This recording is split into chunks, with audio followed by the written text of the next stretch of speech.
Good morning and welcome to Worcester. This is Sixways Stadium and this is the RFU Age Grade National Cup Finals Day. We've got 3 matches for you, starting with the under-16 girls, you move to the under-18 girls and then finish with our 2:30 kickoff with the under-18 boys.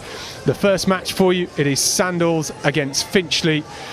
And it is Scott Eburn here in the commentary box alongside Steph Evans. And Steph, welcome back to Sixways. It was a good match up here 12 months ago in these finals, and looking forward to 3 good games again. We sure are. It's a little bit rainy today, but you wouldn't be able to tell that. The excitement is here in the air. Loads of traveling fans below us. We can hear them in the background. The energy is really high, and this first game looks like it's going to be a good one.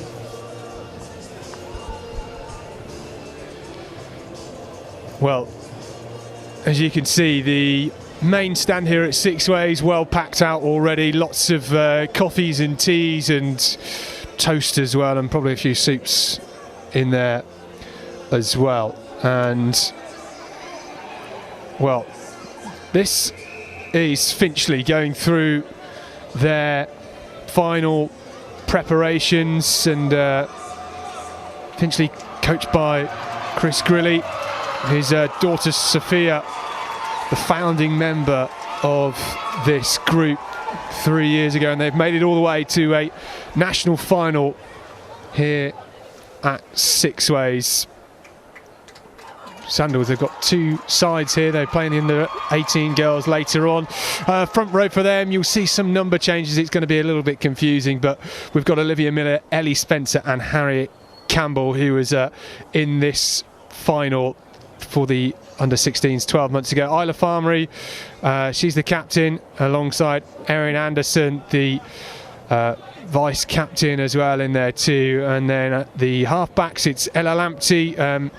She is sister with Hattie, who plays in the second row.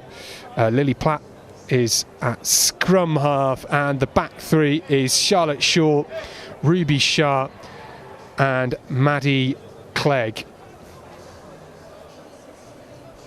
And that is coached by Andrew Farmery. Finchley then playing in their delightful red and white strips.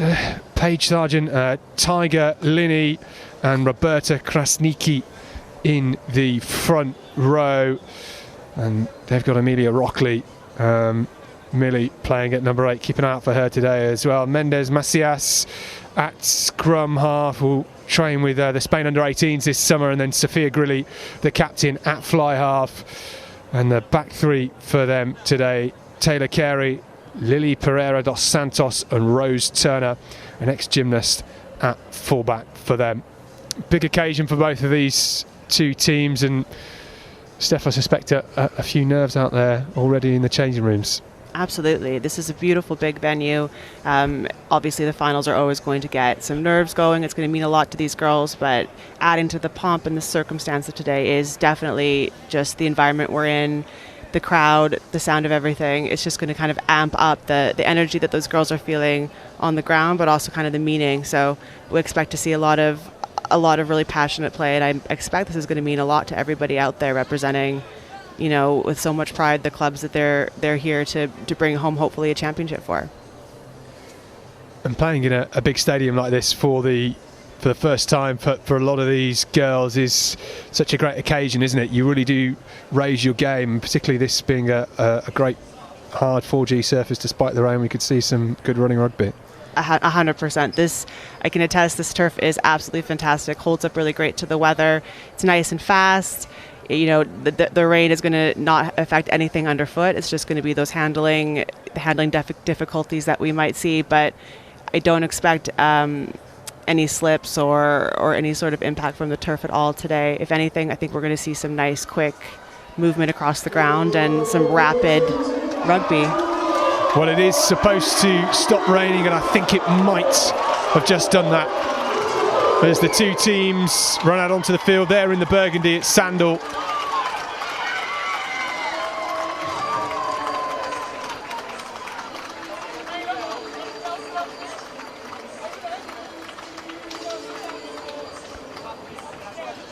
Well, a big moment for both teams. The match officials are ready to go, and it is Sandal that will start things off.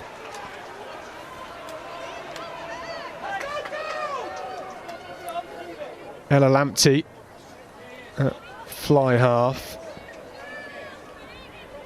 Really love the professional conduct from Finchley here. They just ran out straight to position, ready to go.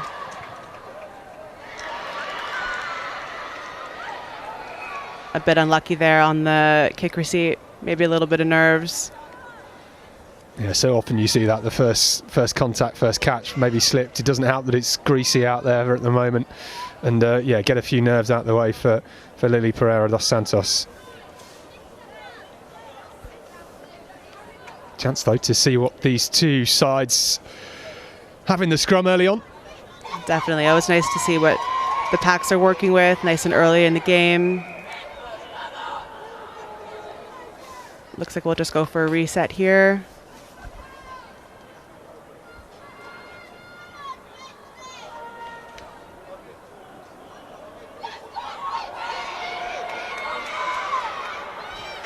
And that ball is in at the back of the scrum. Well, wait, it goes through Lamptey. Big driver from Morehouse. Wearing number 9, starting at inside centre, and here they go through the hands. This is Morehouse again. Offload almost picked out Halliday, who was charging. Finchley putting a lot of really nice pressure on the ball carrier and on these breakdowns. They're really not taking anything for granted and taking every opportunity they can to get under the skin or force a turnover like they have done just now. We'll have another scrum. Well, it was close, and Orla Halliday couldn't quite get her hands on it. Oh, big scrum, but not enough from Sandal. And we've got a clearance from Finchley. Oh, great pressure on that kick chase. Nicely hacked away, but it's all a bit messy, and now Sandal try to get players back behind the ball, and it is bees round a honeypot here on the charge. Hattie Lamptey, sister Ella, playing at fly half. Krasniki was brushed away, and they might have numbers here. Morehouse all just stepping in and allowed the defence and Kavanagh to step up and block the route of the pass. Still with Sandal. Shorter numbers maybe. Morehouse again, looping round, sharp. Good upright tackle. And that was Pereira dos Santos. And they get the penalty, Sandal. A lot of pressure here on these breakdowns. It's really something that Finchley are trying to target, but got to be careful that we're coming in from the right places, not coming around on the side. It was Lamptey going quickly, and Finchley flopping all over the ball at the breakdown. They come blind again, and maybe just charging on their own. Just about in field, and once more muscling it on. Finchley so far keeping them at bay, and that was Larvin darting forward. Plenty of bodies sucked in at the breakdown. If they can release, Morehouse just misses the pass. That's a big fend. It's Shaw charging over for the first score for Sandal. What a start to the game. A nice team effort from the girls in Burgundy. You know, they really stretched the defense, put a lot of pressure, moving one side of the pitch to the other. A couple of tough pick and go carries from that forward pack before they identified that space wide, and then freed up their backs to make some magic, and they have. Well, it was really lovely. The pass just missing out Morehouse, and it was picked up by Charlotte Shaw, who has already scored 5 tries in this competition this year. Yeah, it's just lovely to see that recognition of, you know, something's not gone completely right, but we can still make something from it. just reacting to everything. You know, rugby's a sport where we don't get to control everything. Sometimes the ball might not go to hand, but it's about how we react to it. And really smart, quick reactions have put 5 points on the board for Sandal. And Ella Lamptey puts it through the post with a lovely conversion. That is Sandal 7, Finchley 0. Well, this is the score again, that looping pass from Lamptey, just bobbling and missing out.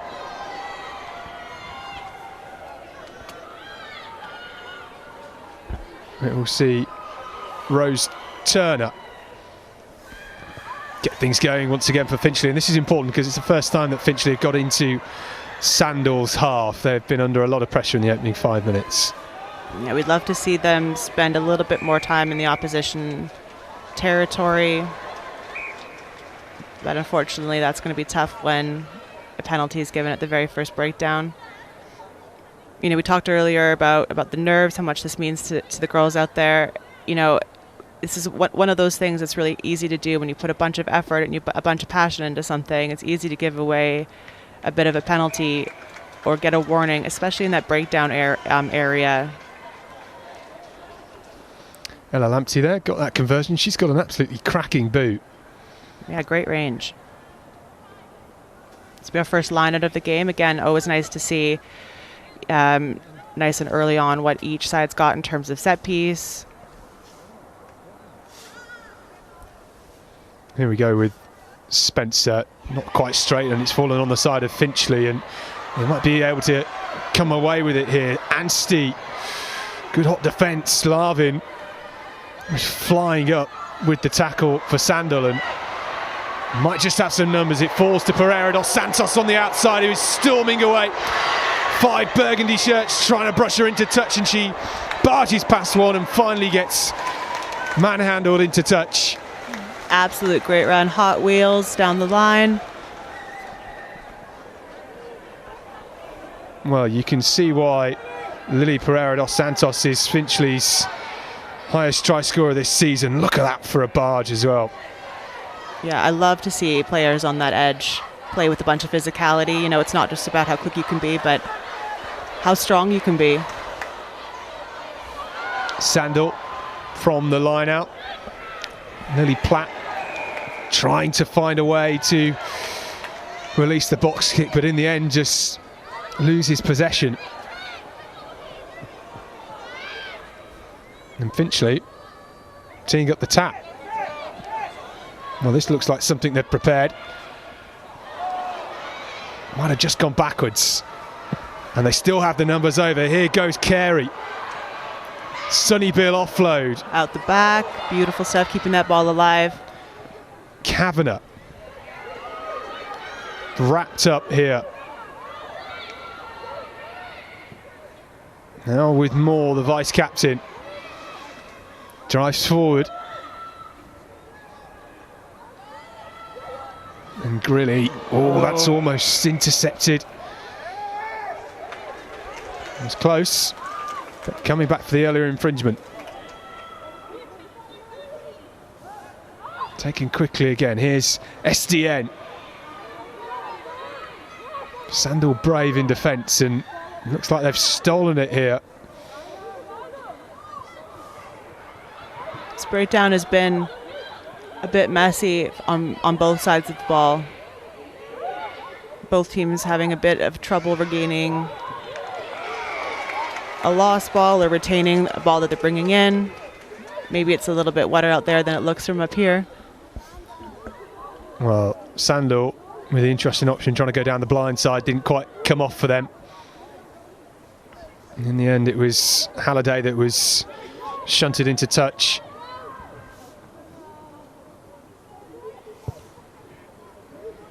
Kicked a touch from the penalty, though.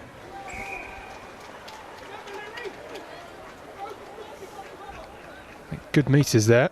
Ella Lamptey. Yep, she's shown us consistent range off the boot so far. I imagine she's a real asset to her team. It's a big old pitch, isn't it? Probably the biggest these girls will have played on. It is. It's expansive. It's wider than you sometimes expect as well, which can really affect spacing, how you feel the field, how far you have to send it when you are going off the boot. Speaking of, we've got a nice clearance here, finding a little bit of space, but well collected. Oh, lovely little looping pass, and big fend again from Pereira dos Santos, who is just nudged into touch by Maddie Clegg. She's wearing number 4, Maddie Clegg, but is playing fullback for Sandal. Lovely physicality from Lily Pereira dos Santos. She's got a great fend, but nicely taken off the top of the line out from the lift, and here we go. That was Halliday looking for something, and Morehouse once again the linchpin in midfield, and that is out wide and nicely into the hands of Didcote. Just spilled, and we are going to get a scrum to Finchley. Nice intent though from Sandal, looking to use the space. They had a lot of it if they could have kept it in hand. 100%. It was all there for the taking. You know, it's so easy to do, you know, to overcomplicate something. Sometimes it might be, you know, the success is the easiest thing. Sometimes it's just hands out wide and make it a bit fancy, throwing 50-50 passes when maybe just back yourself and see where your feet take you. But we'll reset another scrum here.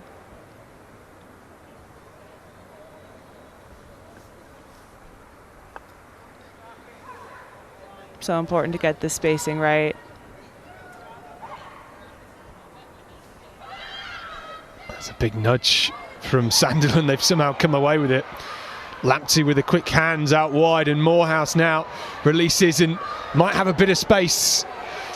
Just wrapped up by Pereira dos Santos, who's stolen it herself, and on the outside she goes and cuts back inside once more. She's a real live wire, isn't she? She does a fantastic job just keeping that ball carrier occupied, preventing the offload. You know, she did a good job recognizing that there was support out wide, and you know, but if she's got hands on ball, that ball can't get there. So great field awareness, and then great physicality and work rate to, you know, make something for her team. Fortunately, we do have a turnover here midfield. Well, here we go with Campbell then, wearing 14 but playing in the second row, and that's a charge up from Spencer. Just about managed to secure that, Sandal, and now they come down the short side and charging up with Anderson.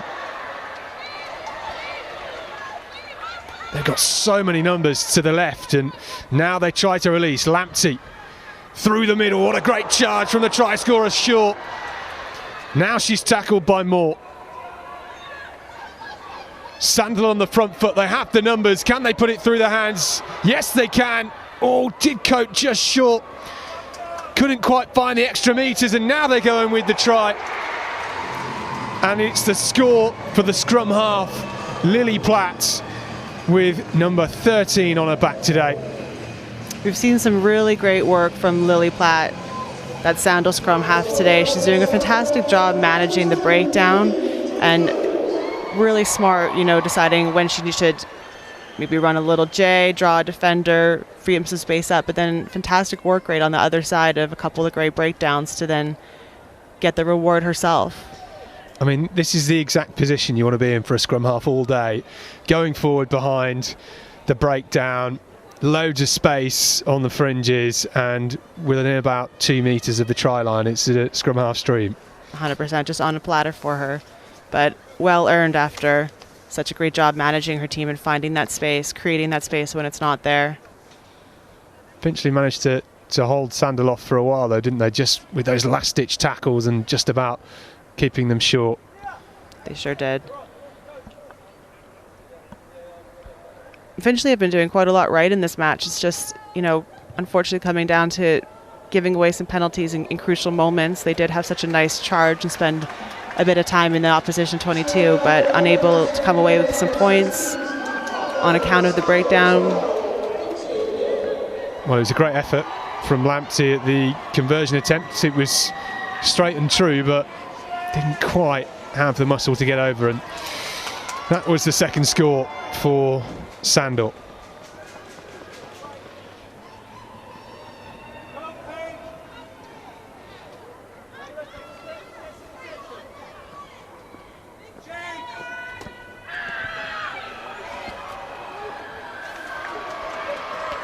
Finchley from the restart. Charging forward here, Farmery, the captain. Opting to go down the blind side, Lamptey. Great contest with that breakdown. Picked up and carried in. A little bit messy at the back of that breakdown though, unfortunately. And there was Pereira dos Santos again, darting in to support Herrera Turby on the field for Finchley. Sargent. Moore. And that's turned over and all maybe back with Finchley, and it's lost forward by Sandal in the turnover, so we will have a Finchley scrum. Finchley looking a bit better with the ball in hand there. Yeah, it was nice to see them retain a couple phases and move the ball around a little bit. It's just about stringing together those moments to have that translated points on the board. Looks like the ref is just counting personnel. We did have what looked to be either a substitution or...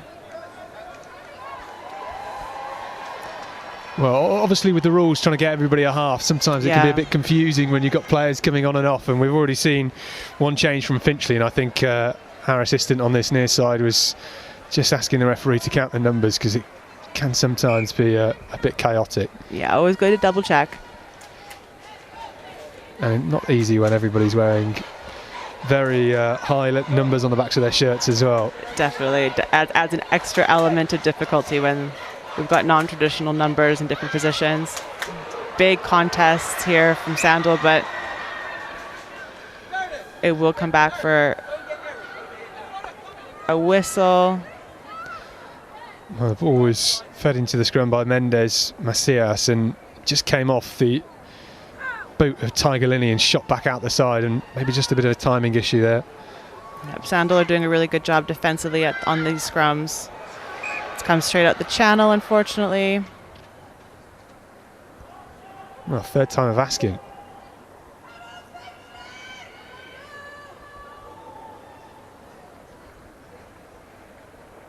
Tiger's a great name for a hooker, isn't it?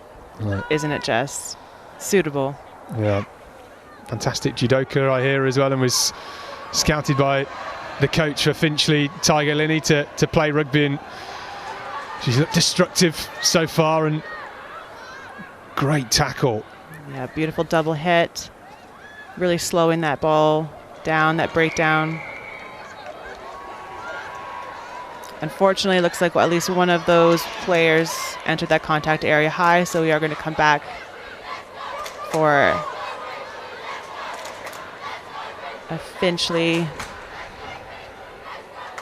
possessed penalty. It looks like they're going again for their tap and go move. Crikey, that was a charging run, wasn't it? Wasn't it just? Great intent going into that contact area. Another big carry, but does look like that was a bit high. I'm not sure if it's been seen by the ref. Oh, we found some space. Show and go. There's some red and white shirts in waiting. Here is Anstey, maybe still going with Carey, and Carey charges down the outside. What a score for Finchley. Beautiful stuff from the girls in white and red. What I love most is that although we had that excellent individual effort, fending off those defenders, finding some space, there was lots of support, there were multiple options, which of course makes it just so much harder to make those smart decisions as a defender when there are multiple places for that ball to go. Well, this was the initial break, and look at that fend, and just holding the ball up for the offload. In came Anstey with the support, gets the pass away, and that little inside-outside, just flat-footed Maddie Clegg, and Taylor Carey, who has got the most metres with ball in hand this year. It's simple, 10 to 12 to 13, and Taylor Carey finishing it off in style. Both Carey and Anstey doing a fantastic job of collecting that ball at full pace too. Just makes that job of the defender extra difficult. And that initial charge from the tap penalty as well, my goodness, I don't know whether we can see that again, because that was a barnstorming run. Yeah, we could hear it all the way up here in the box. Well, the conversion attempt from Rose Turner just missed, and it was the try for Taylor Carey. So Sandal 12, Finchley 5.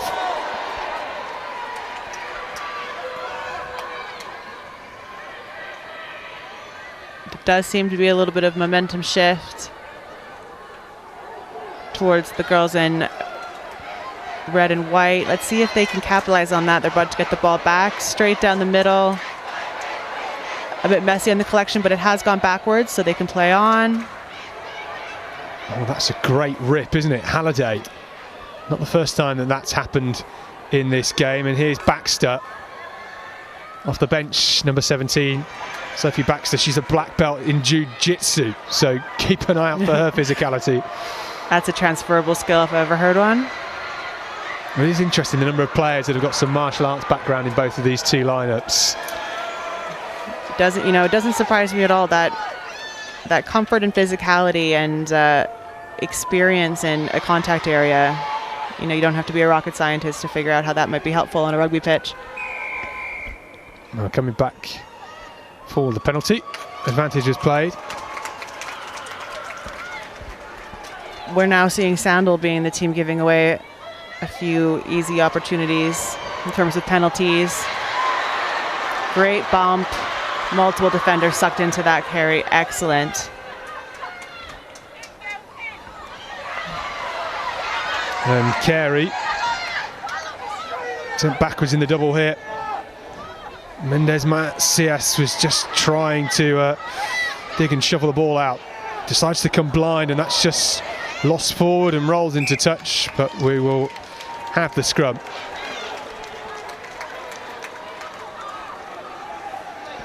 A little bit unlucky there. I rate the decision to try and, stay on the edge until we've found a little bit of organization and build a shape going out wide, but unfortunately ball not going to hand means that we're going to have another restart.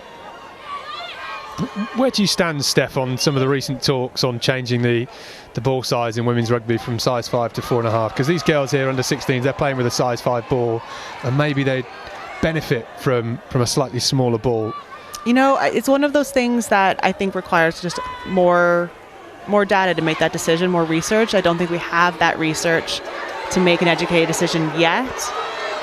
It's not something that's ever, great collection here in the back. Unfortunately, it has gone forward. That the ball size, it's never something that's affected me personally, but I also recognize that I don't have, that traditional women's size hand. And I've also coached, numerous girls, especially, in those age grade categories that have struggled in learning how to pass the ball correctly. That said, we obviously see women of all sizes and shapes playing absolutely excellent rugby with a size 5 ball. So, I think it's just something that we have to put more research into to see if it's something that could benefit the female game, especially at the younger levels in that learning process. Well, Sandal eventually get it away, and that is pounced upon by Freya Morehouse.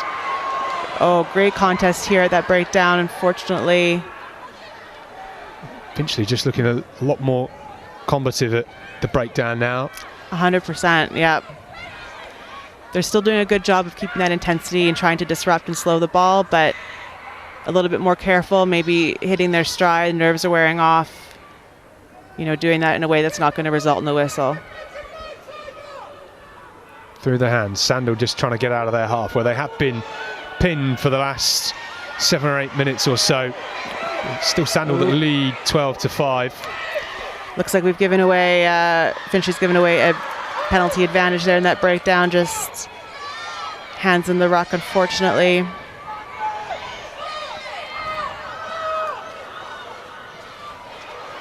Through the hands. Ooh, a clattering tackle on Morehouse. Baxter now. Big double hit. Finchley using that to good effect so far in this half.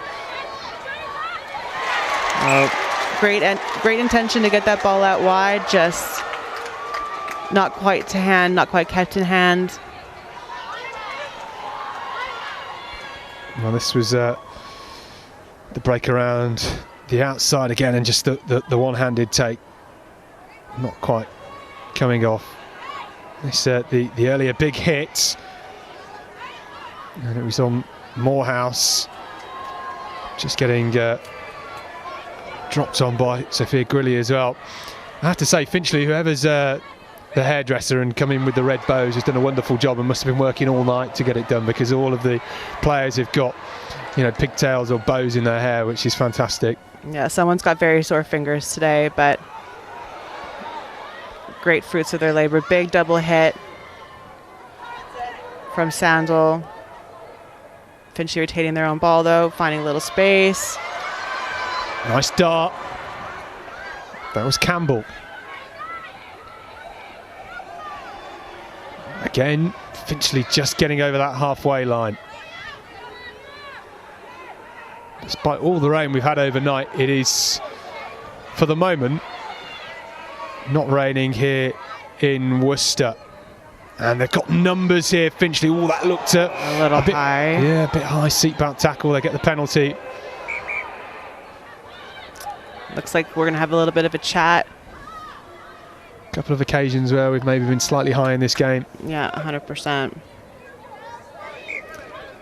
Something that we have seen quite a lot now, and I don't think have maybe sung the praises of. I'm really loving the movement from ball that we've seen from Finchley hooker Tiger Linney. Skill set that, you know, doesn't always show up so much in the front row, but she's shown us a number of times just really effectively getting that ball earlier and bringing it right across the body, quick across, having it spend no time with her.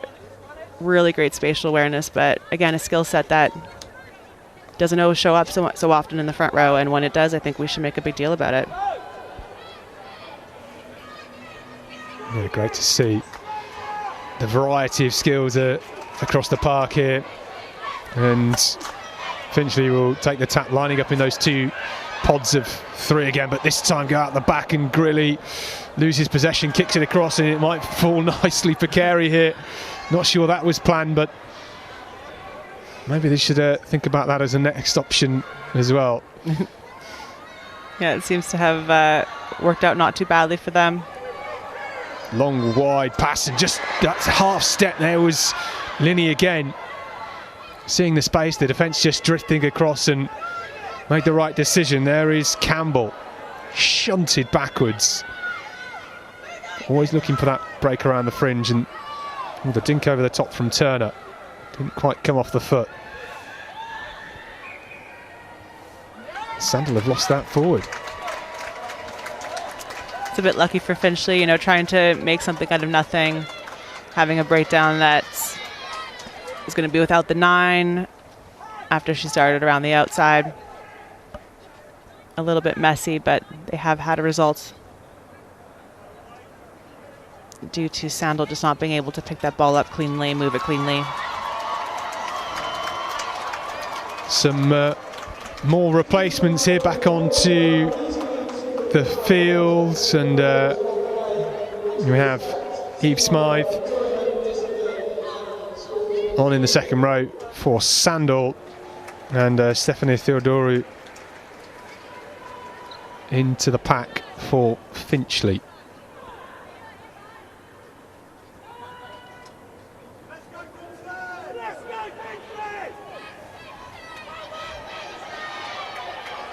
Spilled out the back, but Finchley has some depth in the line and charging forward. Oh, Carey just losing the pass. that'll be frustrating, I'm sure.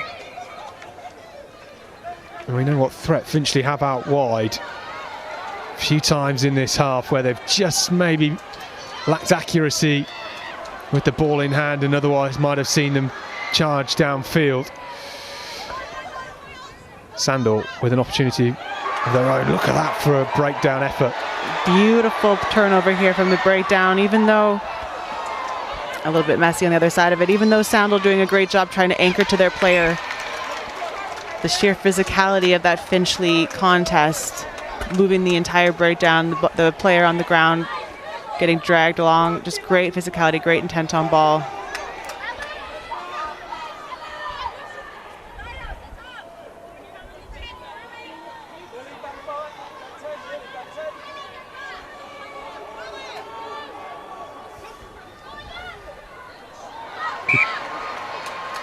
Not quite straight there at the line out. Yeah. Pretty black and white when it's caught on that outside hand, unfortunately. Yeah, when you're standing right on the halfway line, it's quite easy for the referee, isn't it? Yeah, paints a very clear picture. It looks like we are going to get this gap managed a little bit. Tiger Linney to the front, not straight either.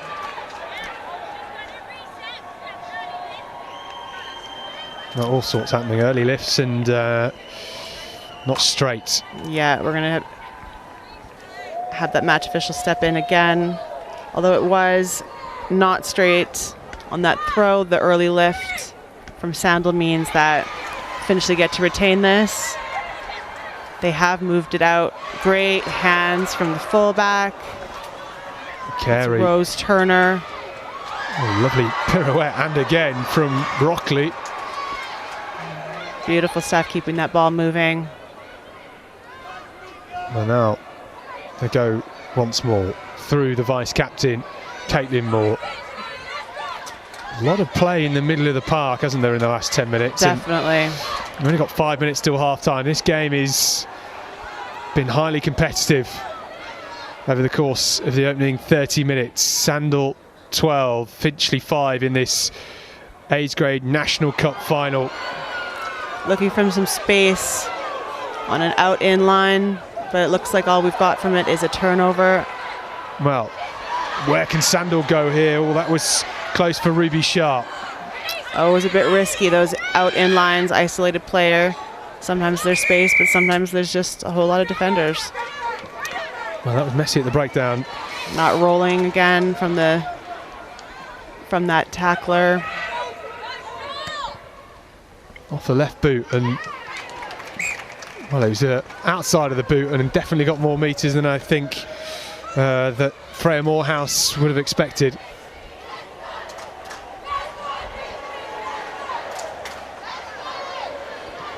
Good field position here for Sandal. Yeah, a lovely place to have your own line out. That one's gone straight and been retained. Morehouse through the hands, shipping it, or trying to ship it wide. Clegg just losing possession, but look at the wheels here on the outside up. Absolutely scorching Millie Clegg. 5 metres short, Maddie Clegg rather, and she's bundled into touch just 5 metres short. Yeah, great problem solving from that Sandal back line. Maddie Clegg, of course, the 15, despite wearing 4. Excellent, just adapting to something not going quite to plan and still finding the meters, just unfortunately not being able to stay in bounds on the other edge of the pitch. We will have a Finchley line out.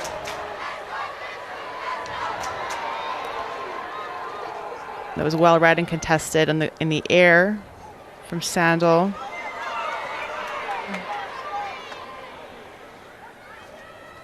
They did have possession for one phase, but then another turnover has given this ball back to Finchley.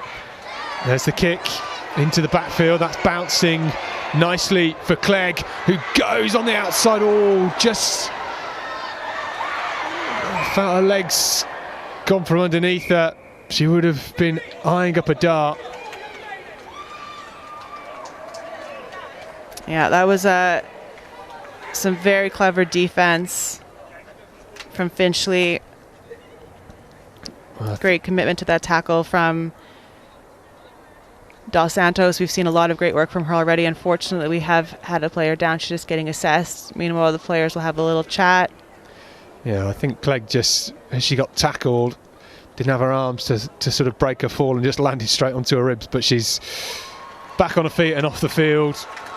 Bit of a stiff shoulder, but from one side of the field to the other, Maddie Clegg, 8 tries in this competition this season. Might see her later on. Onto the field. Yeah, it was nice to see the player walk themselves off, especially so quickly. Smile on her face. I'm sure we'll see great stuff from her again very soon. Evie Didcote back onto the field in place of Maddie Clegg. We will restart With a scrum, it's going to be Sandal put in. Just in that opposition half. Bit shy of the 22. So then, big hit from Finchley, and away it goes for Sandal. Through the hands. Hobbs darting. Oh. And can't quite find the space. Dow was in there with the scrum hat. Still Sandal. Another great offload, and they might have space and numbers wide. All Finchley were tracking across, and maybe the space has gone for Sandal here. This is Halliday.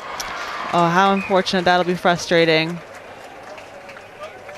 You know, hindsight's always 20/20, but that's back-to-back moments of, you know, finding the edge. Sandal doing a great job moving that ball to space and having that overlap first on the left and then on the right, and just not making the choice to send that ball to that open player on the edge.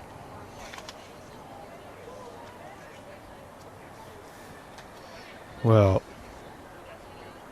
Sandal, after a long wait, back in the 22 of Finchley.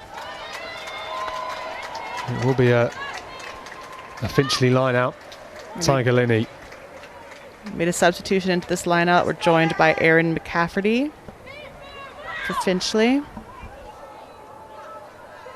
Taps off and away it goes. Will they go for the clearance kick? And yes, they do, and that will be tantalising for Dow. In some space, gets the fend away, but it's a great chase from Turner. Finchley back behind the ball here. Sandal looking to go wide with Halliday, and here on the charge again with Hobbs. Very messy in that breakdown. Both teams putting a lot of effort into that steal initially. Finchley looking to turn it over, and then unfortunately, as he went for that pickup, secondary contest from Sandal forced what looks to be a handling error, that ball going forwards. Yeah, just getting some treatment for one of the Sandal players.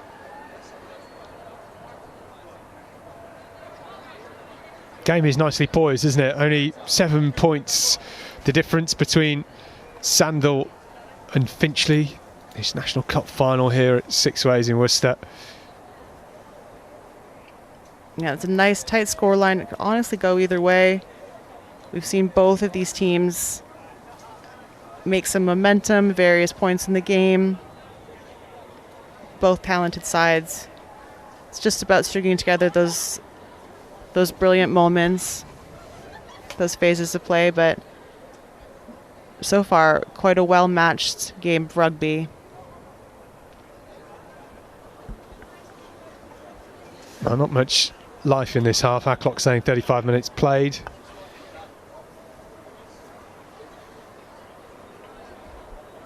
But still might have another chance for Sandal to try and press on this Finchley try line. Obviously they started the game so strongly. The try from Charlotte Shaw, then from Lily Platt, and eventually the response from Taylor Carey, the outside centre for Finchley. Well, they're in the green and white. They're playing in the under-18 game. Later on, that's Basildon. They also got the names on the backs of their shirts. Managed to turn around a brand new kit in 8 days, which I think is pretty good going. Honestly, I'd love to see it. Makes our life as commentators much easier, doesn't it? It sure does, and it also just makes everything feel a little bit more special when you've got your name on your shirt, doesn't it? Yeah, absolutely. All right, we looks like we'll be going for the restart here, starting with the scrum. I'm sure the girls in Burgundy would love to put some more points on the board before they head in for the half. This is likely to be the last few phases we see before we take our halftime break.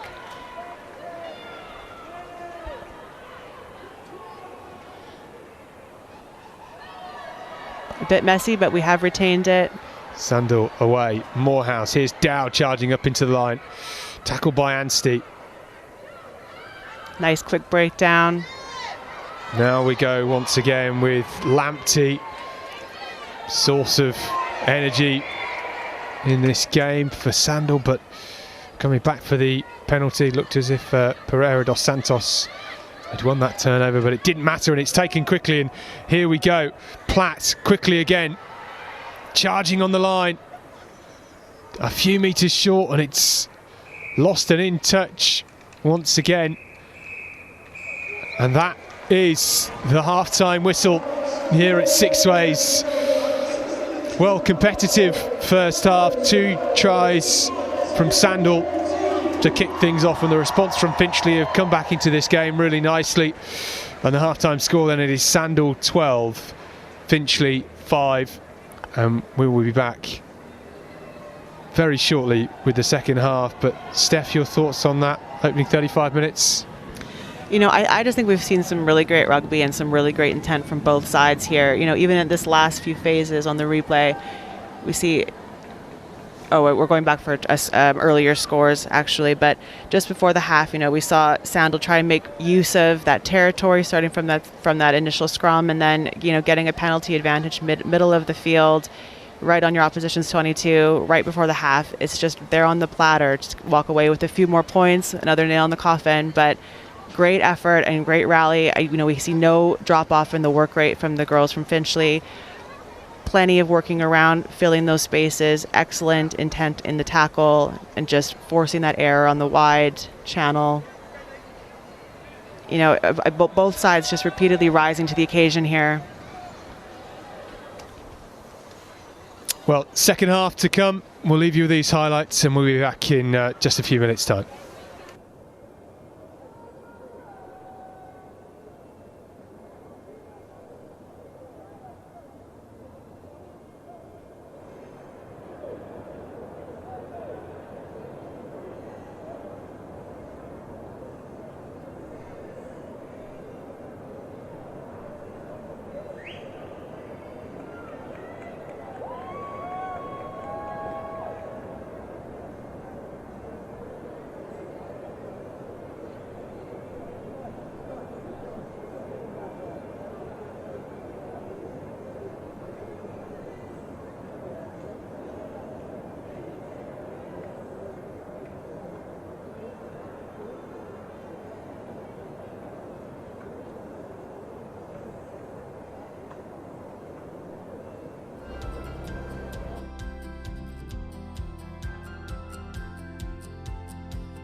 I've been involved since 1964. We never had our own clubhouse then. I've enjoyed the rugby, the social side, which is wonderful. I've done all sorts of jobs in the club. I started tees off. I've been 200 club secretary. I've been treasurer. Anne has been treasurer of Wooden Spoon in Sussex for 20 years now, and has undertaken that role diligently, carefully, to the utmost of her ability, and she's been fantastic for the region. The Wooden Spoon charity is raising funds in rugby clubs for disadvantaged children. We have 38 regional committees all over the country, organised and run by volunteers, so we rely heavily on their commitment and contribution to make sure the charity runs effectively, smoothly, and that we're able to reach children all over the UK and Ireland. We do all sorts of projects. Tarmac a playground, do a sensory room. We bought a small sailing yacht for disabled children. I think it's 600,000 that we've raised since we've been going. It's a real privilege to work with Anne as one of our Wooden Spoon volunteers. She's a true inspiration to our workforce across the whole of the UK and Ireland. I'd say she's invaluable.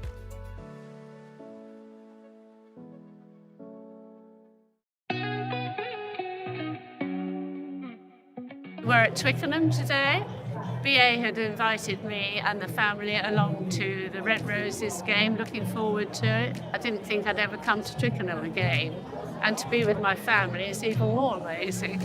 We're really excited for Mum about coming here today because it's a reflection on all the hard work that she's put into Brighton Rugby Club and Wooden Spoon charity as their treasurer. She's very committed, driven, diligent, hard-working. She's the sort of person you want in your team. Really exciting being here today with 50,000 people in the sunshine at Twickenham.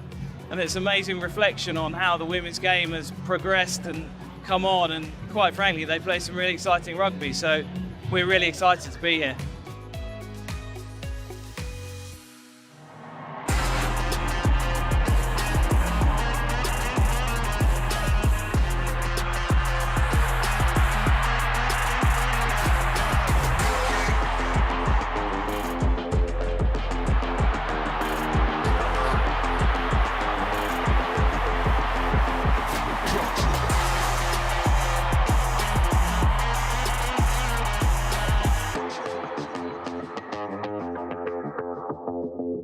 I'm glad you enjoyed the day. We just wanted to give you this signed shirt as a thank you for all your hard work that you've done in the rugby world. Brilliant. We've also got 2 British Airways Euro Traveller tickets for anywhere in Europe from British Airways. Oh my word, thank you so much. No problem at all. Thank you for everything that you've done. Oh gosh, it's been a pleasure. It's a bit of a shock actually, but I do love France, so you know, it might be somewhere like that. It's all an awful shock. Excellent game, superb.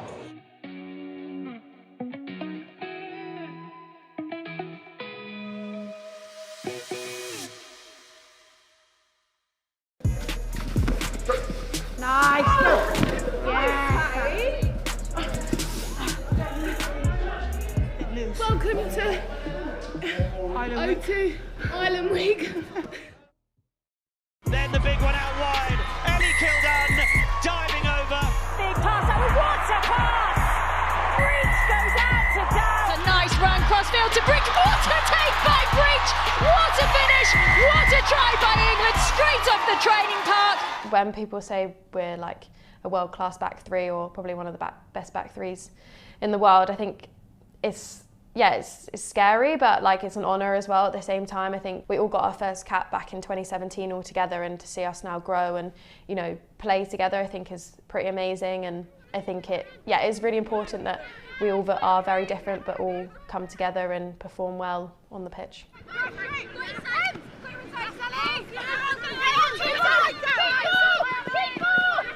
Sometimes as a winger you get a bit disheartened or a bit down about not scoring, or people say, oh, that's your job, when actually like we have a lot more than just scoring nowadays. I think in the last 2 games I've assisted Abby and Ellie to score, as well as stretch down on my wing and then have the opportunity to score on the other wing. So I think putting the team in the best position to score, and just because you haven't scored in a game doesn't mean that you've had a bad game, and I've really had to learn and develop that. I think I used to get really down if I haven't scored and I thought, oh, I'd had a rubbish game, but actually sometimes that's when I've had the best defensive game I've ever had, and actually it's looking at it in a different picture and looking at it through a different lens.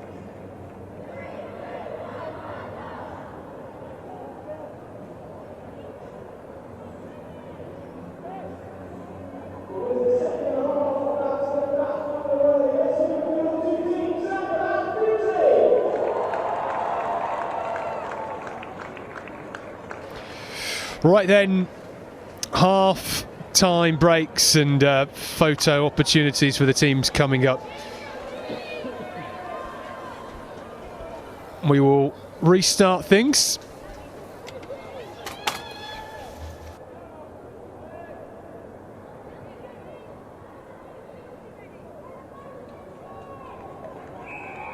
And away we go.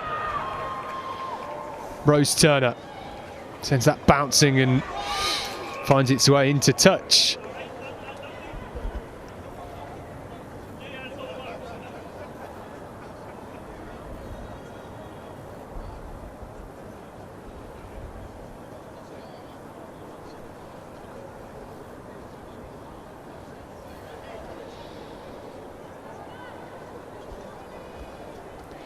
So then, here we are, first line out for Sandal. A bit messy, we're just going straight back out.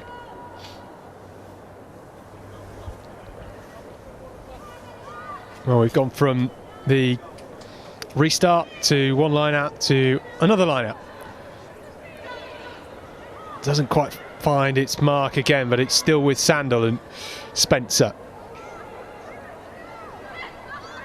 Charging forwards. Lamptey sends it high. That's nicely placed, but really, really well taken by Kavanagh. Morehouse with the big tackle. Advantage to Finchley though. And Carey looks in some discomfort here. Not a nice way to start the second half. No, never like to see a player on the ground, unfortunately. That is the reality, preventing Finchley from going for that quick penalty.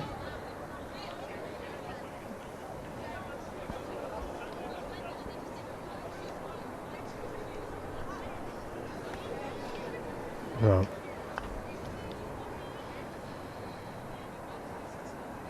these sort of moments just kill the initial energy in this half. I'm sure Carey, who scored that fantastic try for Finchley midway through the first half, will be back to her feet in no time. And what do you think some of the coaches will have said to these two teams at half-time, Steph? Well, it definitely looks like something was said to the Sandal girls about the breakdown. We've seen an increased physicality, especially in their defensive breakdown, even in just the few phases we've seen thus far. We've also seen them, go off the boot and try and put that ball into space behind the defensive line. So probably something along the lines of, let's up the physicality in that breakdown, and let's force a couple turnovers if we can, and then look for space not only through the hands but off the boot.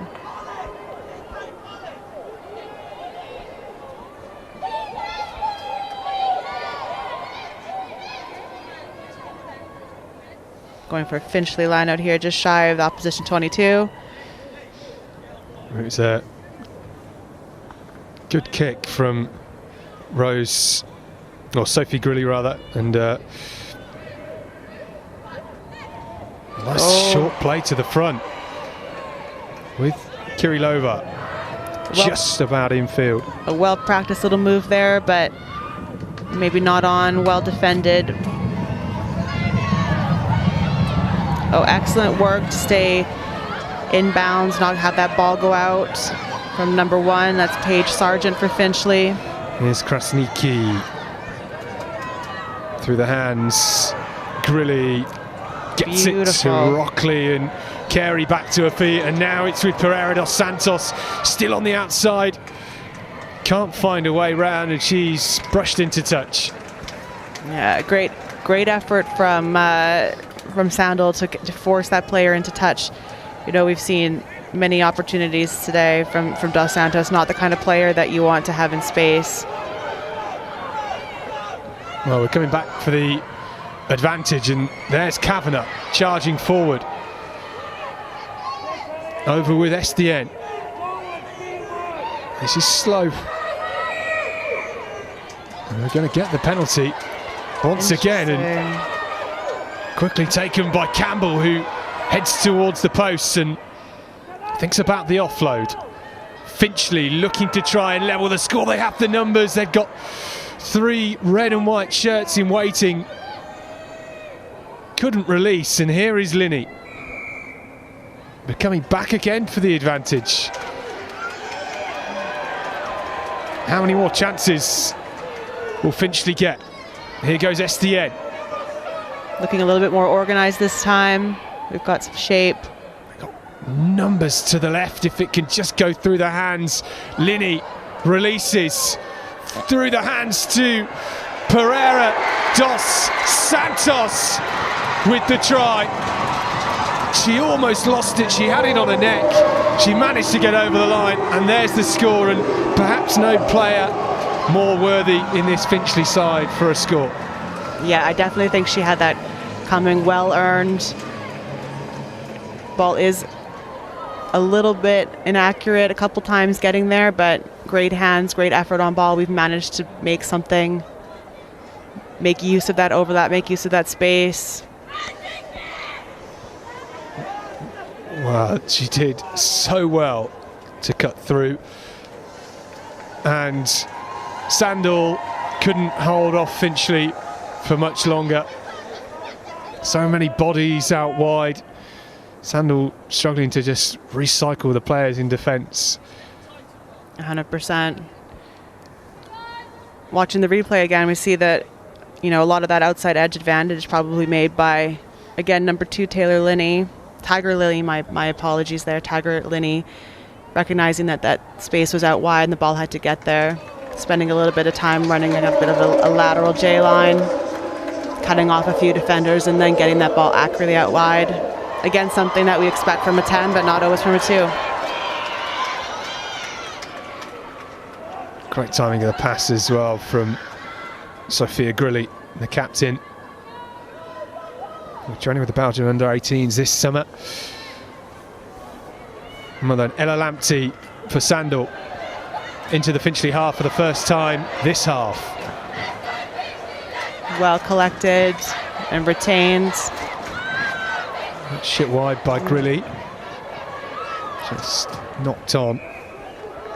That is unfortunate.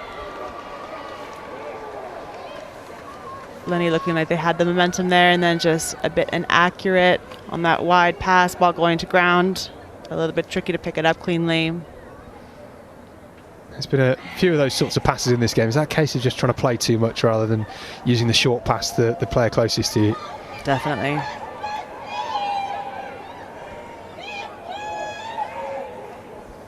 So then Sandal, Lily Platt at scrum half. Yeah, we did see initially Sandal having the stronger scrum here, but Finchley have strung together a few dominant scrums as of late. This is Morehouse, gets the ball away to Sharp. Fires straight into SDN. Makes a clean tackle. Dow. This is Lamptey who drops on the ball, and that's stolen, and Carey loses that forward as well, just as it looked like Finchley might have some space. Very messy few phases here in the middle of the park. Both teams really just wanting to keep that ball alive. Go back here, ball's taken out of that breakdown by the girls in red and white. Just a little bit of a high ball, 50-50 pass. Brings us back for another midfield scrum here. We will reset it again. Ref just not happy with the spacing.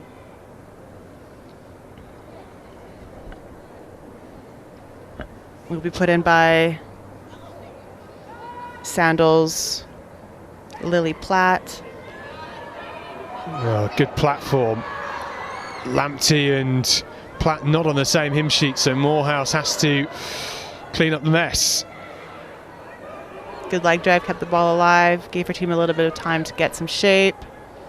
They will go and find the edge here. Coming back in field now. Oh. Well, just about went backwards. That was pounced upon by Wigglesworth.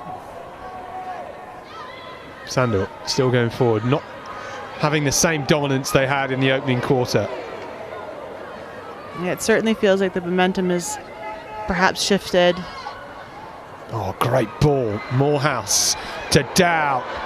Gets it over to Sharp in space. She will be well tackled by Kavanagh, who was covering nicely, and Carey comes in there with the final hit to push Sharp into touch. Lovely defensive effort from that Finchley backline. Very connected, pushing across. That edge player not leaving the ball carrier until she was absolutely sure that that was covered by her inside, number 13. We've seen a lot of really great work from Taylor Carey on attack. We're seeing it on defense as well. Finchley just looks so much more composed defensively, don't they, than they did in the first half? They definitely do. You know, I'd probably chalk up a lot of the things that were going wrong in that first half for Finchley to, you know, really well intentions, just putting a little effort, too much heat on something, giving away a penalty, but they seem a lot calmer, more composed. This ball's going to hand more often, coming around the corner. This is Turner. Oh, the offload. She was trying to pick out Pereira dos Santos. She found a burgundy shirt. Sandal's back in attack. That is charged up by Smythe. And here goes Carey. Possession changes hands once again.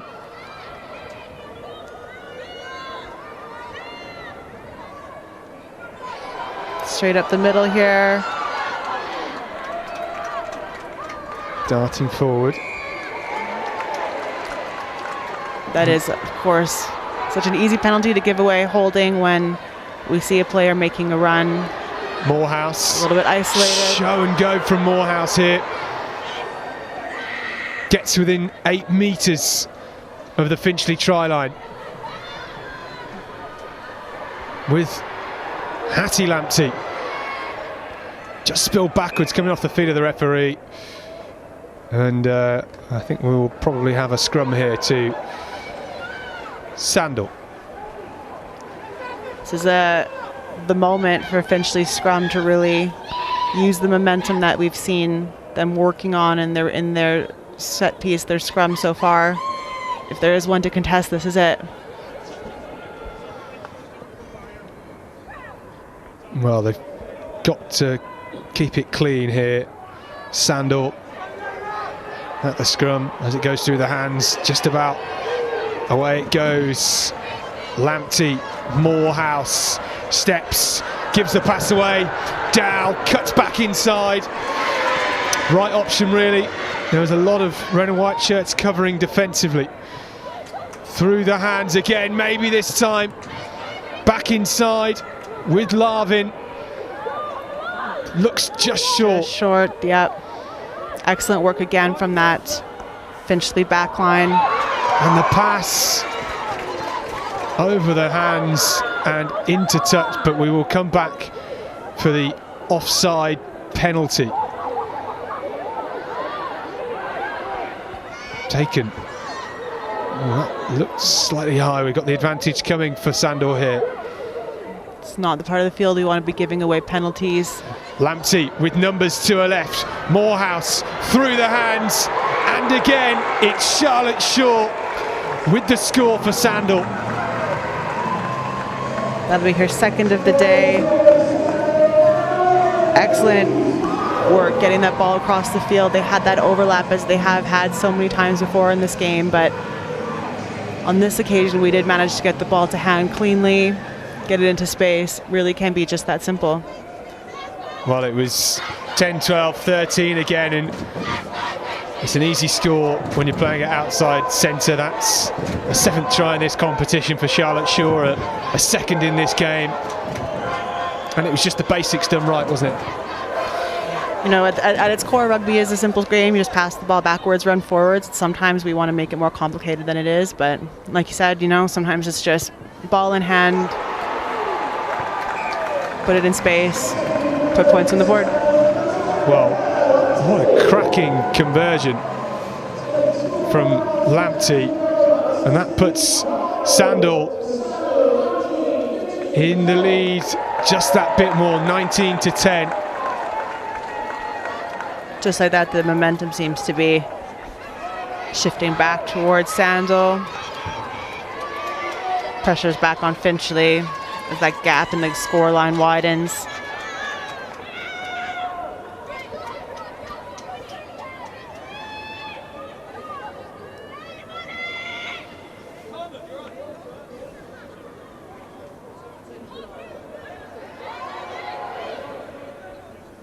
I think we're just checking some numbers again. Oh, we have another substitution coming. Carmen Mendez Macias, the Finchley number 9, back onto the field.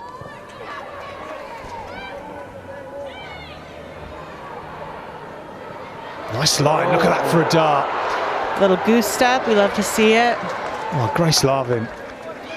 Great work on the ground here, but it does look like that Finchley player hasn't rolled, so it's going to be tough to get a reward. Oh, they just got a number on that right touchline then, Sandal. Still in possession. Ball coming out of that breakdown, messy, but picked up by Krasniki. Sandal. And Charging with Farmery, the captain. Looks like it's turned over here by Finchley. Away from Turner. Oh, spill forward. Lamptey gets her hands on it. Morehouse through the hands again. This is Shaw eyeing up a hat-trick, and Clegg back on the field. Keeping it live to Shaw once more, and there are so many burgundy shirts to the right, and Shaw will get the hat-trick. It's try number 4 for Sandal. The show, the go, the dart through the middle and under the post, and it was simple and effective once again for Sandal. Excellent work from Charlotte Shaw. Truly a full team effort there, ball moving through quite a few players' hands, but if there is one day of the season that you want to post a hat trick for your team, it would be today, and that's what Charlotte Shaw has done. Well, back against forward, right under the post, and they just kept the ball alive, didn't they? They were playing fast, they were playing loose, and in the end there are so many shirts over to the right, you'd have expected them to score anyway, but Charlotte Shaw going in under the sticks. 100%. It makes it so easy as a defender, you know, to want to deal with that immediate issue, right? Rush to the side that's under defended, and all it takes is a little bit of a disconnection, a few hips getting turned the wrong way, and a player like Charlotte Shaw recognizing that, spotting that disconnection, making it an easy conversion by going under the posts. Well, Sandal's leading 26-10. They won their semi-final 27-26 in the final few minutes against Barker Butts up in Coventry, and they are looking good in this second half. Finchley making a few changes here, looking for some fresh legs, making a big impact.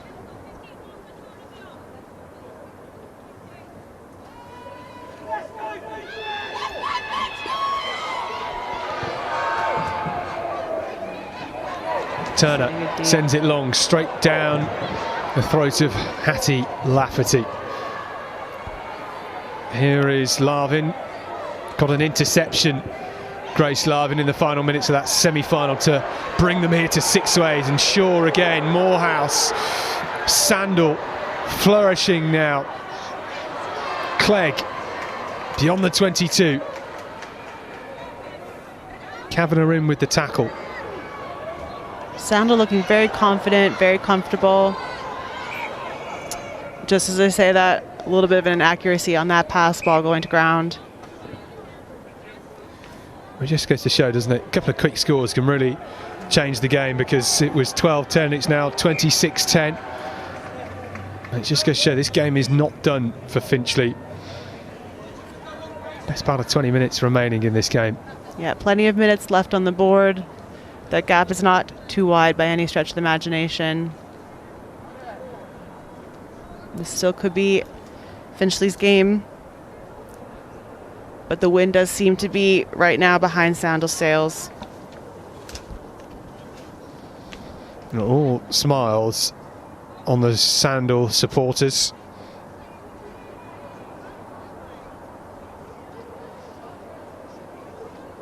And they are looking confident.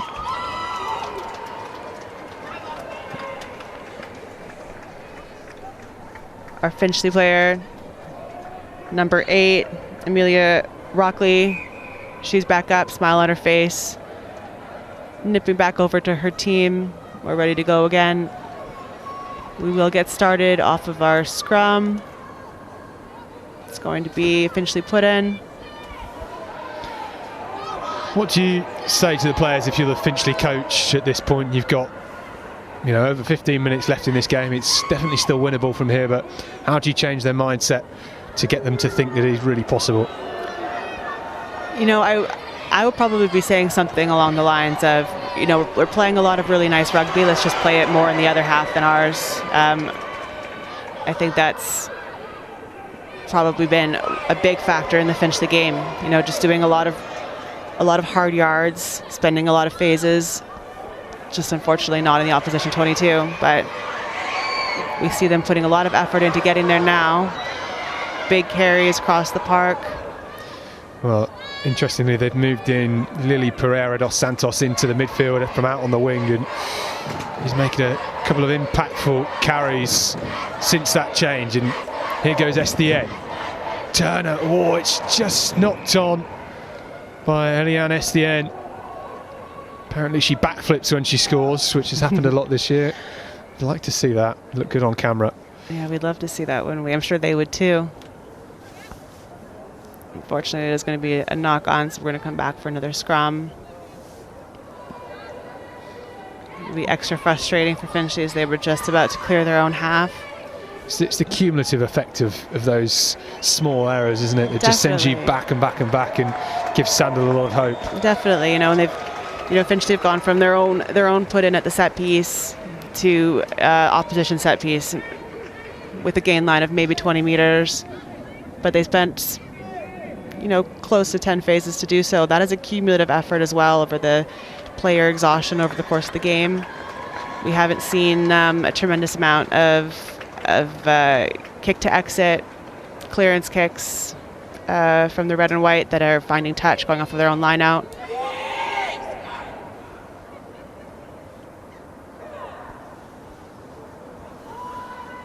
So Sandal at the scrum. I'm sure Andrew Farmery, the head coach, will be delighted with what he's seen so far, and that's a great hard line from Shaw. Can she get a fourth here? Big fend and huge tackle from Turner. Ball is loose off the back.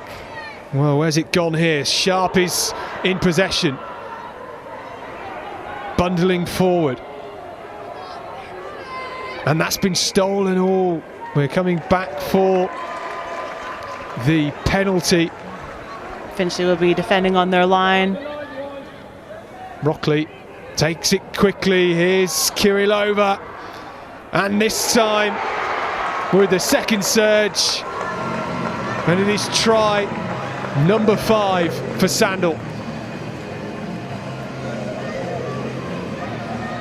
Big effort we saw from that Finchley defensive line there. Unfortunately, just a little bit of disconnection. And then when you are defending your own line and starting that close to that point scoring territory, all it takes is a few inches of that disconnection.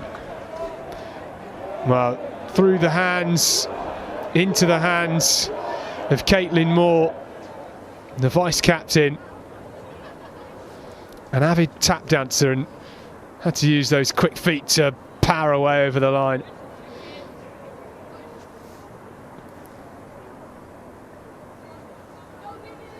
Oh, I'm getting my numbers confused there. It's Maddie Clegg with the try. Not Caitlin Moore. Maddie Clegg with the try, her 9th try in this competition. Maddie Clegg, full of wheels, didn't have to use her full set of 6 gears for that try, but had to muscle her way over. Yeah, great physicality from the fullback. Even though we've been talking about it all day, I don't think my brain is ever going to be able to compute fullback wearing 4, but... Yeah, it does just send your mind potty after a while, doesn't it? Smart play there from Morehouse. Yeah, that low ball always so hard to pick up cleanly. It's knocked on, unfortunately, by Rockley. That'll be frustrating. Very clearly going for ball there. Could have easily been an intercept, but the cookie has crumbled the other way, gone forward off of number 8's hands. Amelia Rockley will be another scrum. Will be a Sandal put in. Well, Halliday now at scrum half for Sandal.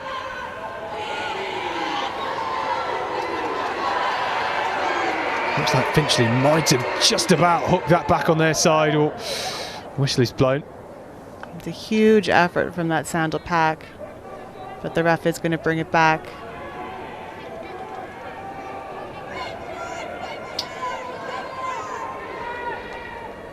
That will be frustrating, as it was under the feet of Finchley. But it'll be given back to Sandal for this put-in. Lamptey out the back. Clegg can't get her hands on it.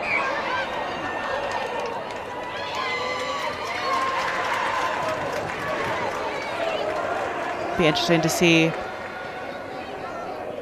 what Finchley do with this.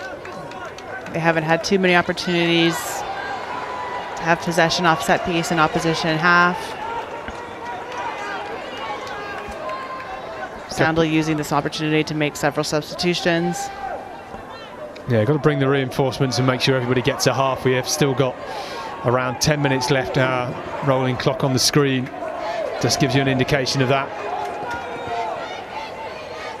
So Finchley trailing by 21 points. It would be some effort to score 3 converted tries at this point. Lamptey puts boot to ball, and that is a great nudge over the back of Turner, and he's struggling to get to grips with it. What a chase as well. Yeah, beautiful boot, beautiful kick chase.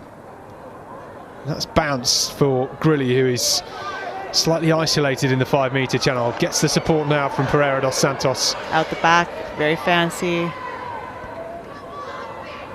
They're doing some good stuff, Finchley, but just need to keep the ball in hand, keep possession, and yeah, let's not turn it over. String some phases together. Here we go with Kirilova. That is, of course, the danger of an isolated player running that out-in line. Makes it a bit easy.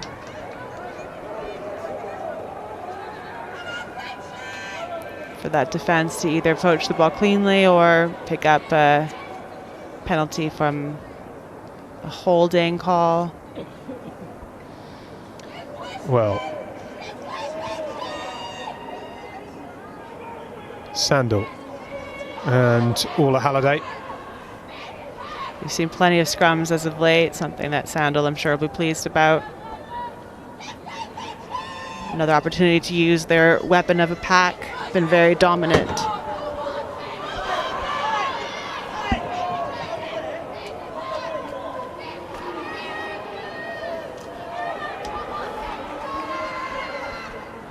Well, Clegg flying with that little outside break and still going with all the speed and just about staying in play.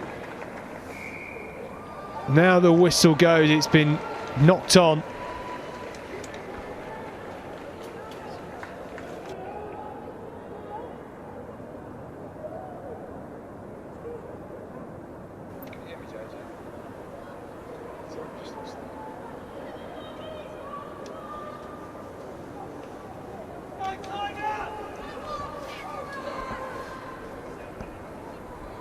Here we are back for another scrum.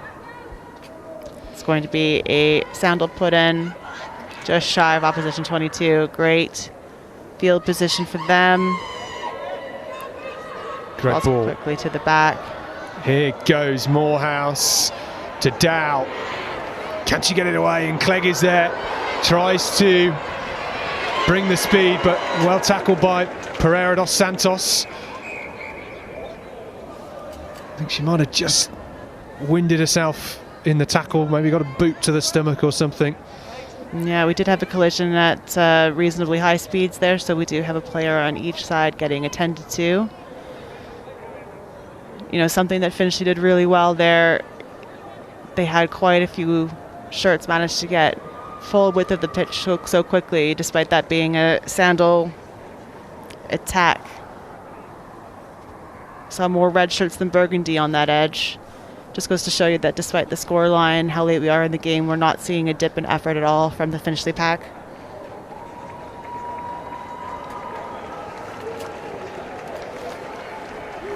Well, that midfield combination from Sandal is really quite devastating, isn't it?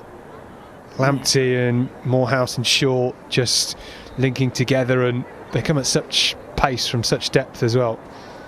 Yeah, you really get the feeling that they've played together for a little while. They know each other quite well. Very good at predicting which way their teammate's going to step. Just providing each other really beautiful support lines. Yeah. Fantastic. We're still waiting. Just we've got one Finchley player still receiving a bit of a look.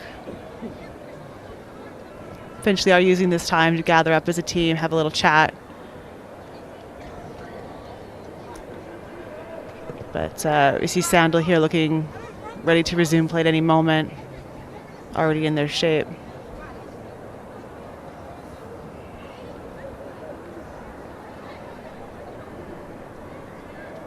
Well, never nice to see a player down, having taken a knock, certainly at this late stage of the game. Yeah, no player wants to be leaving the pitch at this point, but it looks like we are sending a substitution out perhaps, so that may be what's happening. Well, she deserves a big applause, doesn't she, Lily Pereira dos Santos? Only in her second season of competitive rugby, and a great try today, and has looked the absolute full package, really. Yeah, I think we've got a lot more to see from this young player, and I can't wait to see what her game looks like in a few years when she's more than just 2 seasons deep. It is great to see her get such a cheer as well. The crowd really appreciating her efforts. Love to see it. I think we've been rejoined by Paige Sargent, number 1 for Finchley. And Sandal will have the scrum.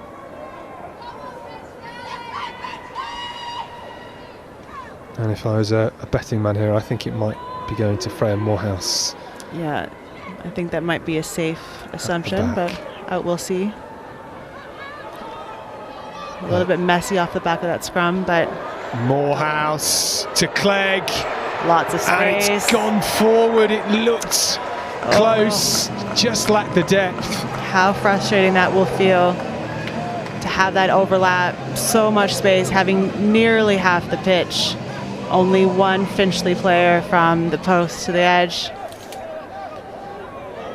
Well, everyone, including the DJ in the stadium, thought that was a try, but just maybe a foot in front. This is the angle again. We said it might go to Morehouse out the back. It did, and just drifted forward. Yeah, not out quite enough of the back as it seems. So hard to hold your feet when you've got so much space in front of you. Well, Finchley then, from deep inside their own 22, from the scrum. Now they get it away. Turner kicks it long, and that is bouncing to just inside Sandal's half. Clegg boots it back. Oh, a little forward on that collection, so we're going to have another stoppage. It's going to go for... We are going to have a penalty, it looks like, going to Sandal. Taken quick. In that kick chase, I don't believe all the Finchley players were in an onside play position when they moved. Oh, that's the pass from Morehouse has been intercepted. Can they go the length here? Clegg is chasing back, stepped inside Kavanagh. That's a great run. Just about has enough support to retain possession. Sargent is there. Great work on the ground from Kavanagh to give her teammates time to get there. Linney now. Still with Finchley. They made a good 50 metres there. Sandal were working so hard defensively, and that's been stolen. Finchley just a little slow to get into their own breakdown. Sandal doing a good job of recognizing that, getting hands on ball. They're going to come back to a penalty here. It was a beautiful intercept that we saw here. Well read from Kavanagh. There's the charge up. Massive hit, beautiful technique. Great. Number 18, that's Hannah Tuncombe. Great run. Again from Campbell. Lamptey there this time. Just about managed to lift the ball enough for the offload. Grace Larvin. We do have An overlap here on the wing, coming around the corner. Eventually committing quite a few players to these breakdowns, but sometimes leaving an attacking side underpopulated. Lamptey, bit flat this time. Gives it to Shaw, who charges again. Looks for the backdoor offload, but makes the smart decision of holding on to the ball. Yeah, sometimes the clever decision is to hold on to it. A little bit inaccurate on that pass. We do have a whistle out. A player down on the far side of the pitch. Well,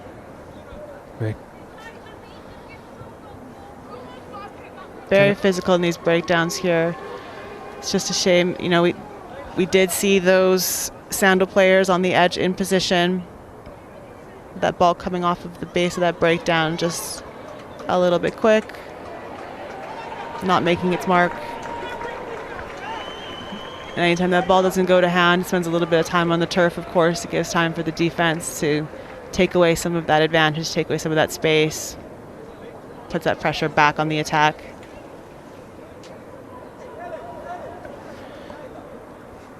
Looking at our clock, it does look like we are getting close to full time here. Unsure what the ref has on her clock as time left to play from stoppages. That we have had, you know, quite a few stoppages, particularly in this second half. So, well, this hard 4G surface can be quite attritional, can't it? Particularly for younger players who've never experienced it before. And when you play a final as well, everybody brings their A game and raises their levels, and the contacts are that bit harder. It hurts that bit more. And yeah, that's the reason we've had a few more pauses in play in this second half. But definitely always good to have these things looked at as well, even if it is something that the player could continue to go on contributing to the game from. You know, we never want something to kind of not be evaluated, not be checked. Safety is, of course, paramount in our sport.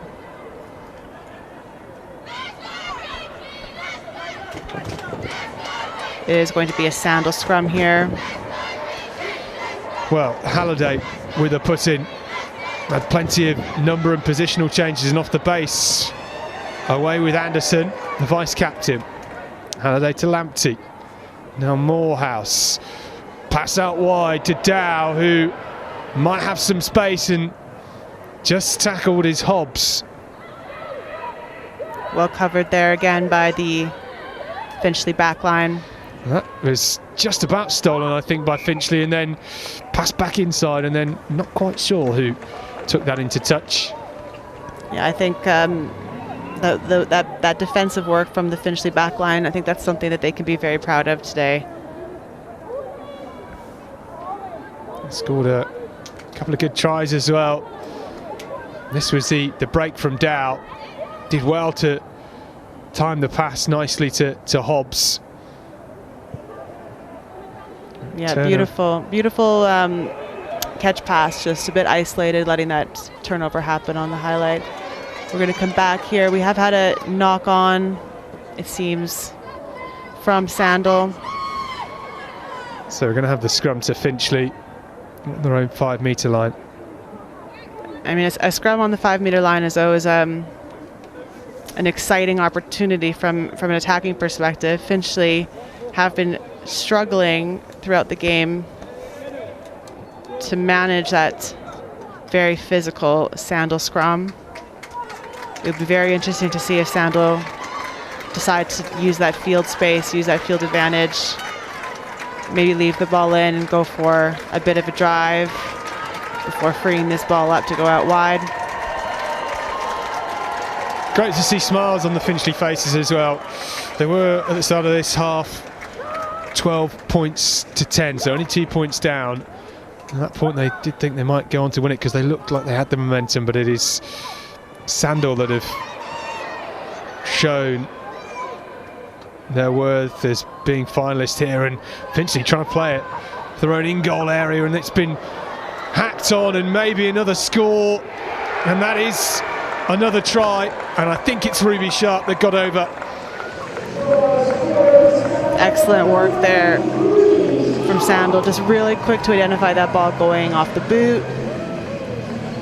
We didn't really see any time at all before that ball got caught, before it was moved. Very difficult to defend. You can't really blame Finchley for trying to get some clearance off of this, of course, playing in their own try area. Well, it was Sharp that charged it down. Halliday that got the pass away, and Sharp that finished it off.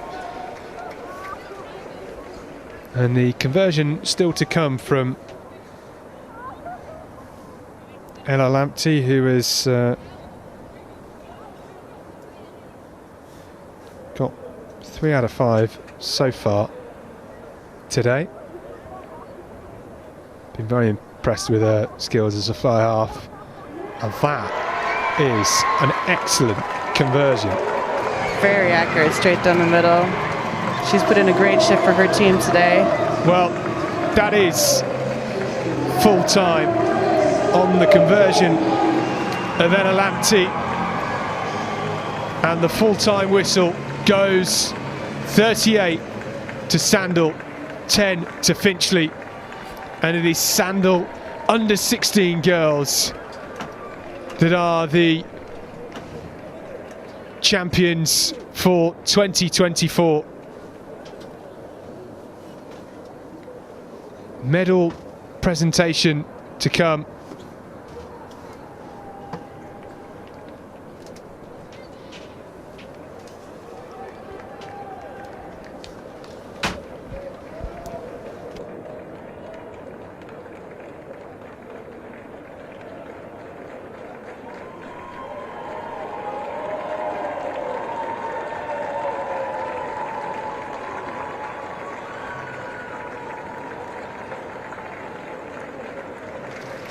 Well, a magnificent match and plenty of tries for Sandal. 4 out of 6 conversions for Ella Lamptey. Lily Platt with a try. 3 tries, the hat-trick for Charlotte Shaw. Ruby Sharp with a try. Maddie Clegg, who also had one disallowed for a forward pass at the end, got a try. And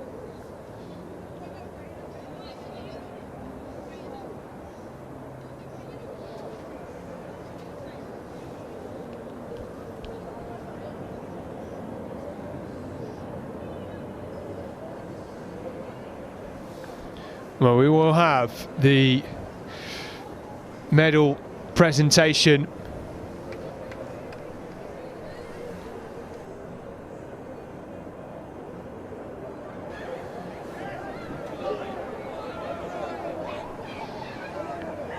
Well, great effort from Finchley. They should be delighted to have made it here. That close win, only by 1 point in the semi-final, 22-21 against Ding Crusaders. Only formed a few years ago.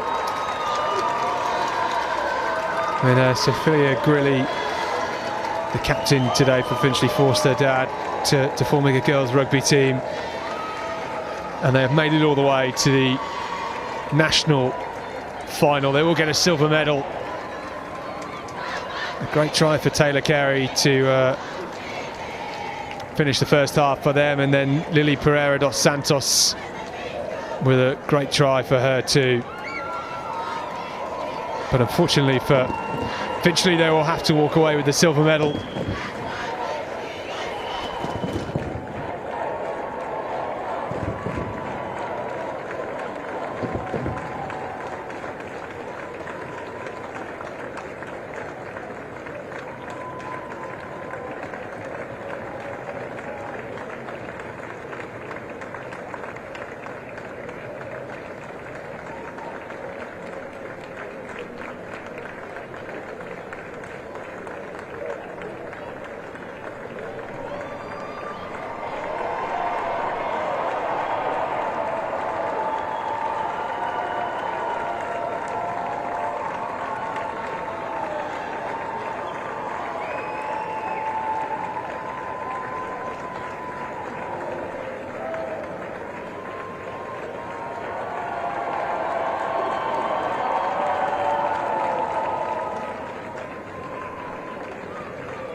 Hello and welcome to It Means Everything, the series where we go back to first clubs of current England players.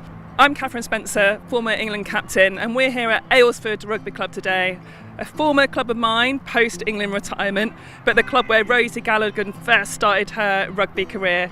Rosie's journey started here and amazingly played her first full game of rugby in a Kent County jersey. Rosie's rise into the Red Roses starting lineup didn't have the best start.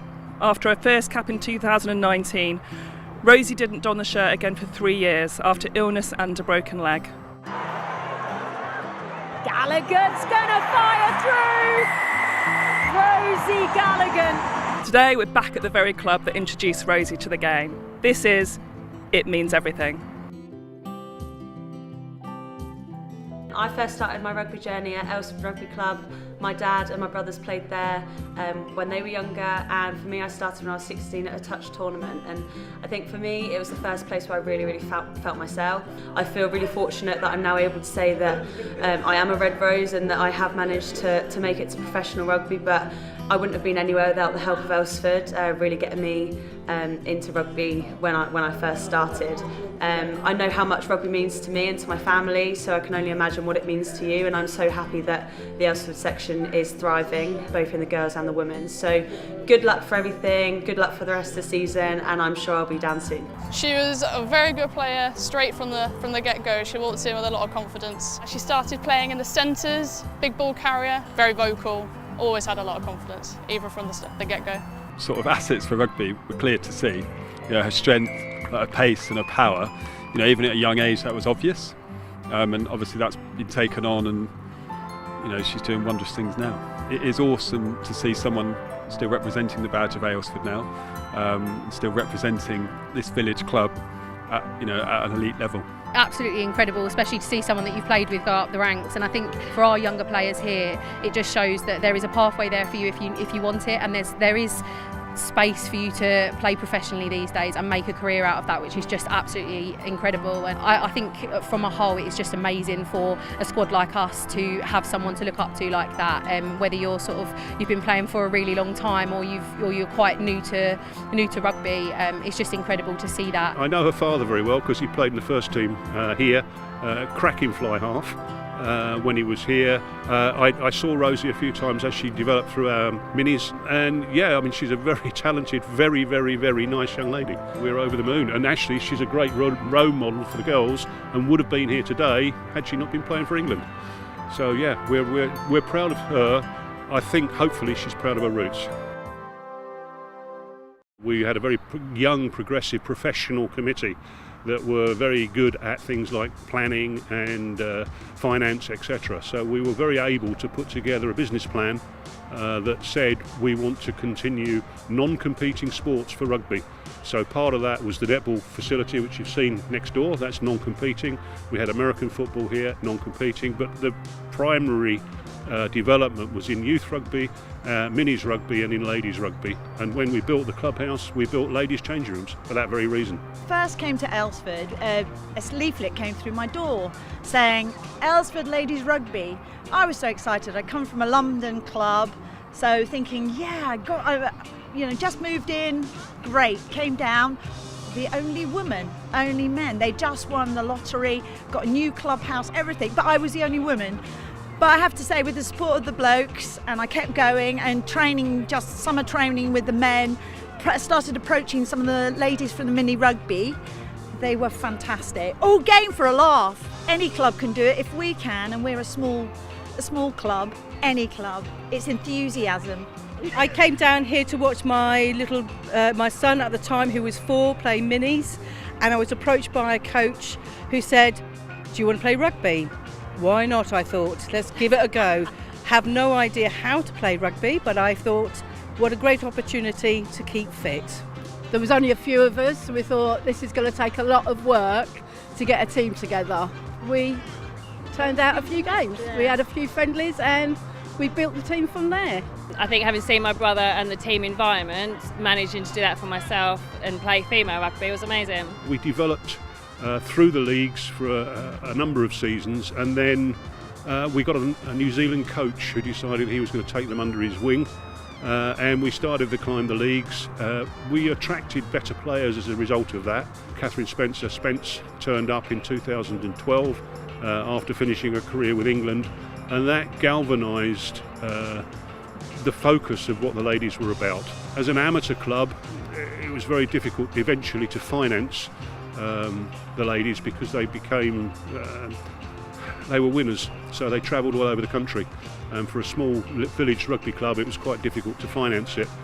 When the RFU announced their new ladies rugby, it became obvious to us that we couldn't support that. We were the last holders of the league and cup as Aylesford Bulls before it moved to its new structure. The ladies rugby, as a result of passing the side to Harlequins, or the side moving to Harlequins to compete in that new league, meant ladies rugby here died a death. Unfortunately, we didn't have a follow-up plan for that, but in 2019 we restarted again. I mean, the inspiration for restarting the team was mainly because it was very apparent that we needed a women's side here. There was multiple really talented players in the youth and junior setup, and they had nowhere to go ultimately. And I know from being sort of a mini and a junior here myself, you always look up to that sort of senior team, and you always think, well, that's where I want to be one day, or even higher. And we didn't have that here for I think about 4 years. Is everybody ready to play for their team today and all of those people that set this platform for us? Yes! Are we all ready to get over that line and finish this season on a high? Yes! Are we all proud to be wearing this shirt today? Yes! Let's go and do it then. 1, 2, 3, balls! There's a huge legacy here. The legacy really started with our friend Natalie. We wear her initials on our sleeve. She was our captain. She was a great scrum half and a flanker. She sadly lost her battle to cancer when she was 27 in 2006-2007, and ever since she's inspired everything we do here. You know, we carry her in our hearts, and that's particularly important to us. We started off as a pub side. Actually, we were playing on a Sunday because it's the only place you could get a drink. Played on council pitches until we found this land here in 1993. And we leased this with a lot of help from the parish council, who also wanted it for sports facility, and since that time we've been developing it as a rugby club. We do recognise that we breed something very special here at Aylesford. You know, we love the legacy of this club, and we love the fact that, you know, you go through an England squad, you go through a Scotland squad, and you just see it peppered with girls that have originated from Aylesford, and we're so proud of that. It is absolutely a family. We're here for each other through thick and thin. We all have ups and downs in our lives, but we all pull together as a team and a club. I play with my 2 daughters, my niece, I've played with my daughter-in-law, so it's a great family club and it's a great place. We all know what we do this for. We don't do this to win. We do this because we want to play with each other every week, teaching the younger girls that actually these are the games we learn from. Like today we had the biggest smiles on our faces and we've lost 33-0, and that it is what grassroots rugby is about, and what we've been through this year is it's just been testament to how hard we've worked on the culture at this club, and I think, to be honest, that always should come first and foremost for every team, especially a women's team. Girls, honestly, I could not be more proud, and every week next season I will come out and do the same job for you all, and I hope you're all here too. Red and blue, through and through, balls on 3, 1, 2, 3, balls!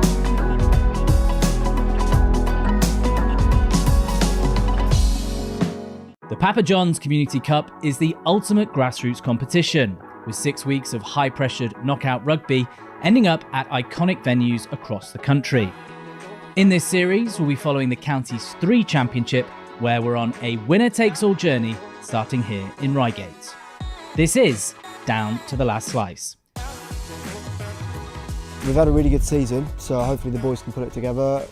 It's an underdog story. We'll see. We'll give it a good go. It's either going to cap off a good season or we're going to start celebrating the season early.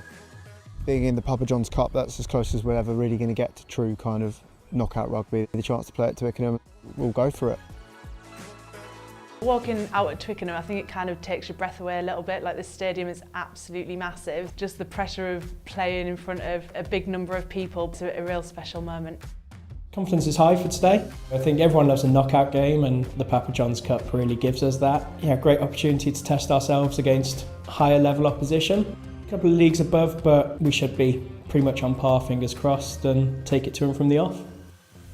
Having something that you're chasing and you really want to go after it, and if you fail then ultimately you lose it all, so that jeopardy that makes everything so much more sweeter when you win it but harsher when you lose it. We've had a really good season, unbeaten in the league, promotion up into Surrey 4. What I think really impresses me is the commitment of the lads. One of our chaps is in his 29th season of first team rugby at the club, and some of the lads that have come through this season have been playing here since they were 4. This is their first season of senior rugby, so they're committed. They love the club, and that's what's really sort of showing through now. Yeah, any knockout rugby like Papa John's Cup is going to be exciting. We want to go as far as we can. We're here to enjoy ourselves and hopefully make a bit of a statement. Look around this room, look how good this team is. We've played together all season. What have we achieved this season? We've achieved everything we wanted to and more. 1, 2, 3, right! Come on!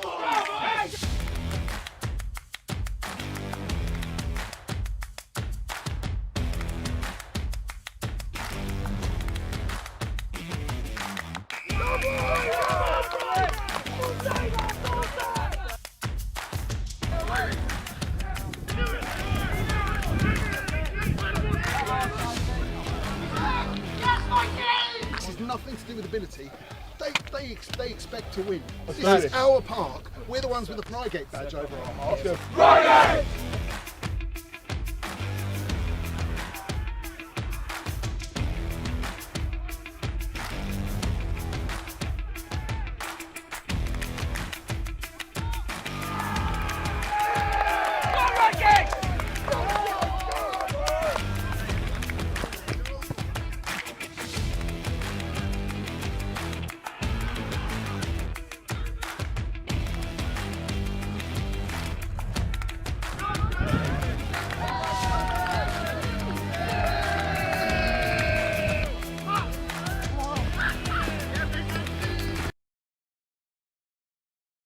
The Papa John's Community Cup is the ultimate grassroots competition, with 6 weeks of high-pressured knockout rugby ending up at iconic venues across the country. In this series, we'll be following the county's 3 championship, where we're on a winner-takes-all journey starting here in Reigate. This is Down to the Last Slice. We've had a really good season, so hopefully the boys can put it together.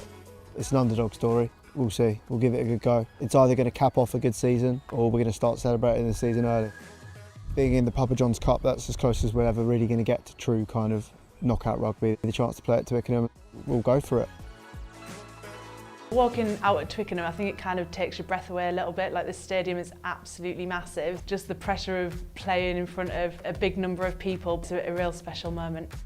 Confidence is high for today. I think everyone loves a knockout game, and the Papa John's Cup really gives us that. Yeah, great opportunity to test ourselves against higher level opposition. A couple of leagues above, but we should be pretty much on par, fingers crossed, and take it to them from the off. Having something that you're chasing and you really want to go after it, and if you fail then ultimately you lose it all, so that jeopardy that makes everything so much more sweeter when you win it but harsher when you lose it. We've had a really good season, unbeaten in the league, promotion up into Surrey 4.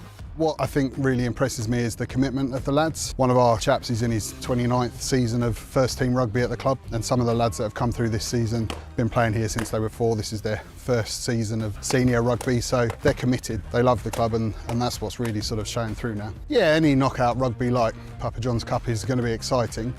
We want to go as far as we can. We're here to enjoy ourselves and hopefully make a bit of a statement. Look around this room, look how good this team is. We've played together all season. What have we achieved this season? We've achieved everything we wanted to and more. 1, 2, 3, right! Come on,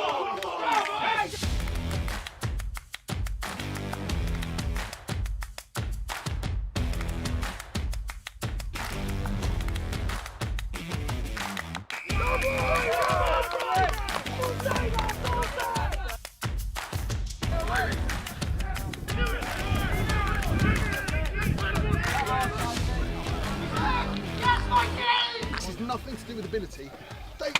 They expect to win. This is our park. We're the ones with the Prygate badge over our hearts. Prygate!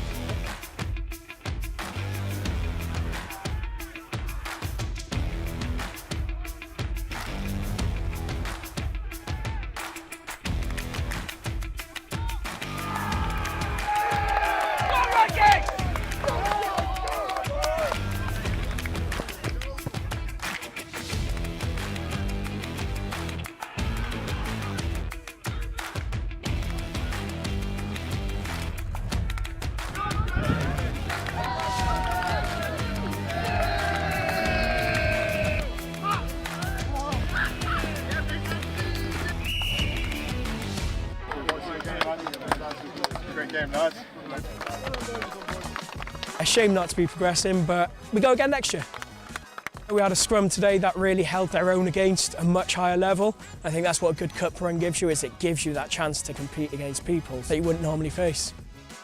Great club, great community. It's nice to have lots of people down here to watch. Nice that the cup kind of offers you to play all kind of teams and throughout the different levels of Surrey rugby. Papa John's Community Cup, we absolutely love it. We played last year, made it to the semis, and unfortunately missed out on that place at Twickenham. So to make it through round 1, we're delighted. Looking forward to the next round.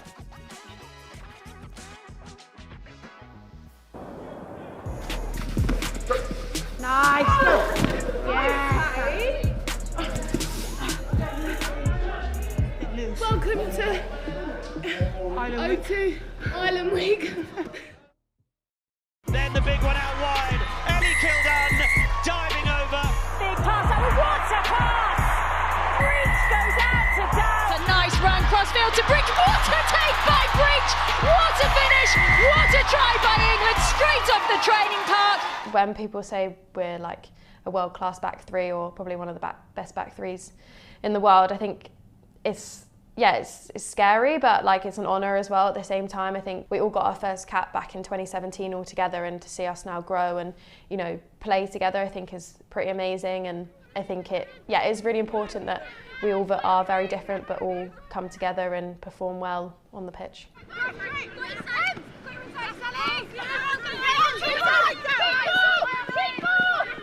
Sometimes as a winger you get a bit disheartened or a bit down about not scoring, or people say, oh, that's your job, when actually we have a lot more than just scoring nowadays. I think in the last 2 games I've assisted Abby and Ellie to score, as well as stretch down on my wing and then have the opportunity to score on the other wing. So I think putting the team in the best position to score, and just because you haven't scored in a game doesn't mean that you've had a bad game, and I've really had to learn and develop that. I think I used to get really down if I haven't scored and I thought, oh, I'd had a rubbish game, but actually sometimes that's when I've had the best defensive game I've ever had, and actually it's looking at it in a different picture and looking at it through a different lens.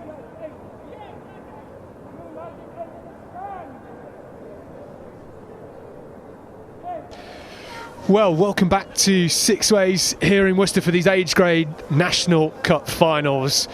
You might be thinking we've just had Sandal, who have won the under-16 girls competition, and they are up in this next game against Basildon in the under-18 girls. It's going to be an absolute cracker, and yeah, we are very much looking forward to seeing this one. The sun somehow has started to come out here, Steph, and it was raining this morning, but now quite a nice afternoon. Yeah, we were prepared for the inclement weather, hunkered down here with all the layers, but the day looks like it's taken quite a happy turn. Sun is coming out just in time for this under-18 girls kickoff. How good would it be for Sandal to go back-to-back here? I'm sure they're all thinking it, all their traveling supporters. It's on the minds of everybody, I'm very sure of, but how good would that be to bring home not one but two beautiful silver cups in the sunshine today? Well, let's take a look at the teams, and this is Basildon. Co-captain Ava Borraghiero goes at hooker, partner alongside Suzanne Bothmer and Camille Rowe. Back row Grace Chapman, Bo Stevens, who's the top forward try scorer for Basildon this season, and Sophia Carrillo McCallan goes at number 8. Ella Barnes is at fly half. Amia Edwards is the top try scorer, 21 this season for Basildon. That is a huge score, and co-captain Keir Ryan goes at outside centre for them.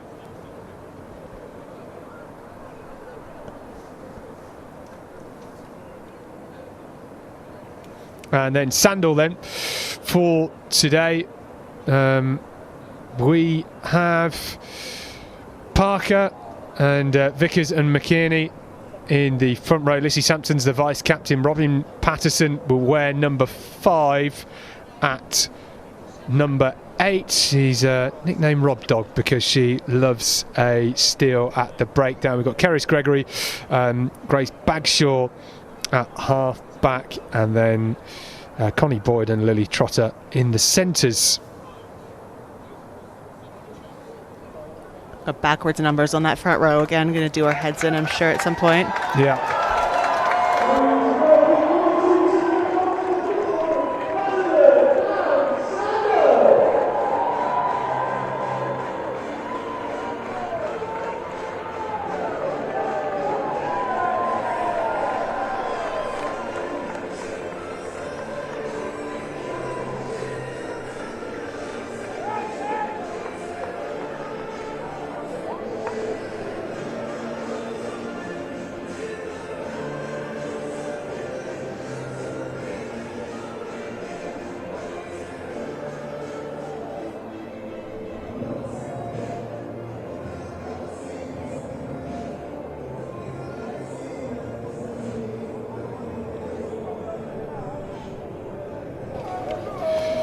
Sandals there in the burgundy kit, Basildon playing in the green and white hoops. They also have their names on the back of the shirts.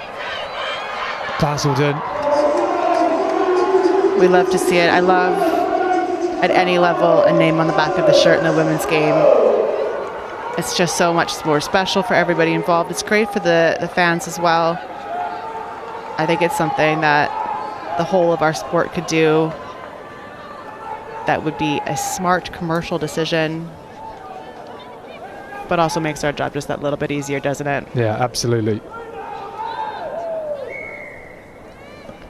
Getting ready here with the Sandal kickoff. And straight into the Basildon half. Bouncing a few times before it's collected and run in right on the edge here. Basildon will have a chance here to have a little bit of an attack. They are outside their own 22 now. Well, Basildon out of their 22, up through the middle, brushing off the tackle of Ruby Parker. Spotting a little bit of room around that breakdown, making a few more meters, moving it quickly back off the same direction, coming blind to the left. And they will attack this edge again with a little bit of a 9 pick from Gracie May Hiscox. Stepping in at the back for Basildon, that's Stevens, and Done well here, Basildon, just to make the metres and keep working their way forward and into the hands of their fly half. Ella Barnes for the first time, who sends the up and under, nice and long, straight down the throat of Keir Ryan. And away, down the left-hand side. Sandal keeping that ball alive and finding the edge there. A big clearance kick there from the Basildon side, but well collected from Sandal and then moved to the edge. It's going to be our first scrum of the game. First chance to see the set piece from both of these teams. Of course, that Sandal under 16 side showing us a lot of really dominant scrum in the previous game. Be interesting to see if that's a club trait. Yeah, it'll be interesting to see. Sandals under 18s, well, they actually made this final after winning 42-22 against Worcester under 18s, and now play for the national title on Worcester's home patch. And Basildon nicely away. Barnes ships it short and darted up by Mignot. Good leg drive, keeping that ball alive on that outside edge. Just well tackled, and Sampson was in there, keeping busy. Sandal really trying to be physical in these breakdowns and contest them defensively, but unfortunately have given away a penalty advantage to the Basildon side. Nice short ball. Good drive forward from Thompson. Bit isolated on that far side, and the loose ball means we're coming back for the earlier penalty.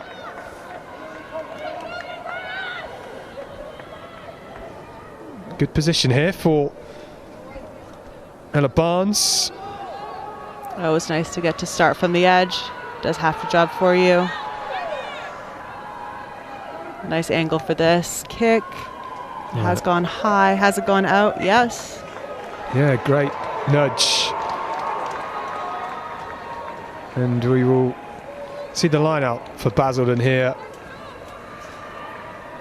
Basildon having only the very briefest of chats before going into this line out. Looking like they're on the same page, of one mind. Good line out. And just picked up for Sandal here. Yeah, quite accurate, just straight through the hands, unfortunately. Sandal do pick it up, string together a few carries, but unfortunately the last of those going forwards.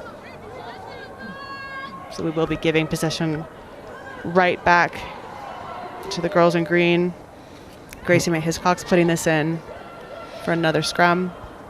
Hiscox up against opposite number, Caris Gregory.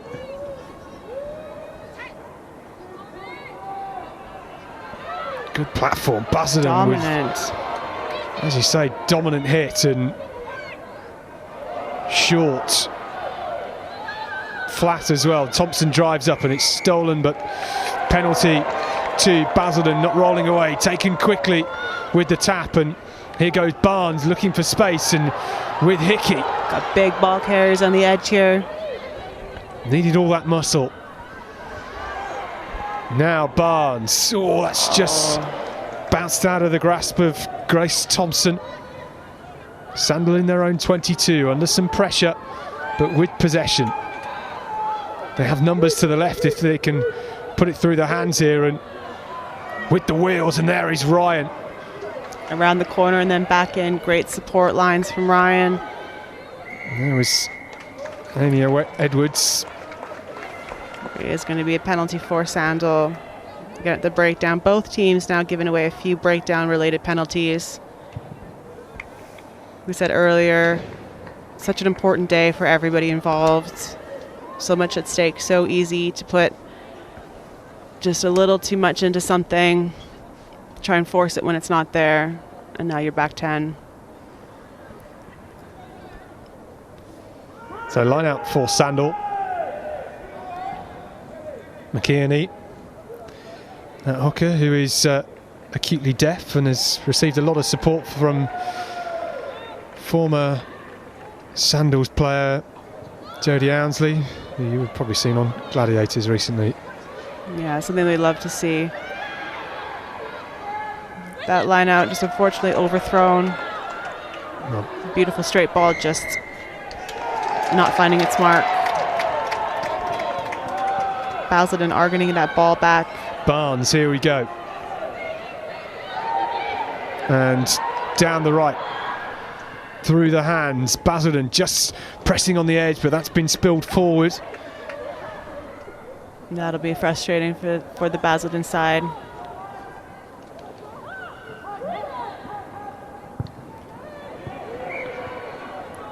Well, just a lot of pressure on that kick there. Yeah, hacked forward, and that is, of course, the frustrating part of, giving away penalty advantage. Great counterattack there from Basildon, getting up on that kick, putting the pressure on, getting the block, and even getting the fruits from it, but not being able to play because they'd already had, of course, Sandal playing that penalty advantage from that earlier infringement. So scrum. Gregory with the feed. Basildon with a huge hit on that previous scrum, and here they go again. One against the head. Charging forward through their number 8, Carrillo McCallan. Big carry from the Basildon 8. Excellent physicality, big leg drive, going for another forward pick and go. With the momentum here, Basildon starting to work their way ever closer. Just being patient at the breakdown, and with the leg drive once more. They'll fancy their chances through the hands. Barnes out the back, and they've got the numbers just about. This is Mino, this is Castellin, and it's the first score for Basildon. Beautiful stuff from the Basildon side, truly a team effort. We saw another really impressive scrum, beautiful set piece from the girls in green. A couple of really bruising, battling forward carries, narrowing up that defensive picture, putting a lot of pressure back on Sandal, and then, of course, when the space is there, freeing up the back line, ball through hand, textbook on the edge.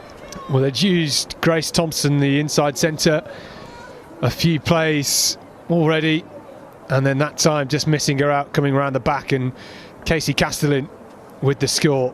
There was Keir Ryan linking up nicely, and Mino with the feed for the try. We'll see Ella Barnes here attempting the conversion. Already contributed quite a lot to the game so far, this player.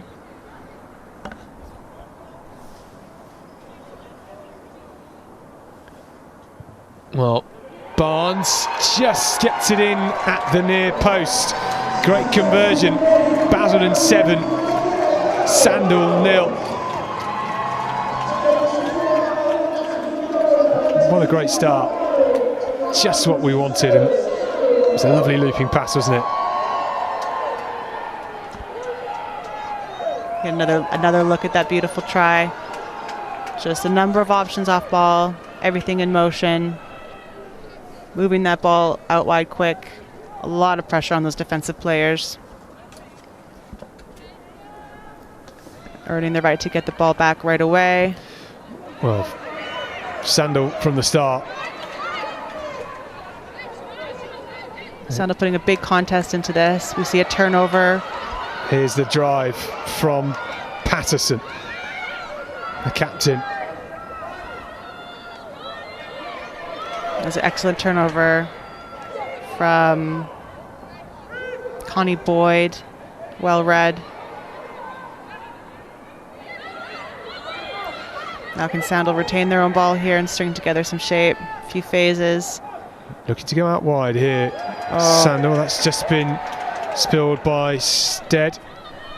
That'll be frustrating for her, I'm sure. A little inaccurate, makes it so hard to keep that ball in hand. Good step from Barnes. Didn't flying on defense there, a little disconnected. Didn't quite have the space to get the pass away, so opted to go on her own, and that's lost in the tackle. Going back for the earlier knock-on.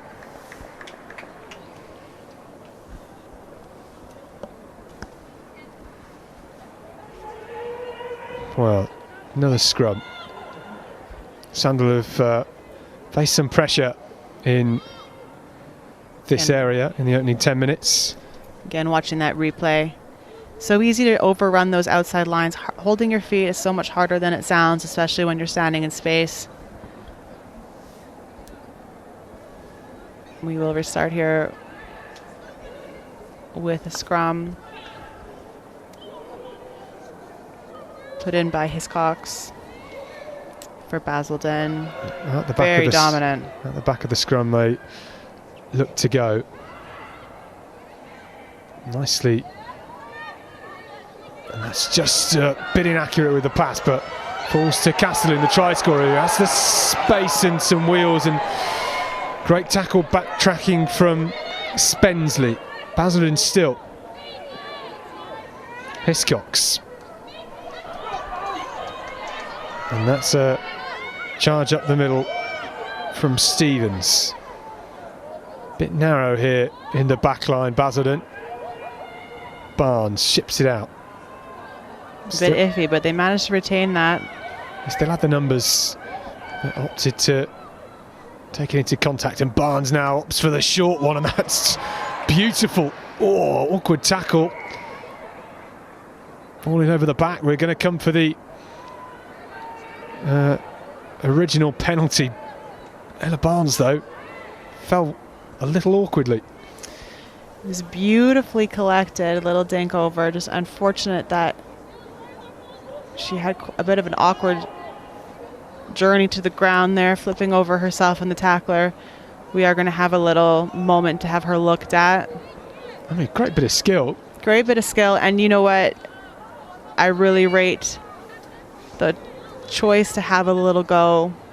You know, a chip and chase in a densely populated area, always a little risky, but if you have the penalty advantage, like, why not? Have a little crack. She obviously has the skill set to pull it off. She collected her own ball well. Well, Basildon this season scored 625 points. No small number. Yeah, conceded 138, and they played 14 games and only lost one. So in good form as Sandal come down the left wing through AJ Cliff. Sandal in possession here off edge. Looking for a little shape, little tip. Here's Gregory from the breakdown, cutting inside. That is a clattering tackle, and I think even Carrillo McCallan thought that was a big hit. Penalty finally comes. Looks like the penalty's been given for the behaviour at the breakdown. Opposite number there, just charging forward. That's Connie Boyd. Wears 8, but playing number 12 today. Part of the under-16 winning side last year. Now, you'd be hard-pressed to have a better result from a kick there. I mean, beautiful range. Yeah, fantastic, isn't it? And exactly the bounce you want. We'll see this big hit again on the replay here. Just a crushing hit. Great timing.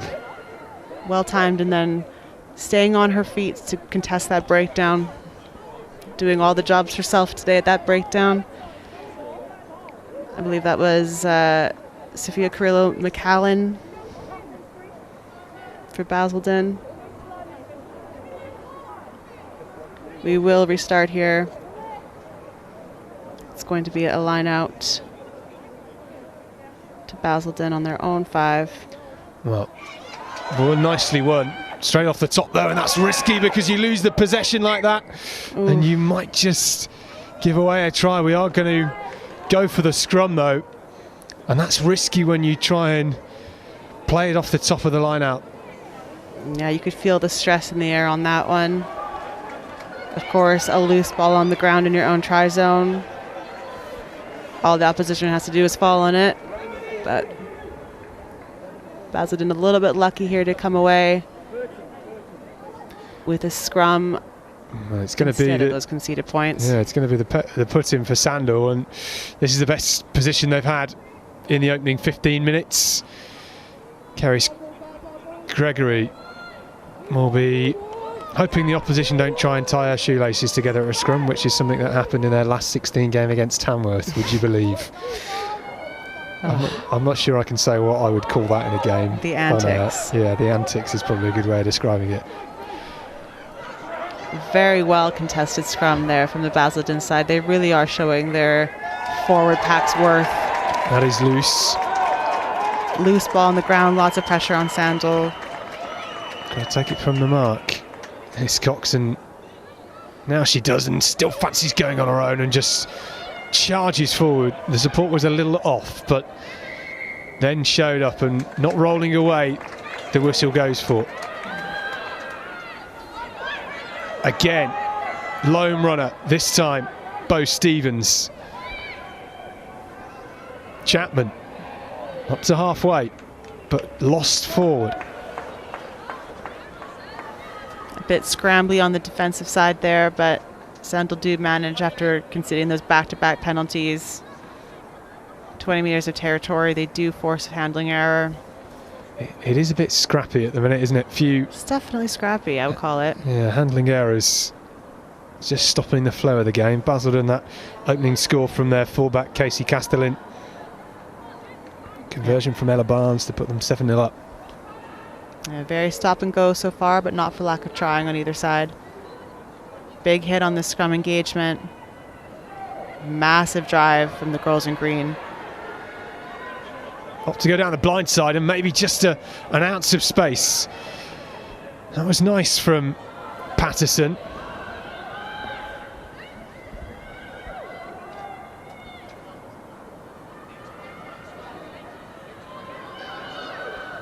Charging up once again. That was Stevens. Great offloads, keeping that ball alive, making a few more meters here. Walker. Will they turn around midfield? They will.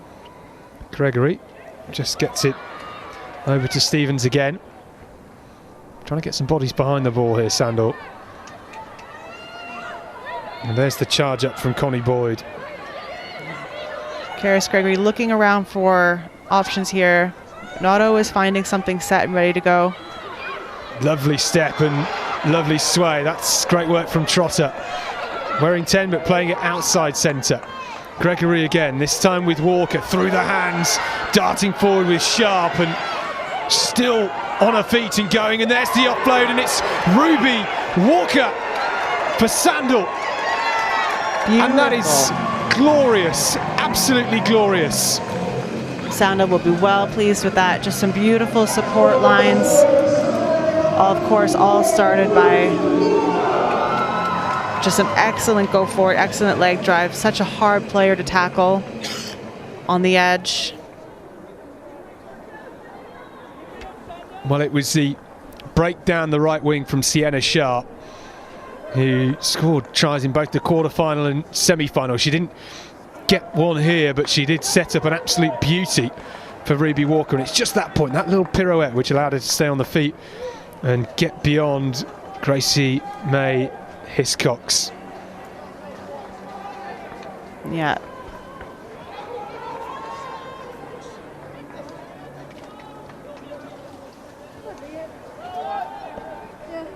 Well, the conversion, superb.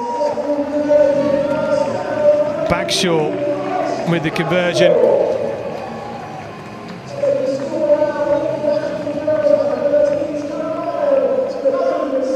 And the plot thickens here. At Sixways, all tied up. Well, nicely poised. Quarter of the way through this game, lovely pirouette, wasn't it? And good support lines. Ruby Walker. Absolutely, just great balance and strength from Sienna Sharp. Just back herself. Multiple missed tackles on that player. Barnes absolutely leathers that one down towards the 22. This is a poignant break from Brooke. Big double hit.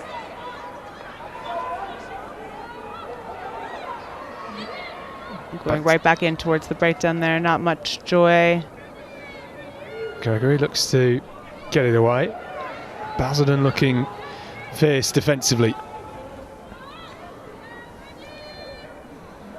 Basildon defense very organized. That's a long old nudge, and that's right over the head of Castellan, who is tracking back towards her own try line, and Barnes is there in support. Lovely soft step, and Castellan will have to do some work as she's muscled in towards touch by Sharp, and that is a fantastic kick, but the kick chase was even better. Yeah, that's exactly what kick chase you want to see from your whippy back three players, putting so much pressure on that ball collection. Of course, the kick itself going nice and deep itself, spending a few bounces before it gets collected to hand. But then on the other side of it, such an aggressive, physical contest, driving Basildon back into their own try line. So we will have a scrum, well earned, to Sandal.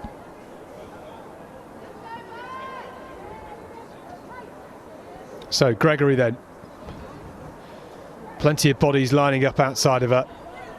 Need a good set of this scrum, Sandal.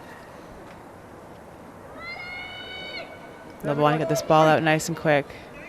Away it goes, change of direction, and there's Bagshaw just cutting and going on her own. Has support. Still plenty of numbers wide. Maybe chose the wrong option, but could still be on. There is Connie Boyd. Just skips beyond the tackle again. Going blind again. We do have numbers on the right-hand side. Gregory just needs to keep her eyes open here, and penalty to Sandal. Taken quickly in, Gregory towards the line, and that's the try. And Sandal take the lead for the first time in this game.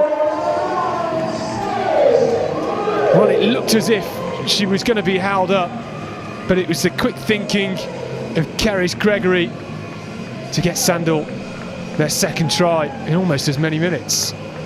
Yeah, they'll be well pleased with that. Perhaps made it a little bit harder on themselves than they had to, and they had so many phases out wide open with that overlap, but you can't argue with points on the board. Well, just the quick thinking, the defence were turned, and unfortunately Bo Stevens couldn't quite get there. Conversion still to come. Look at that for precision.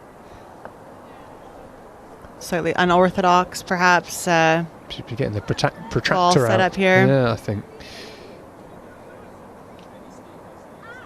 Well, scooped underneath it. Not the distance or the angle in the end, but it is Sandal that lead 12 points to 7, and could they be about to do the double here at Sixways? Getting another look at this try. Quickly taken by the Sandal 9. Keris Gregory, and then we will restart here off the boot of Ella Barnes for Basildon. Nicely taken. That was quick thinking by Harley Stanton onto the field. Part of Loughborough College, but Basildon, away they come. Well read there. Of course, Sandal going for such a quick breakdown, sending those players over so quickly that they perhaps didn't notice the ball being out. Good hands to get it out of contact. Basildon, of course, did notice, and now they have the opportunity to play this ball out wide. Unfortunately, just a little messy on the pickup.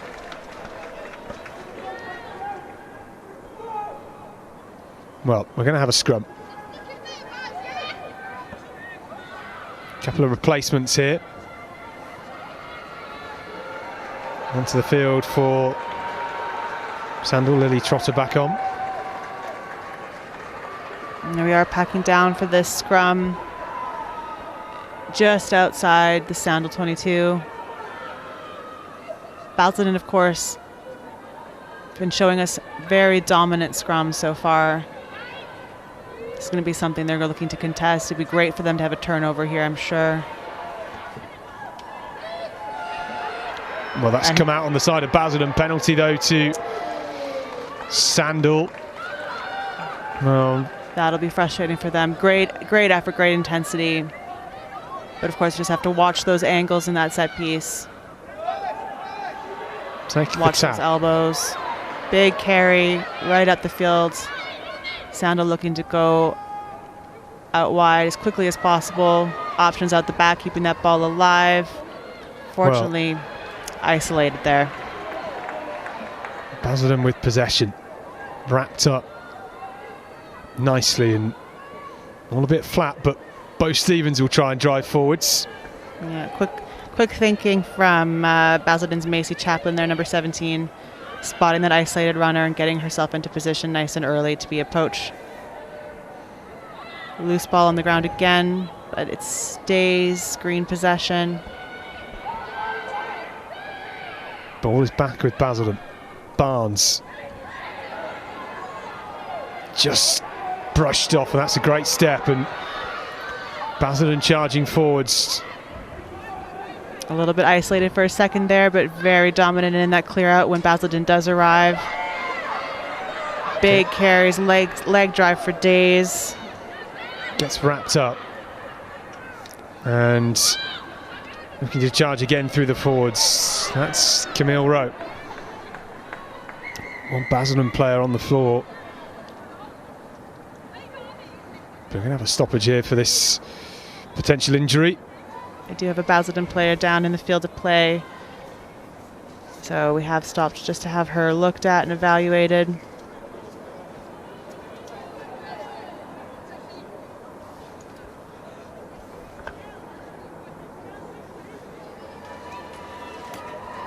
It's really been quite the back and forth contest so far, wouldn't you say?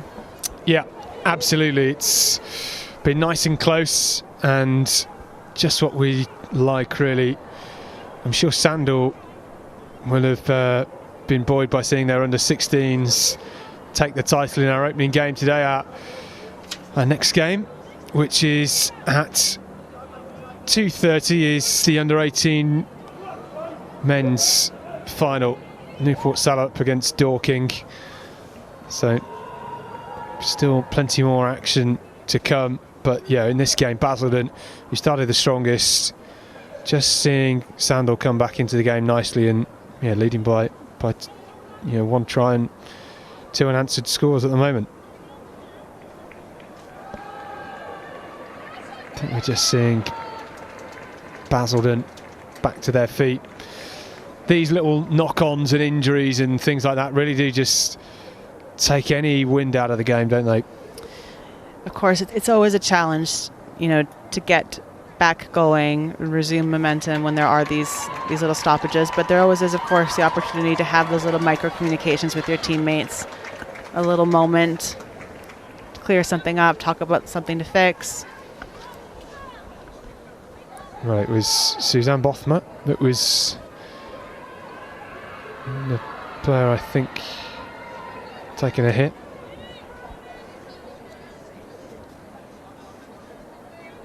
Lots of pats and chat from the girls in green as Basildon get ready for the scrum. Well, replacement on for them, number 20, Adesewa Odajedi. And that's actually Macy Chaplin, who wears 20. Another big scrum. It does go to ground. Picked up by 8 at the back. Gregory was there looking for the tackle. Through the hands. At the back with Mino. Edge. A little bit messy, but it is turned over here on the edge. Gregory gets it away. Here is Vickers and Gregory again, and maybe a bit of space out wide as they put it through the hands, and Walker is there, well tackled, and maybe for Basildon just to drop on top of it. But a couple of errors in succession. The first from Basildon, so it will be Sandal with the scrum. This is a beautiful tackle here from Basildon. Nice and low, really forcing that handling error. And then the best part of it all, quick to feet, back in the game.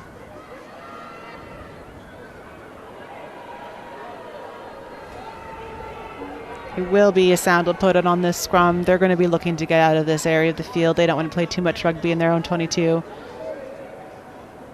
Yeah, tricky place to have a scrum, and particularly under the pressure of Basildon, and that's just been hacked away aimlessly and unnecessarily and unintentionally, but it is back with Basildon in the green and white shirts. Yeah, this Basildon scrum is really paying dividends today, and I'm sure we're going to see even more payout for them as the game progresses. The forward pack in green really putting in a big shift in this first half. Good drive. Coming back for that penalty. Offside. Taken quickly by Barnes. Gets the support.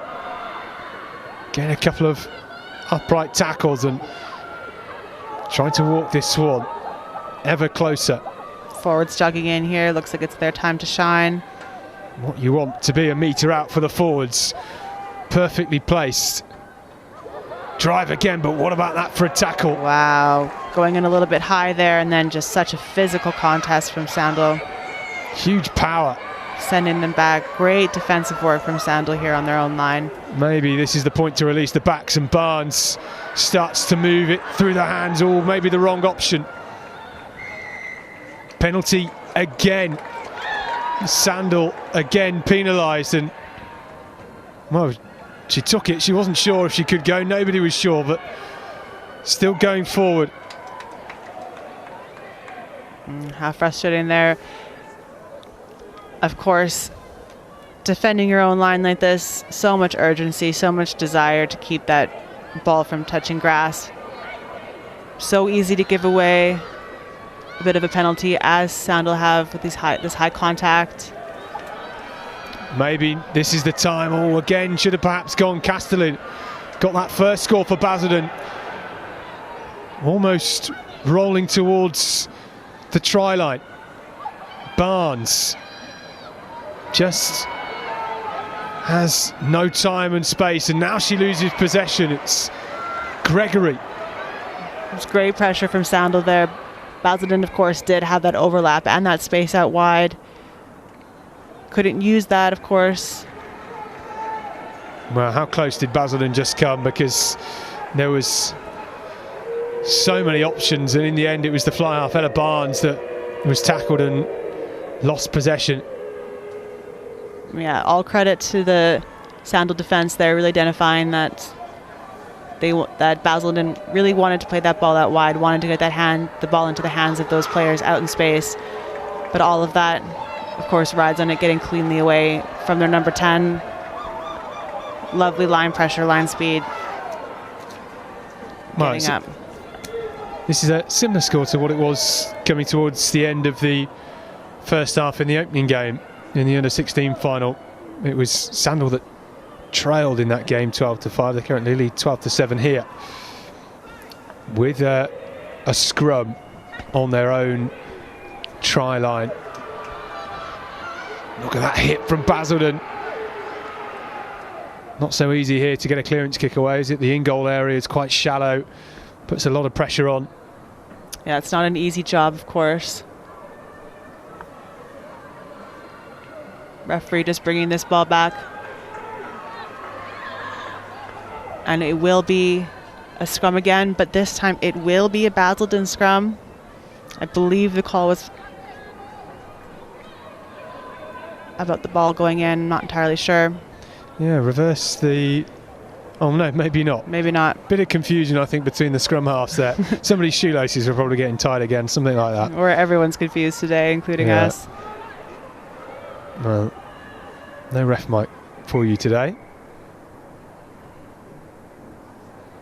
Bit messy at the scrum. This is the problem for Sandal right here. The nervousness of knowing that they're going to get this big green and white wall come ferociously charging towards them. You end up having to pitter-patter your feet and maybe a bit of nerves coming into this hit. Definitely. They know exactly what's coming their way.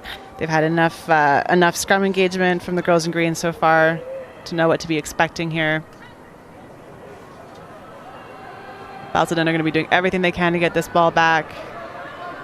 Gregory. Tremendous shift.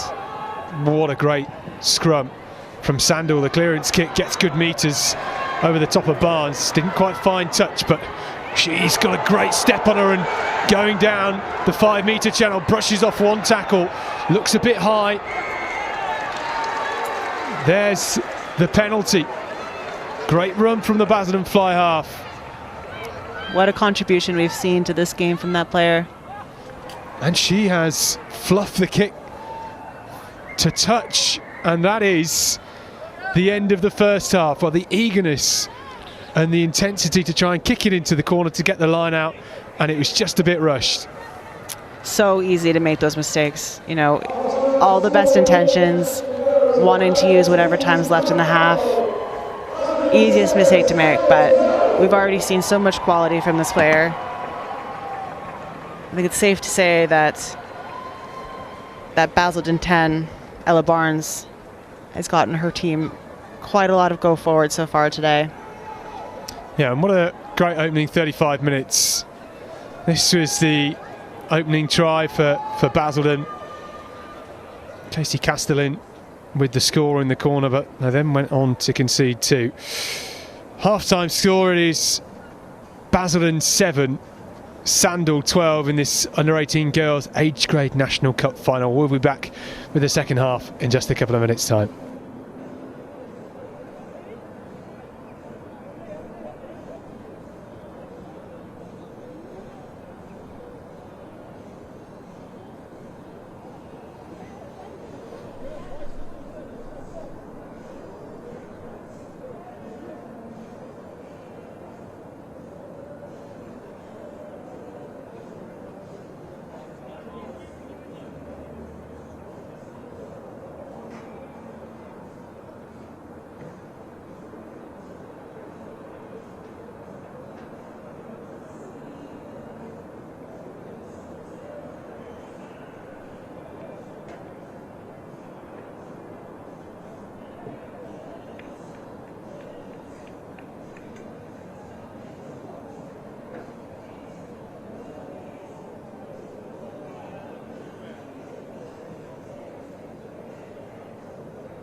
I've been involved since 1964. We never had our own clubhouse then.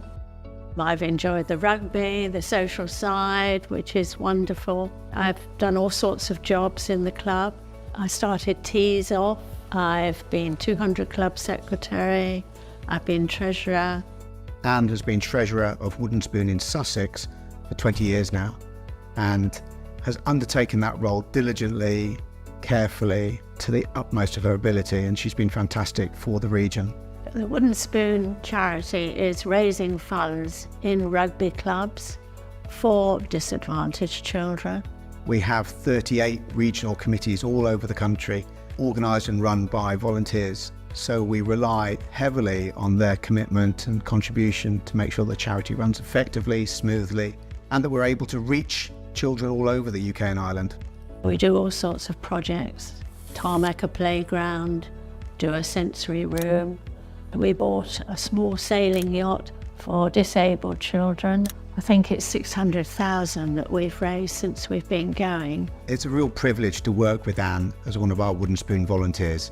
She's a true inspiration to our workforce across the whole of the UK and Ireland. I'd say she's invaluable.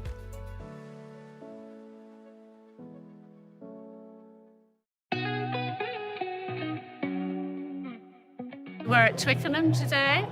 BA had invited me and the family along to the Red Roses game, looking forward to it. I didn't think I'd ever come to Twickenham again, and to be with my family is even more amazing. We're really excited for Mum about coming here today because it's a reflection on all the hard work that she's put into Brighton Rugby Club and Wooden Spoon charity as their treasurer. She's very committed, driven, diligent, hard-working. She's the sort of person you want in your team. Really exciting being here today with 50,000 people in the sunshine at Twickenham, and it's an amazing reflection on how the women's game has progressed and come on, and quite frankly they play some really exciting rugby, so we're really excited to be here.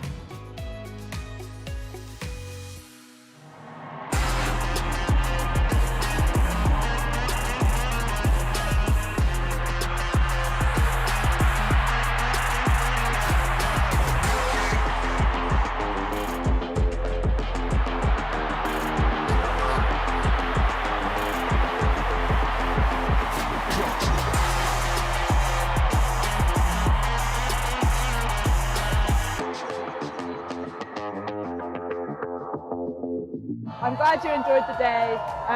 We just wanted to give you this signed shirt as a thank you for all your hard work that you've done in the rugby world. Brilliant. We've also got 2 British Airways Euro Traveller tickets for anywhere in Europe from British Airways. Oh my word, thank you so much. No problem at all. Thank you for everything that you've done. Oh gosh, it's been a pleasure.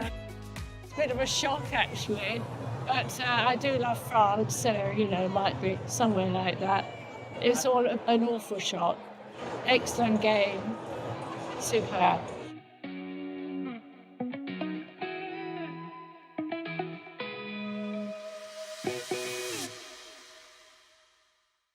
The Papa John's Community Cup is the ultimate grassroots competition, with 6 weeks of high-pressured knockout rugby ending up at iconic venues across the country. In this series, we'll be following the county's 3 championship, where we're on a winner-takes-all journey starting here in Reigate. This is Down to the Last Slice. We've had a really good season, so hopefully the boys can put it together. It's an underdog story. We'll see. We'll give it a good go. It's either going to cap off a good season or we're going to start celebrating the season early. Being in the Papa John's Cup, that's as close as we're ever really going to get to true kind of knockout rugby. The chance to play at Twickenham, we'll go for it. Walking out at Twickenham, I think it kind of takes your breath away a little bit. Like, this stadium is absolutely massive. Just the pressure of playing in front of a big number of people, it's a real special moment.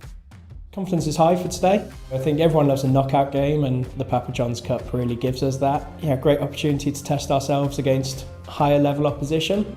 A couple of leagues above, but we should be pretty much on par, fingers crossed, and take it to them from the off. Having something that you're chasing and you really want to go after it, and if you fail then ultimately you lose it all, so that jeopardy that makes everything so much more sweeter when you win it but harsher when you lose it. We've had a really good season, unbeaten in the league, promotion up into Surrey 4. What I think really impresses me is the commitment of the lads. One of our chaps is in his 29th season of first team rugby at the club, and some of the lads that have come through this season been playing here since they were 4. This is their first season of senior rugby, so they're committed. They love the club, and that's what's really sort of showing through now. Yeah, any knockout rugby like Papa John's Cup is going to be exciting. We want to go as far as we can. We're here to enjoy ourselves and hopefully make a bit of a statement. Look around this room, look how good this team is. We've played together all season. What have we achieved this season? We've achieved everything we wanted to and more. 1, 2, 3, rise! Come on, boys!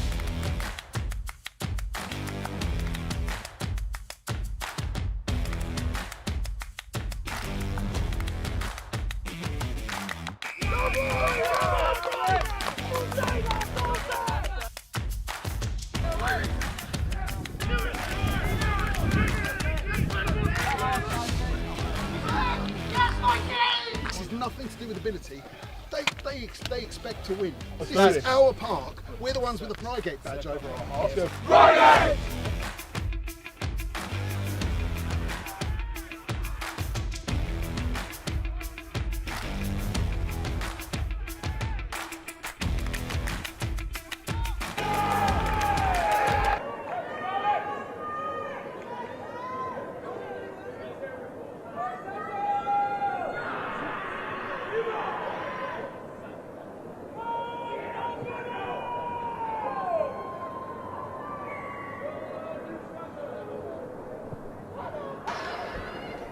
Back with the second half, and Basildon get us underway. Sandal leading 12-7 at the break. Those 2 tries from Ruby Walker and Keris Gregory. Oh, that offload didn't go to hand, but back on the side of Sandal.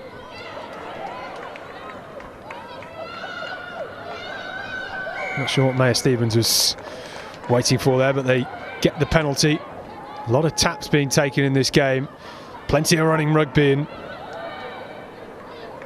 great charge. There is Candlin. Represented England under 18s in the Six Nations this season. That's another good offload. And another into the hands of Ruby Parker.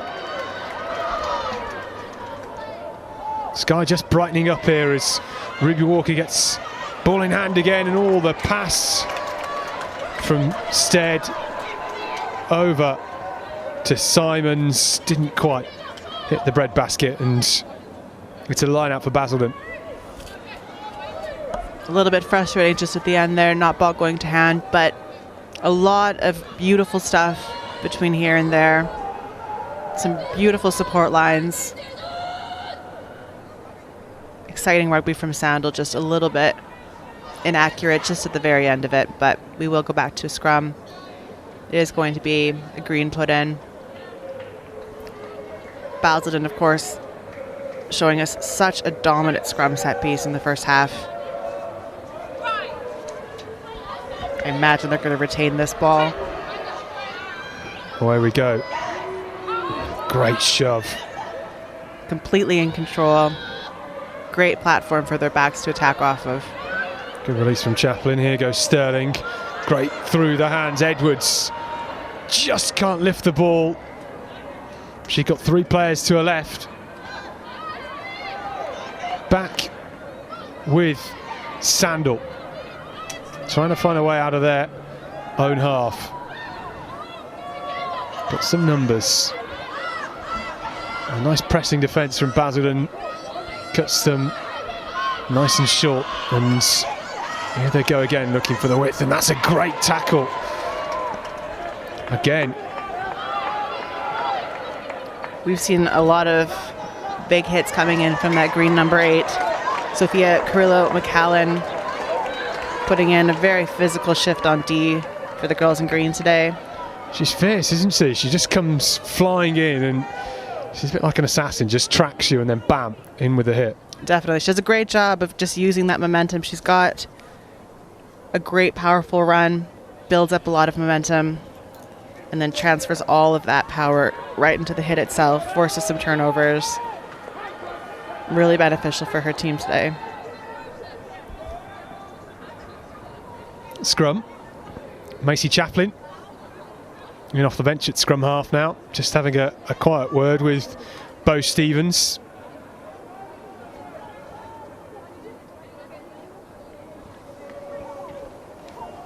If I was wearing green right now, I'd be pretty excited about the location of this scrum. Just shy of the opposition 22, right on the edge. Every reason to expect they're going to retain this ball. We're going to have a reset. We are seeing some wheeling here. Ref just having a bit of a chat. Speaking to both teams, but perhaps a little bit more interested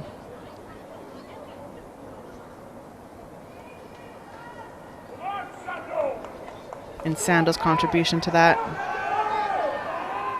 Well, despite the dominance in the scrum, Basildon do trail by 5 points. Yeah, but no doubt they're going to be looking to eliminate that gap here. Beautiful straight drive. Away it goes. Barnes through the hands, cutting back inside, trying this trick play. Castellin coming in from fullback. Yeah, beautiful play there, and then excellent ball retention. There's so much contest there. Maybe some numbers. Basildon. Can they find the width? Good cover defence from Sandal, quick to realign. Charging up here. That's Poulter. Big crunching tackle. Sandal looking for the poach there, but of course, difficult to do when your tackler hasn't rolled. The result is that we give Basildon this penalty, middle of the field. They will run it. Borraghiero, the co-captain, still going as well. Finally brought down by Gregory. They have some numbers, but so do Sandal in defence, and that's lost. Yeah, but inaccurate with that, the pass part of the equation there. Shunted backwards again. That's solid defence and still being shunted backwards. What about that? And Sandal using every opportunity here to get out of their own territory. Bo Stevens. This has been some great defensive work from the girls in Burgundy, and charged up again. Yeah, we really can't fault the work rate here on defense from the girls in Burgundy. Sandal really putting in all the effort, folding round. Big double hit there, and then immediately in that breakdown, testing the validity of that seal. That looks high again, and there's the whistle. I just wonder here whether Basildon should consider the posts. It's not a terrible idea given the location. Well, they just seem to be going backwards, and it's a bit lateral, and maybe just in attack need a bit more depth, because it was well read by Sandal for those 10 or 15 phases. We will just go for the tap and go. Good hands, cutting back inside. There's the offload down the left wing. Can she stay in? It'd be great if she could. Looking to build some shape here, coming back open. Stevens. Great hands, great pickup. Maybe some space, maybe the numbers if they can get it through. Just half a metre short. It's still on if they can go to the right. Through the hands from Barnes. Oh, it's along the floor. She tried to get it away so quickly, it just missed that touch of accuracy, and Edwards goes again. Great work on the floor. Did so well to get back inside the 5. There's the penalty once more. What will we have here? They are going to get another chance here, right on the 5. It looks like they're going to go for... Thinking about this tap penalty. Oh, that will be very frustrating, going for a tap penalty play, of course, but perhaps not everybody on the same page, looking a little bit surprised when the ball comes into play there. Borraghiero, though, was standing and just not expecting the ball. Not on the same hymn sheet. Well, we will have a Sandal scrum. They've done well to weather that storm for now. Real challenge will be, of course, this set piece. No doubt Basildon will be feeling very frustrated after no points from quite a few opportunities here deep in the opposition 22. They're going to be really wanting to turn this scrum over, have another crack at it.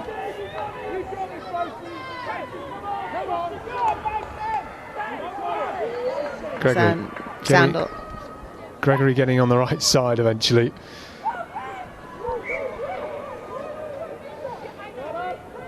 Big scrum there from girls in green. Well, there's just been a bit of confusion at times in this scrum. As we say, I think that perhaps comes down to the expected domination of this Basildon forward pack. Oh, 100%. And of course, Sandal are going to be doing everything they can to mitigate that onslaught. We're seeing a lot of effort being put into at least prevent that drive. That's so easy on the left side of the scrum for Loosehead to have those hips turns out. Shows a picture. Great turnover here from Green. Pick up by 8 on the edge, and she will dot it down. That's going to be a try. Great physicality. Sophia Curlow-McCallan, well learned from her. I think she's made a massive impact on this game so far. A lot of go forward. She really deserves those points, I'd say. Well, in that pink hat, it was actually Grace Chapman who got the hat, who got the score, and she's standing in now at number 8, in off the flank, and look at that for the dart. Great finish to put them level.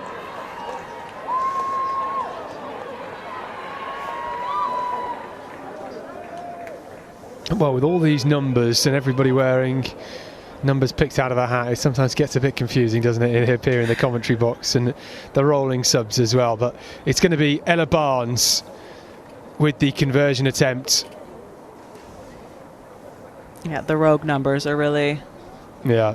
frying me today. My brain will be aching when I go to bed tonight, I think. A chance to regain the lead. Nicely done.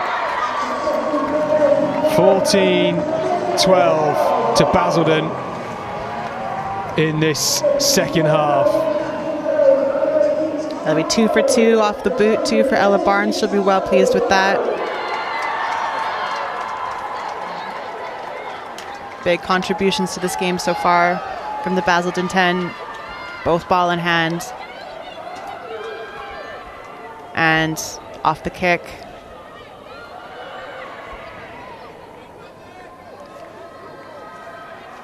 Now we'll just see how Sandal answer the call. Trailing by 2. Right. Straight down the throat of Muir. Looking to keep it live with the offload. Barnes does well to get it away. Back in the hands of Chapman, the try scorer.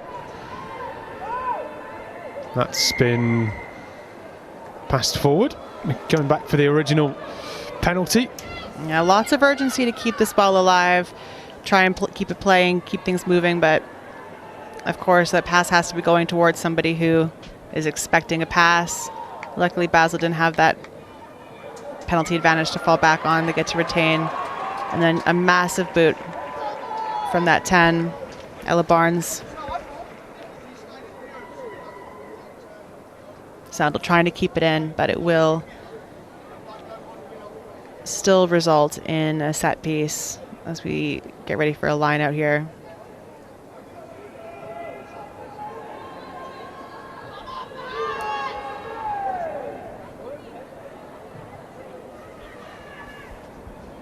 Well, Borraghiero just about keep it with the trick play. Chapman. Interesting looping around, Hooker collecting it from the pass and then sending it back blind. It's earned them several meters. At the back door, Barnes. Nice. There's the big fen. Gets the offload away. This is looking good here for Basildon. Edwards. Fantastic tackle. Very dynamic. There are some spaces out wide, disconnections. Can we get the ball there? It was a great last effort from Sienna Sharp, but she might not be able to stop Basildon here on the other side of the field. They're still going. Good cover tackle once again. Basildon doing a great job of stretching the defense, getting the ball edge to edge. Sometimes a little bit messy in between, but collecting it yet again. Can they make something from this? Edwards, Castellin looking for her second. Maybe just a touch high again. Yeah. Yellow card. The ref has seen that one. Well, I think that is Sienna Sharp. There's been a few too many in this game, and eventually the card has come. Yeah, such a frustrating thing. Of course, no player wants to incur a penalty or any sort of problems from an unsafe high tackle, but such an easy thing to do under so much pressure trying to keep this green team out. They try and go quick, but the ref's saying no, that's not the spot. There's the tap. Barnes wide. A number of green and white shirts. Here's the cover from Sandal. They were just drifting. Needed somebody to straighten things up in attack. In front of the posts, and it's Hickey.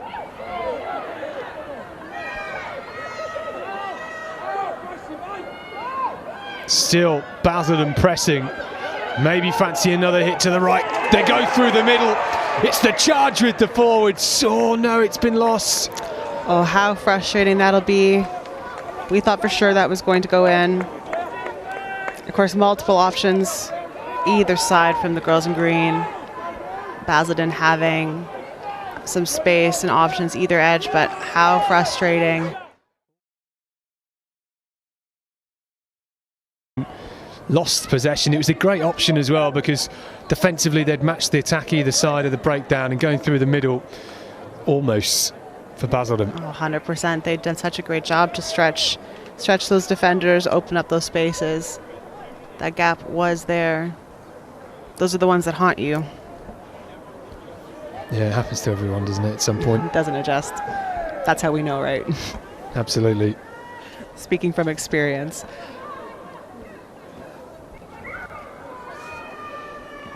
We're just waiting to get going here again. Looks like there's going to be just one Sandal player getting evaluated, perhaps coming off.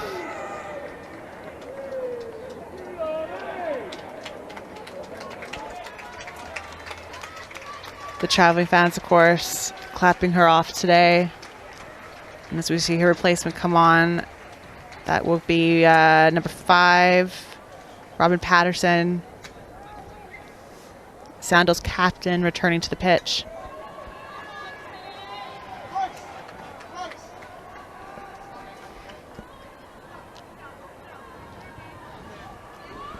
There's a goal line dropout.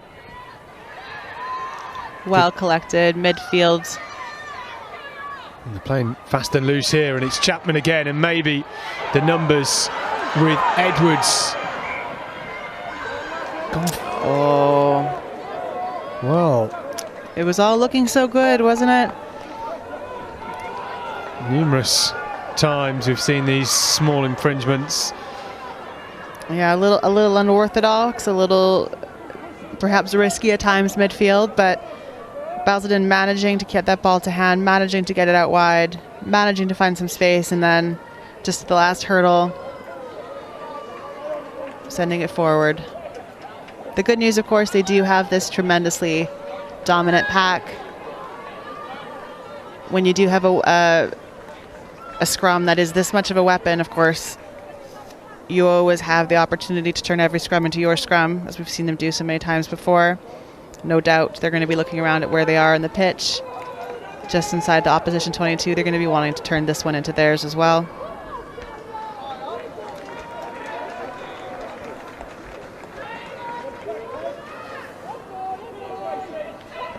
So then Gregory off the scrum for Sandal, under a lot of pressure again, and done incredibly well to get that away, Robin Patterson.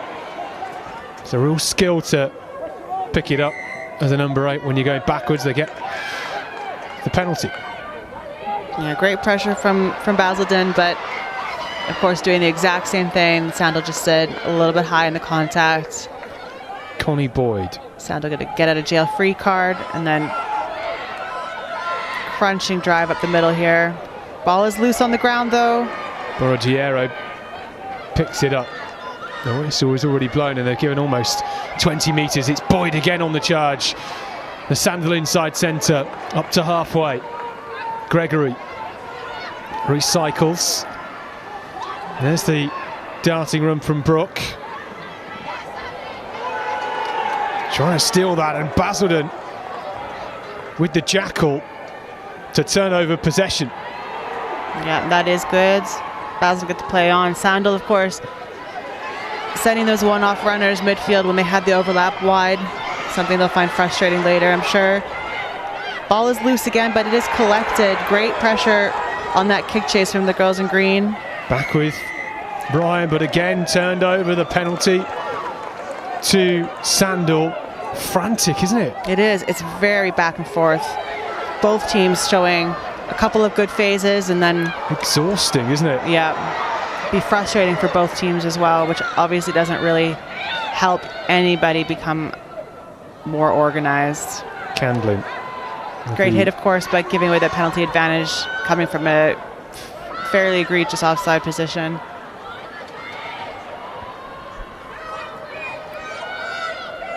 Break from Boyd. Stepped, and maybe an option here for Stead. That's, of course, going forward. They will bring it back.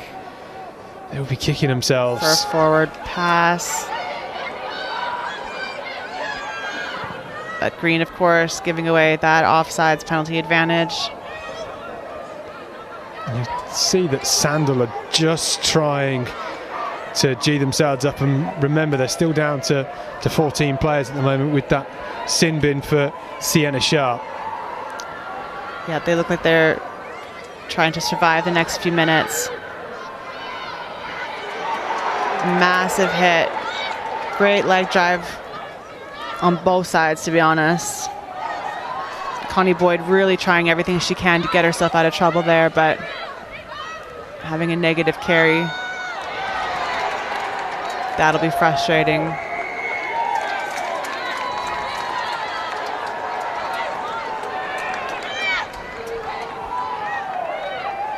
So Barnes, good chance for Basildon to send this one long once more. Got a good boot on her, Ella Barnes. We've already seen that with those couple of conversions. Yeah, I think smart decision as well to go for the line out, both in terms of getting some land back, but we've also seen a little bit of discombobulation in that tap and go piece. The line out's probably a safer bet, but it also gets them a little bit of territory back. Sandal making a few substitutions, the stoppage, and we've got a big old line out here. All hands on deck.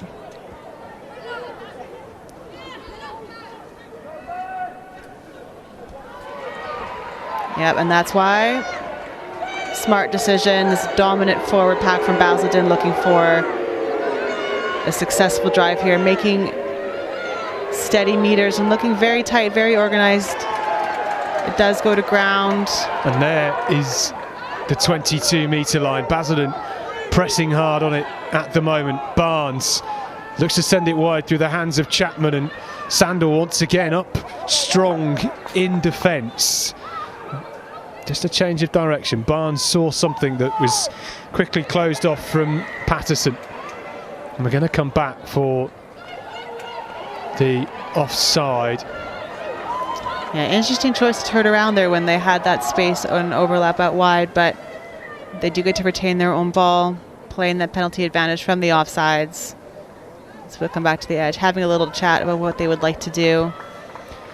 It's interesting, isn't it? Because Sandal have been so strong in defence and there's been so many options for Basildon. They just haven't quite broke through, and now Sandal are up to a full side of 15 again. Yeah, they'll be very pleased to have full numbers back. Of course, every minute that you're on defense is exhausting either way, but just that much more tiring when you're man down. Trying to mark everybody, keep as many people on feet as possible, but when you're always man down, the math is just not going to math. Basildon going for this line out again. Off the boot of Barnes. What are they going to be able to do here to try and break down this defence? You know, I mean, they just got quite a lot of joy from that line-out drive. I'd be surprised if they don't do it again.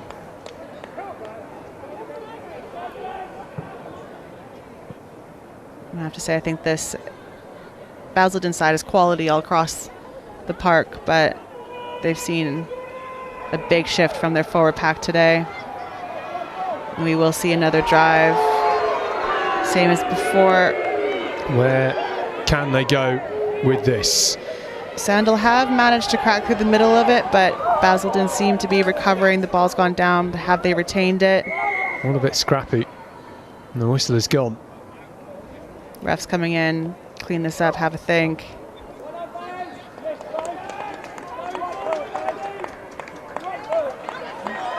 She's going to say that has been brought down by Sandal. Of course, from safety perspective, we cannot be dragging down, bringing them all to ground. Here we go then.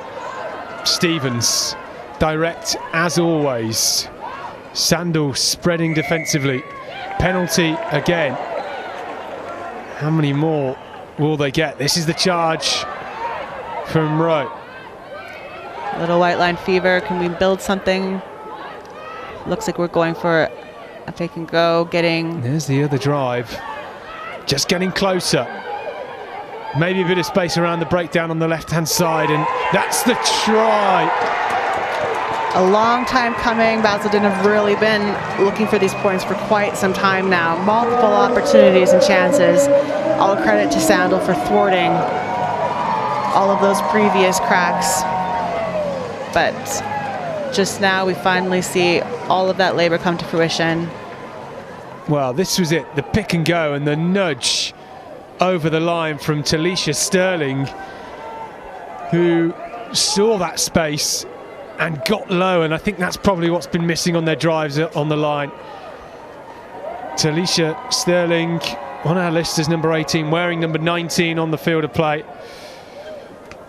And Basildon, all the pressure, finally managed to power their way through.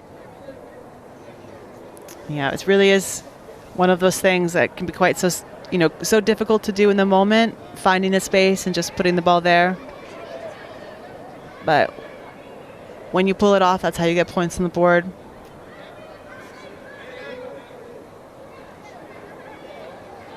Basildon, of course, creating those little gaps by forcing the defense to pull out wide, mark all the options.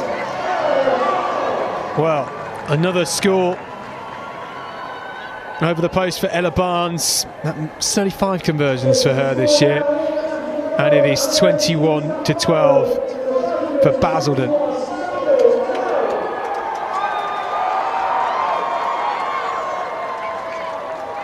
I think it's important that Sandal don't approach the final 10 minutes of this game with a negative mindset. They can't be dejected. You know, they've just conceded, but they're still within a chance of winning this game. Of course, I mean, we've seen bigger gaps in the scoreline narrowed in less time.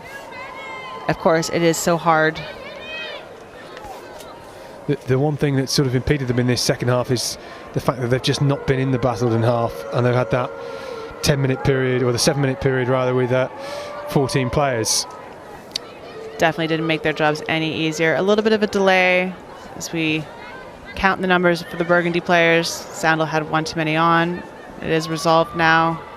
Basildon playing this out wide, getting the ball through hand. Maybe some space if they get it into the 5-metre channel.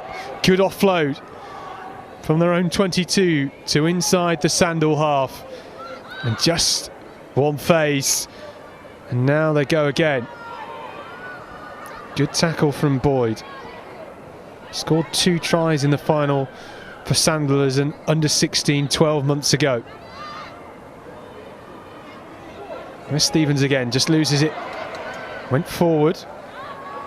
Loose on the ground. Both players going for it, but maybe it didn't go forward. It's tough to say when the dust settles. It's Patterson there. Oh. Barnes does well just to stay in field. Very physical. Seeing a change of possession every phase. Very scrappy. Basildon, of course, still trying to get out of their own half here. Again, look to move it wide with Poulter. Ball spending quite a lot of time on the ground, despite conditions improving. Just the messier it gets, the scrappier it gets, the harder it is to add accuracy to that catch-pass piece.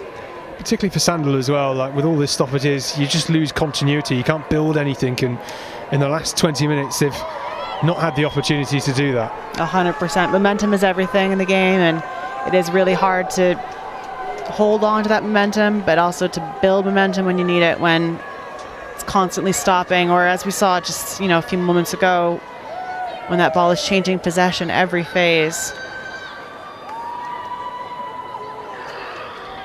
So, scrum to Basildon with their powerhouse. That forward pack causing damage. Chapman off the base. And playing at number 8, charges straight in to Sienna Sharp. Stolen by Patterson, the captain for Sandal. Yeah, very well spotted from Patterson there. There was definitely the support there for Basildon. They were there at the ruck, but they just forgot to center the ball. That didn't get past Patterson, though. The kick into the corner being chased after by Spensley. How's that going to bounce? And all just about dropped on. And there's the try. Well, I never thought that had been dotted down by Bella Spensley. She was so close. It was a great kick chase. It was a great kick, wasn't it? It totally was. There's so much pressure on Basildon there. playing a lot of rugby in their own half, big range off the boot, and then of course the magic is in that kick chase. Well, it was Bagshaw with the boot, great vision, they had numbers over, and tearing after it in defence was Keir Ryan, and she spilled it, and Finchley was there to dive on the loose ball. Well, there was no control from Keir Ryan. She lost it, it was behind her, and Finchley was there to pick up the pieces. Great support as well from Ebony Stead. 100%. So much pressure on Keir Ryan there. Having the ball go over your head as a back three player, always a stressful experience, but especially when you're just unable to get it quickly enough on those bounces, isolated, a lot of space, and then it's a numbers game, of course. There's more of them than there are of you. I mean, just an absolute belter of a kick. The weight on it was perfect. Yeah. And a great reward for Bella Spensley, who travels a 4 or 5 hour round trip to train with Sandal. That is one committed player, and clearly paying off dividends. Getting an opportunity to show her skill set. The crowd are loving it. Huge volume. Yeah, and 5 minutes to play as well. Well collected, finding edge here. That was Bagshaw. That try certainly seems to have reinvigorated the Sandal side. They have come out firing. Gregory. Darted through the middle.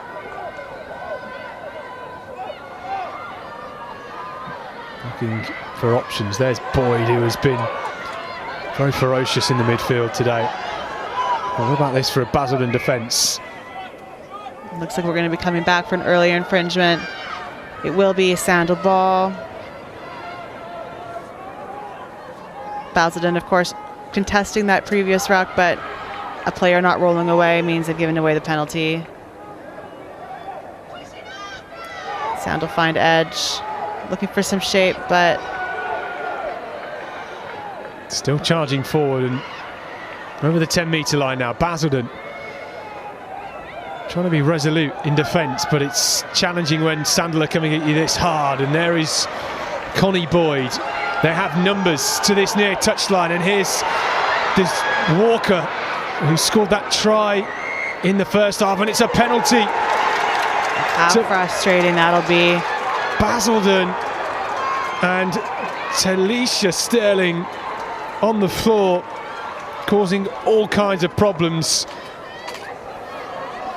Ruby Walker, of course, ball carrier, quite frustrated with that call, but really making it quite easy to show that picture when we're going to ground on our backs. Not much time on side. And that seems to be full time. Well, the full-time whistle is blown here at Sixways. And unfortunately for Sandal, the double is not to be. It is Basildon that have taken the National Cup.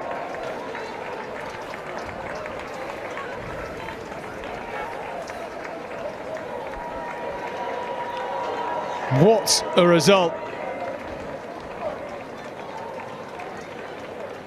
And it was such a close game.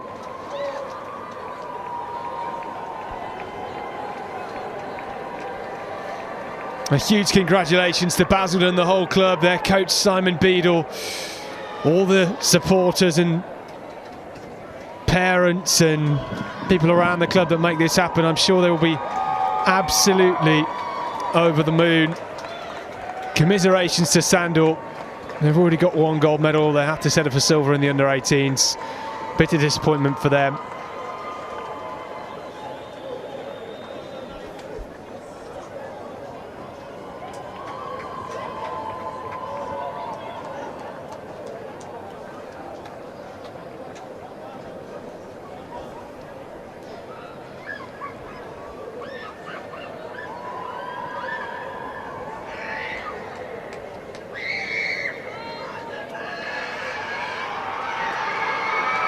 Mate, you can see the celebrations there, just how much it means.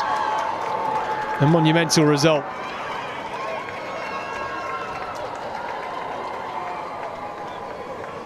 Well, we'll stay with these scenes ahead of the presentation.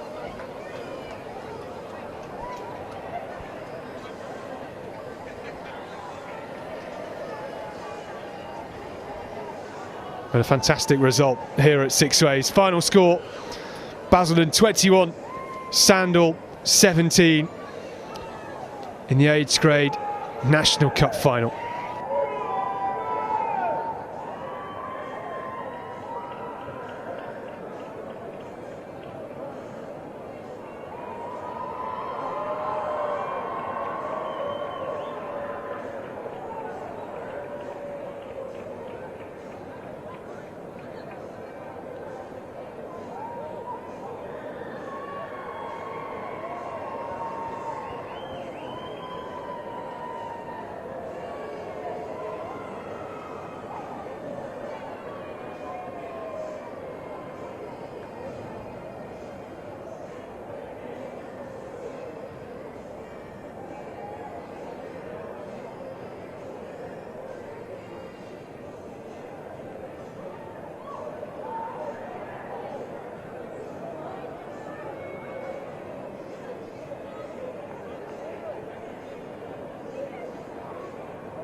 Hello and welcome to It Means Everything, the series where we go back to first clubs of current England players.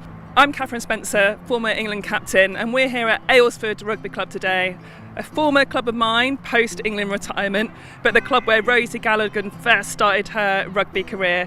Rosie's journey started here and amazingly played her first full game of rugby in a Kent County jersey. Rosie's rise into the Red Roses starting lineup didn't have the best start. After her first cap in 2019, Rosie didn't don the shirt again for 3 years after illness and a broken leg. Gallagher's gonna fire through! Rosie Gallagher! Today we're back at the very club that introduced Rosie to the game. This is It Means Everything. I first started my rugby journey at Aylesford Rugby Club. My dad and my brothers played there when they were younger, and for me I started when I was 16 at a touch tournament, and I think for me it was the first place where I really felt myself. I feel really fortunate that I'm now able to say that I am a Red Rose and that I have managed to make it to professional rugby, but I wouldn't have been anywhere without the help of Aylesford really getting me into rugby when I first started.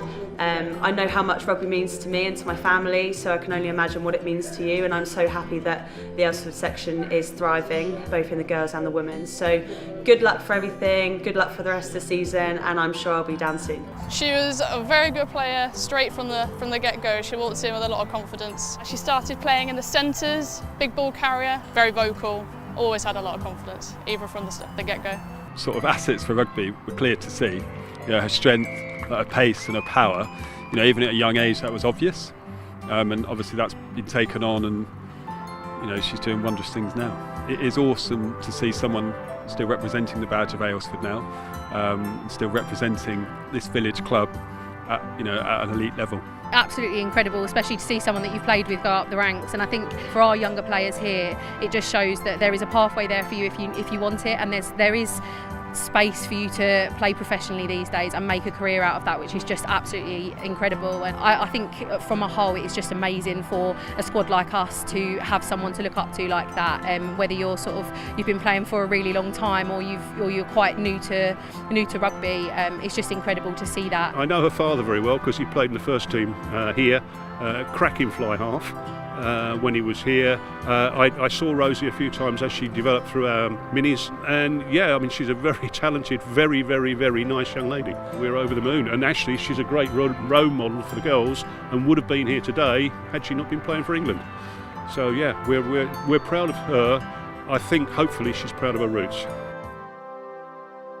We had a very young, progressive, professional committee that were very good at things like planning and finance, etc. So we were very able to put together a business plan that said we want to continue non-competing sports for rugby. So part of that was the netball facility, which you've seen next door, that's non-competing. We had American football here, non-competing, but the primary development was in youth rugby, minis rugby and in ladies rugby. And when we built the clubhouse, we built ladies' changing rooms for that very reason. First came to Aylesford, a leaflet came through my door saying Aylesford Ladies Rugby. I was so excited. I come from a London club, so thinking, yeah, just moved in, great. Came down, the only woman, only men. They just won the lottery, got a new clubhouse, everything, but I was the only woman. But I have to say, with the support of the blokes, and I kept going and training, just summer training with the men, started approaching some of the ladies from the mini rugby. They were fantastic. All game for a laugh. Any club can do it if we can, and we're a small club, any club. It's enthusiasm. I came down here to watch my son at the time, who was 4, play minis, and I was approached by a coach who said, "Do you want to play rugby?" Why not, I thought. Let's give it a go. Have no idea how to play rugby, but I thought, what a great opportunity to keep fit. There was only a few of us, so we thought this is going to take a lot of work to get a team together. We turned out a few games. We had a few friendlies and we built the team from there. I think having seen my brother and the team environment, managing to do that for myself and play female rugby was amazing. We developed through the leagues for a number of seasons, and then we got a New Zealand coach who decided he was going to take them under his wing, and we started to climb the leagues. We attracted better players as a result of that. Catherine Spence turned up in 2012 after finishing her career with England, and that galvanised the focus of what the ladies were about. As an amateur club, it was very difficult eventually to finance the ladies because they became they were winners, so they travelled all over the country, and for a small village rugby club it was quite difficult to finance it. When the RFU announced their new ladies rugby, it became obvious to us that we couldn't support that. We were the last holders of the league and cup as Aylesford Bulls before it moved to its new structure. The ladies rugby, as a result of passing the side to Harlequins, or the side moving to Harlequins to compete in that new league, meant ladies rugby here died a death. Unfortunately, we didn't have a follow-up plan for that, but in 2019 we restarted again. I mean, the inspiration for restarting the team was mainly because it was very apparent that we needed a women's side here. There was multiple really talented players in the youth and junior setup, and they had nowhere to go ultimately. And I know from being sort of a mini and a junior here myself, you always look up to that sort of senior team, and you always think, well, that's where I want to be one day, or even higher. And we didn't have that here for I think about 4 years. Is everybody ready to play for their team today and all of those people that set this platform for us? Yes! Are we all ready to get over that line and finish this season on a high? Yes! Are we all proud to be wearing this shirt today? Yes! Let's go and do it then. 1, 2, 3, balls! There's a huge legacy here. The legacy really started with our friend Natalie. We wear her initials on our sleeve. She was our captain. She was a great scrum half and a flanker. She sadly lost her battle to cancer when she was 27 in 2006, 2007. And ever since, she's inspired everything we do here. You know, we carry her in our hearts, and that's particularly important to us. We started off as a pub side. Actually, we were playing on a Sunday because it's the only place you could get a drink. Played on council pitches until we found this land here in 1993. And we released this with a lot of help from the parish council, who also wanted it for sports facility, and since that time we've been developing it as a rugby club. We do recognise that we breed something very special here at Aylesford. You know, we love the legacy of this club, and we love the fact that, you know, you go through an England squad, you go through a Scotland squad, and you just see it peppered with girls that have originated from Aylesford, and we're so proud of that. It is absolutely a family. We're here for each other through thick and thin. We all have ups and downs in our lives, but we all pull together as a team and a club. I play with my 2 daughters, my niece, I've played with my daughter-in-law, so it's a great family club and it's a great place. We all know what we do this for. We don't do this to win. We do this because we want to play with each other every week, teaching the younger girls that actually these are the games we learn from. Like today, we had the biggest smiles on our faces and we've lost 33-0, and that it is what grassroots rugby is about, and what we've been through this year is it's just been testament to how hard we've worked on the culture at this club. And I think, to be honest, that always should come first and foremost for every team, especially a women's team. Girls, honestly, I could not be more proud, and every week next season I will come out and do the same job for you all, and I hope you're all here too. Red and blue, through and through, balls on 3, 1, 2, 3, balls!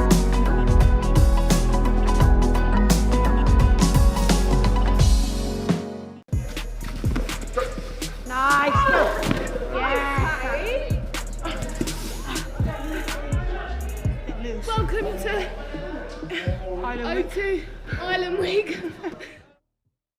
Then the big one out wide. Ellie Kildan diving over. Big pass. What a pass! Breach goes out to Dan. A nice run crossfield to Breach. What a take by Breach! What a finish! What a try by England straight off the training park. When people say we're like a world-class back three, or probably one of the best back threes in the world, I think it's scary, but like it's an honour as well at the same time. I think we all got our first cap back in 2017 all together, and to see us now grow and, you know, play together, I think is pretty amazing. And I think it is really important that we all are very different but all come together and perform well on the pitch.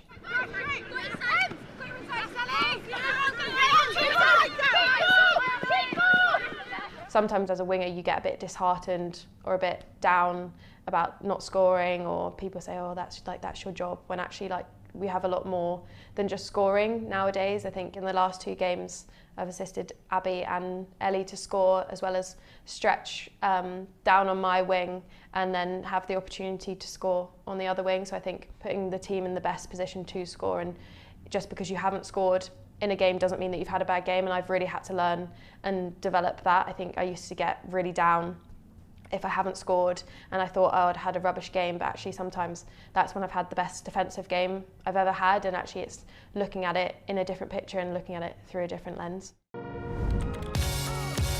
Any knockout rugby like Papa John's Cup is going to be exciting. Great opportunity to test ourselves against higher level opposition. To make it through round 1, we're delighted, looking forward to the next round. So today we're in round 2 of the Papa John's Community Cup, playing at Cobham RFC. Unfortunately our pitches are out of action, so we're playing at a neutral ground today against Old Eltamians. It will be huge for us to make it to Twickenham. Last year we made it through to the semis, got knocked out unfortunately in a very tight fought game, so to make it this year with the same group of lads will be so special. It means everything to play together. Our team is a very close-knit team. We all went to school together as an old boys team from back in St George's, Weybridge. I've known these lads since I was a kid, so to be here at age 23 still playing rugby together is incredibly special. The best thing about community rugby, you're sort of like another family away from your family. It really makes such a difference to have had those childhood connections and to have known each other through such a developmental time of our lives. And yeah, the way you play on the pitch with your friends is so much better than the way you play on the pitch with people you don't know. We actually know nothing about Old Eltamians. It's the beauty of the Papa John's Community Cup that we're playing, teams from all over the country, and they're in a league in Kent and we're obviously in Surrey, so that's the best kind of test for us. I think we're always confident. We're a really kind of bound team together. We've been playing together for a while, and the passion that the team has, this is just important for us as the league. Today's the day for it, and everyone will be up for it. If you're next to one of your best mates, you're going to work that extra bit harder to cover his back and make the tackle if you need to. So yeah, I definitely say the cohesion is very important. I feel like, the more you get to know someone, it opens connections, and then things on field always goes better. We think we've got quite an exciting, young, dynamic side. It helps that sort of 90% of them are old Georgians as well. They all went to the school, and that sort of helps bond them together. Let's go! Danny, get him off you, Danny. So I think it's every child's dream, isn't it? If they want to be a rugby player, they want to go and play at Twickenham. Obviously I was fortunate enough to do that, but just that experience to actually get on the turf would be a fantastic achievement for them. Let's start them group points today.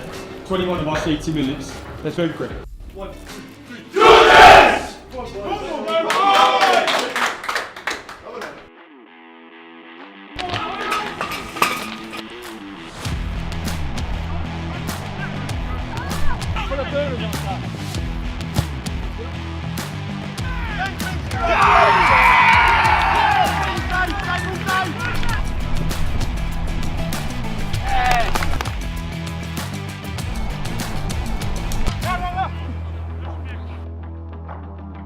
Let's up our tempo, let's have some work rate. Let's go and take the game through them. Come on, Chase!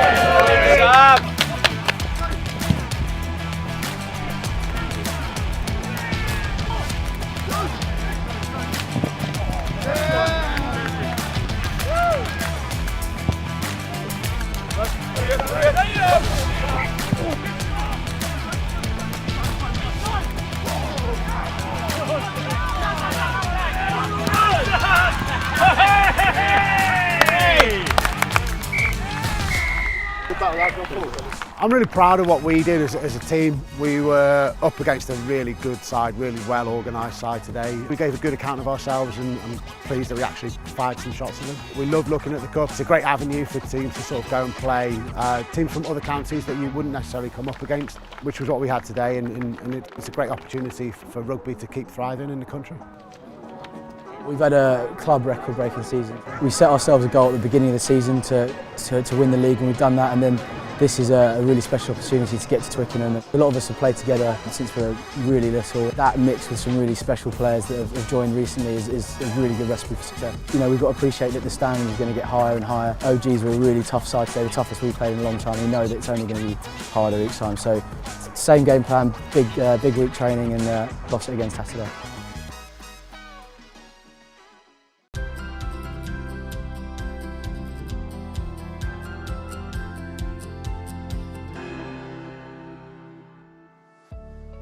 I've been involved since 1964. We never had our own clubhouse then. I've enjoyed the rugby, the social side, which is wonderful. I've done all sorts of jobs in the club. I started tees off. I've been 200 club secretary. I've been treasurer. Anne has been treasurer of Wooden Spoon in Sussex for 20 years now and has undertaken that role diligently, carefully, to the utmost of her ability, and she's been fantastic for the region. The Wooden Spoon charity is raising funds in rugby clubs for disadvantaged children. We have 38 regional committees all over the country, organised and run by volunteers, so we rely heavily on their commitment and contribution to make sure the charity runs effectively, smoothly, and that we're able to reach children all over the UK and Ireland. We do all sorts of projects. Tarmac a playground, do a sensory room. We bought a small sailing yacht for disabled children. I think it's 600,000 that we've raised since we've been going. It's a real privilege to work with Anne as one of our Wooden Spoon volunteers. She's a true inspiration to our workforce across the whole of the UK and Ireland. I'd say she's invaluable.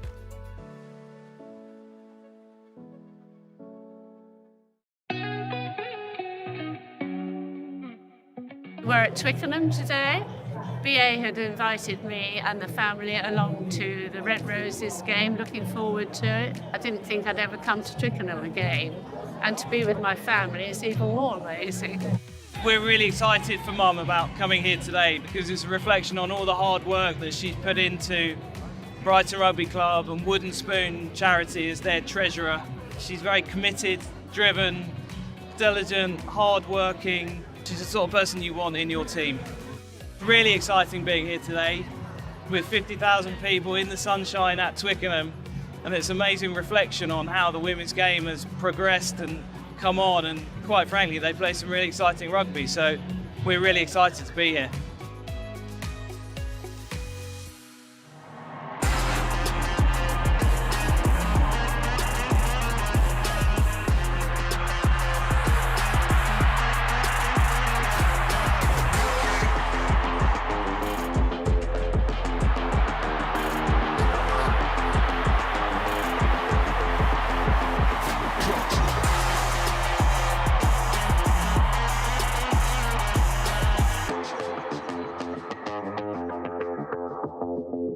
I'm glad you enjoyed the day.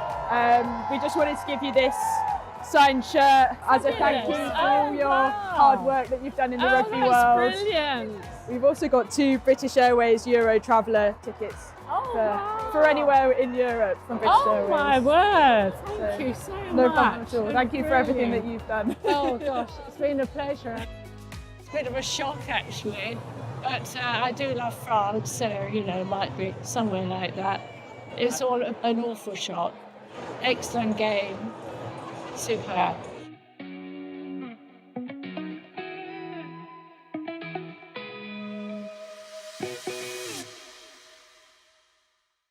The Papa John's Community Cup is the ultimate grassroots competition, with 6 weeks of high-pressured knockout rugby ending up at iconic venues across the country. In this series, we'll be following the County's 3 Championship, where we're on a winner-takes-all journey starting here in Reigate. This is Down to the Last Slice. We've had a really good season, so hopefully the boys can put it together. It's an underdog story. We'll see. We'll give it a good go. It's either going to cap off a good season or we're going to start celebrating the season early. Being in the Papa John's Cup, that's as close as we're ever really going to get to true kind of knockout rugby. The chance to play at Twickenham, we'll go for it. Walking out at Twickenham, I think it kind of takes your breath away a little bit. Like, this stadium is absolutely massive. Just the pressure of playing in front of a big number of people, it's a real special moment.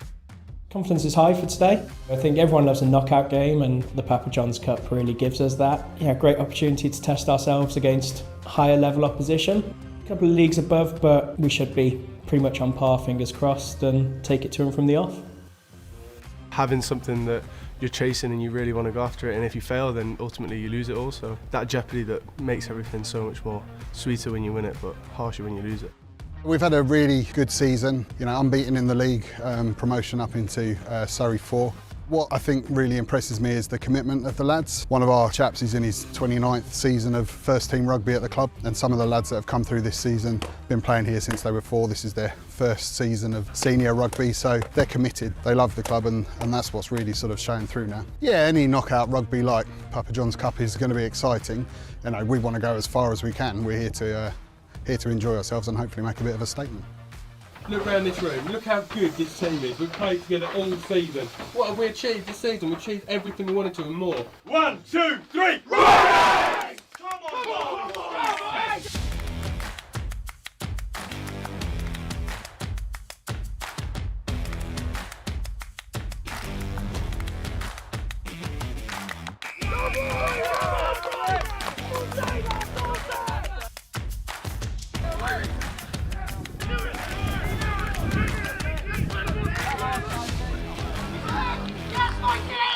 Nothing to do with ability.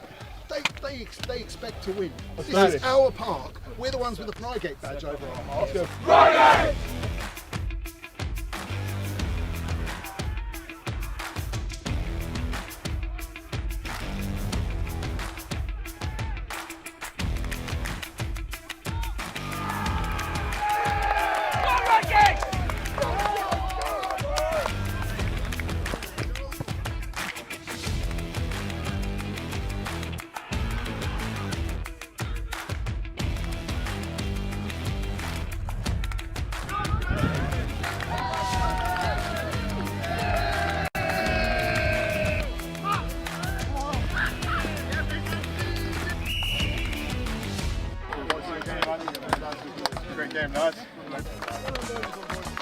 A shame not to be progressing, but we go again next year.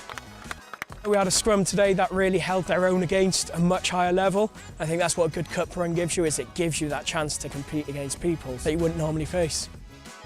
Great club, great community. It's nice to have lots of people down here to watch. Nice that the cup kind of offers you to play all kind of teams and throughout the different levels of Surrey rugby.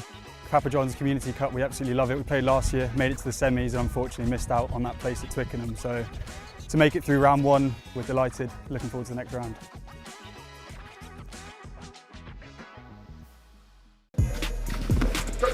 Nice. Yeah. Welcome to O2 Island Week. Then the big one out wide. Ellie Kildan diving over. Big pass. What a pass!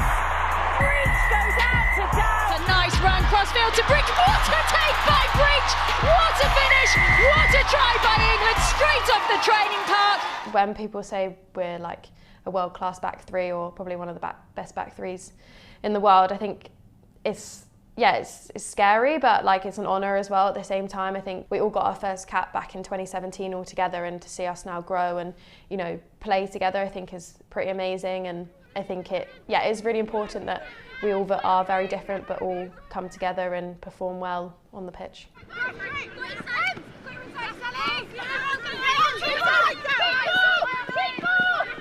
Sometimes as a winger you get a bit disheartened or a bit down about not scoring, or people say, oh, that's your job, when actually we have a lot more than just scoring nowadays. I think in the last 2 games I've assisted Abby and Ellie to score, as well as stretch down on my wing and then have the opportunity to score on the other wing. So I think putting the team in the best position to score, and just because you haven't scored in a game doesn't mean that you've had a bad game, and I've really had to learn and develop that. I think I used to get really down if I haven't scored and I thought, oh, I'd had a rubbish game, but actually sometimes that's when I've had the best defensive game I've ever had, and actually it's looking at it in a different picture and looking at it through a different lens.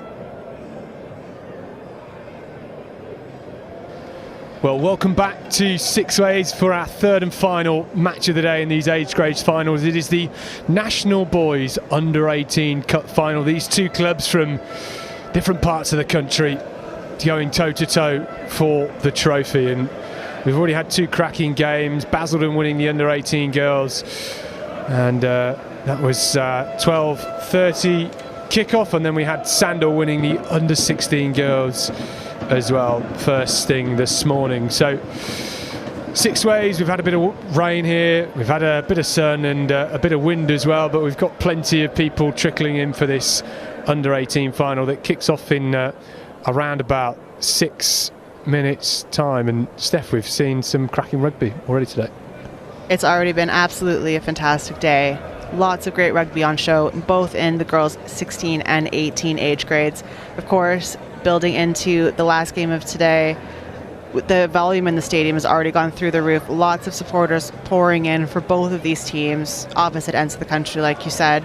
The energy, I think, feels quite good. I'm really looking forward to this game. I think it's going to be quite a contested match. Certainly a lot of excitement in the crowd. Well, Dorking, who will be playing in the red and white, they have scored more points than anybody else in the tournament this year, so more about them in a second. But Newport, well, this is their lineup. Harry Jones, Ollie Bird and Will Longville go in the front row. Connor Pugh and Matty Edwards, the vice-captain, on the flanks, partnered by Jeremy Akena at number 8. Toby Edgerton and Elliot Dolphin, who is the captain. They're the halfbacks. Elliot's dad, Steve, or Dolph as he's known, is the head coach for Newport. And Charlie Pugh partners Henry Williams in the centres. For Dorking then, head coach for them, Don Brox. Great to have them with us here. We've got Duncan Scott, Ruben Pilbeam and Scott Bloomfield in the front row. Dan Gale, Jamie Mottershed in the second row. Captain for them today, Alex Power. His dad Dave is one of the coaches. He plays at 9. Woody Aldridge, he is at fly half. His twin brother Charlie is on the bench as well, Woody, and rounding off the starting lineup, Charlie Nicol at fullback. Really great to see just down below here as we wait for kickoff to find us. It seems that Newport's traveled with perhaps one of their youth teams, age grade teams. The next generation, suffice to say, very excited to be giving a little special welcome to the players as they enter the pitch. Looking very excited to be here at Sixways today in their kit, representing their club. Very cute, very proud.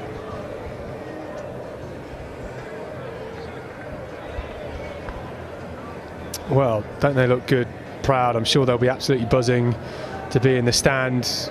Newport, based in Shropshire, not too far away, reasonably short journey, but I'm sure they would be brought a lot of supporters here today. Dorking a bit further afield, but still great support.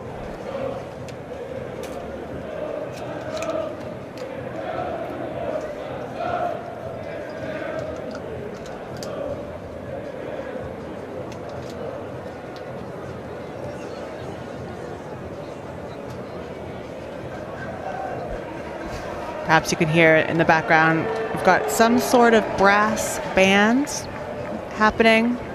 We don't have eyes from our perch up here, but there's a definite brass instrument component to the day, recently begun. Well, that's all good fun, isn't it? We've had a pretty good couple of games already, lots of scores, and we are hoping for more of the same here. Yeah, every game we've had so far today has been quite a good contest.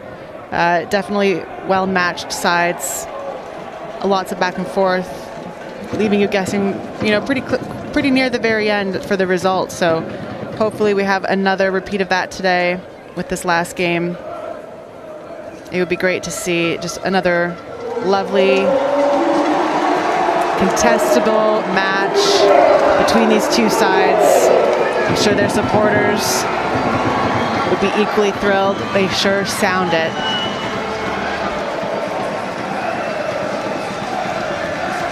Well, here they come. Both teams joining us today, getting into their respective huddles. There are Newport in their dark strip. Dorking playing in the red and white.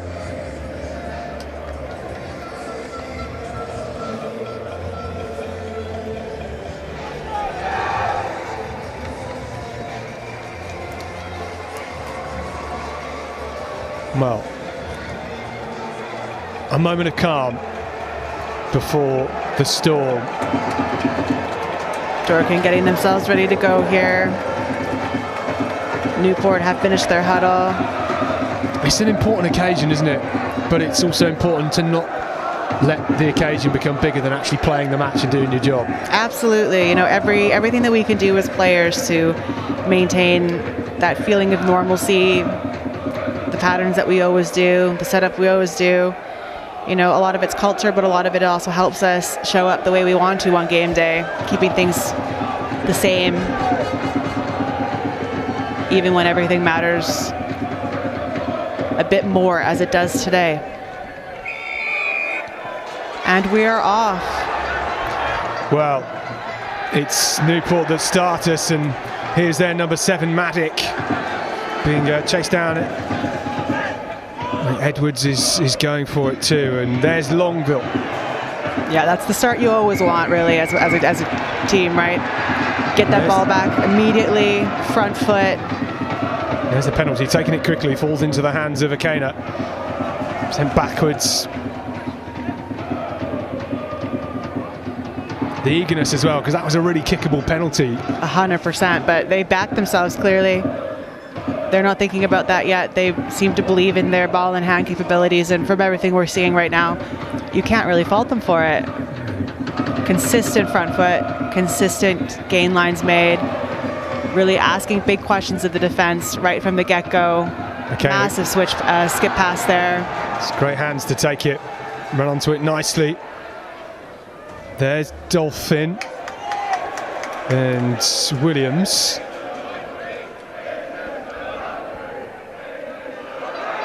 Nicely taken up by Pugh. And here we go again with Longville. Newport looking very confident and calm, very organized. This doesn't seem stressful. Oh, we're breaking through the middle. Well, that was a half break, almost a break for Reynolds. Almost got there except for the 1 foot, Cinderella. Trying to skip through there, Dolphin. Seeing some options again. Again, tempted by the carry. Can we move it out to an edge? Longville getting through a number of carries in the opening couple of minutes here. These fellas are going to be absolutely flat out knackered at the end of this game if this is how it continues. And Williams just having to skip and weasel his way through. Dorking nice in defence here, just keeping things progressing. And there's Dolphin again.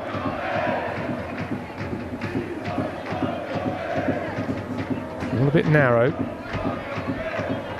Bird. Direct once more. Well, they've got the advantage. Surely that was offside. Of course it was. Williams. Yeah, sure was. Toby Edgerton for Newport looking just very calm at the back of these breakdowns. He seems to have an idea of where he wants this play to go next. Doesn't seem to be letting the pressure get to him, even when we're seeing these offside contacts being made. Doesn't seem to be rattling him the way you sometimes see that 9 pickup contact affecting the play. Billy Dinning putting it on the right boot into the corner. We got that perfectly weighted. Good chance from the line-out for Newport here. Yeah, this is the real estate you want for your own line-out, especially for all hands on deck. Wrap around Akena, charging half a metre short. Newport just shunted backwards. With the momentum at the breakdown and going again and all. Fantastic defense here. Keeping those knees low. They have the advantage. And there's Akena. The referee thought about it. He says play on. And that time they get the try. And it is Newport that take first blood in the final. Yeah, not even 5 minutes in, already seeing very systematic, very calm, confident, not a lot of errors. This Newport side is looking like a well-oiled machine, and we're only now entering the 4th minute of this match. That was the first dive from Jeremy Akena. It looked as if he might have been in. Well, this was that first drive. We're going to have a look here to see. The ref certainly thought about it for a second, but kept that hand down until now. Well, it was just loose and dotted over the line.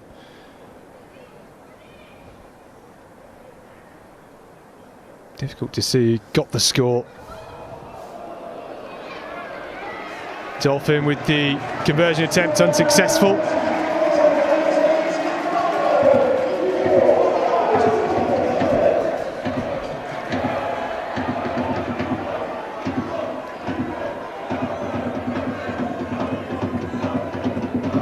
Getting another look now at this try.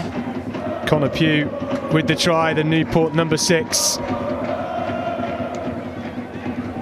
Yeah, quite difficult to see, but to the best of our calculations here in the commentary box, we believe that was Connor Pugh finally dotting that down. Definitely a team effort, I'd say.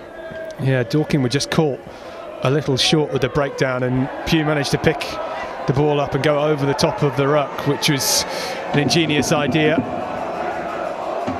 Back for the scrum on halfway. Dorking firing it out into touch from the restart.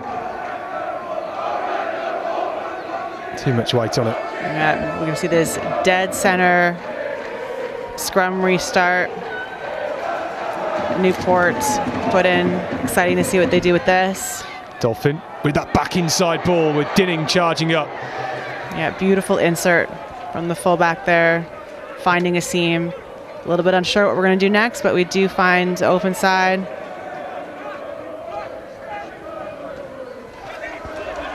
Forward with Peregrine. The crowd wondering if that could have been a turnover there, just a little bit long on the ground, but we have retained our ball. Dolphin out the back again. This is Williams, and the route of his pass was well cut off. Did nicely to break through, and the jackal on Williams wins Dorking the penalty. Yeah, some real fancy feet from Williams, keeping those tacklers off of him, finding some extra space. Unfortunately, his support wasn't quite as lucky in finding their way to him, leaving him exposed just a moment long enough for Dorking to get those ever important hands on ball. They'll be thrilled to have now sent this ball well into their enemy half. They definitely want to spend a little bit less time stringing phases together within their own half.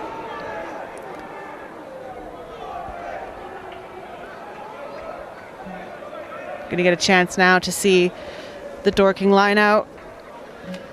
Well, they haven't had much possession or much territory in the opening 7 minutes. It's all been Newport.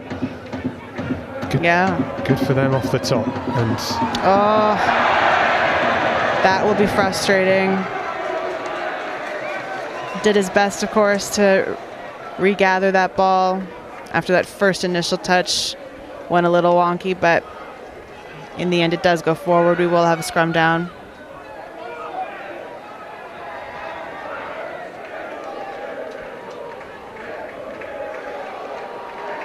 Okay, scrum to Newport. Toby Edgerton at number 9.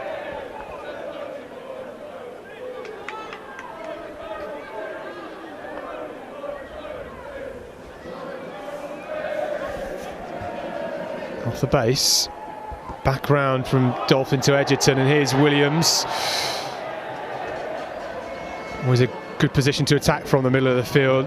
The scrum sucking in potential defenders. There's Bird.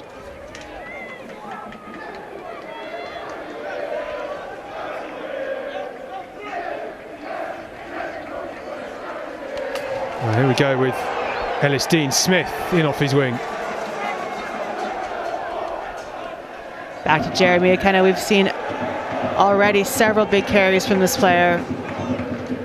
Even though he finds his defender, big leg drive.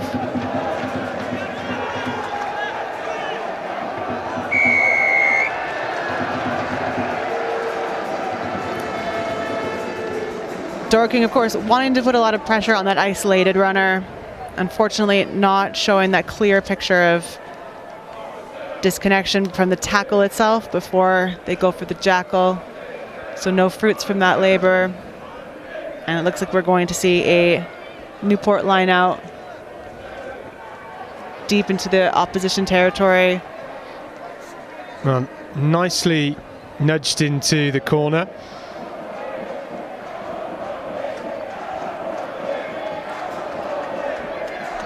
Here go Newport. Oh, well snaffled, and it looks like Dorking were taken out in the air then. And we are going to get a penalty. The referee just asking Harry Jones to calm down. Yeah, everything a little bit heated at that line out. Dorking, of course, very keen to turn this ball over, very keen to get out of this territory. And they do manage to get a little bit of pressure let off, moving ever so farther away from their own try line.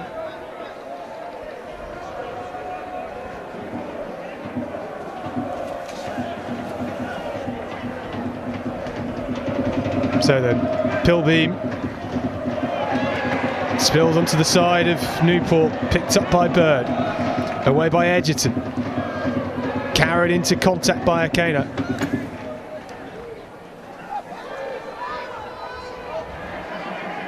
Flat into contact, and Edgerton was looking to go around the fringes, and nobody is at home in the backfield for Newport. We are coming back for that earlier knock-on. Yeah, a bit of a gift. Very lucky for Dorking that we did see that ball come forwards off of Toby Egerton. Nobody at home in the backfield, and that space just round the breakdown left conspicuously open. But they will manage to go into this set piece with possession just about midfield, outside their own 22. Another opportunity for us to see what this Dorking attack looks like. Oh, where they go from the base of the scrum. Booted on, and what a huge boot that is. Massive distance.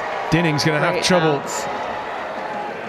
He's got a bit of broken field though, and we know he's got wheels and speed, and he gets past the first and goes around the second, and he is still charging forward. Billy Dinning gets the pass into the hands of Pugh. Surely that was forward. Well, it's back with Dorking, who finally get into touch. Well, what a break. Billy Dinning at fullback. We said that it was a monumental kick to try and take first time. It bounced awkwardly, but he did so well.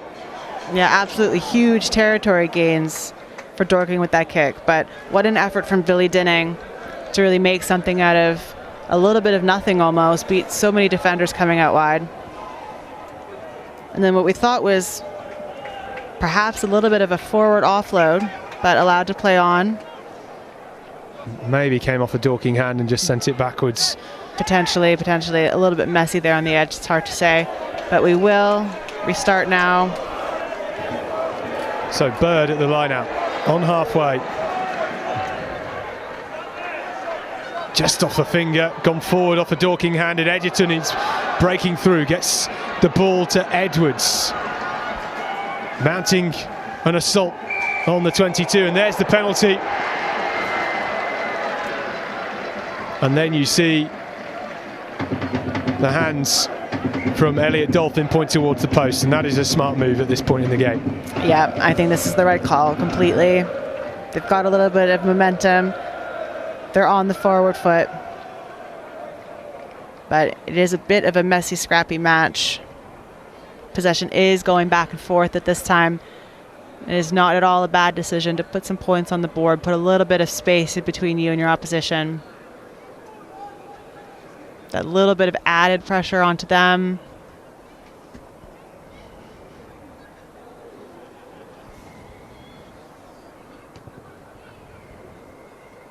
Oh, so frustrating. Number 10, Elliot Dolphin, the captain for this Newport side, just hitting the post.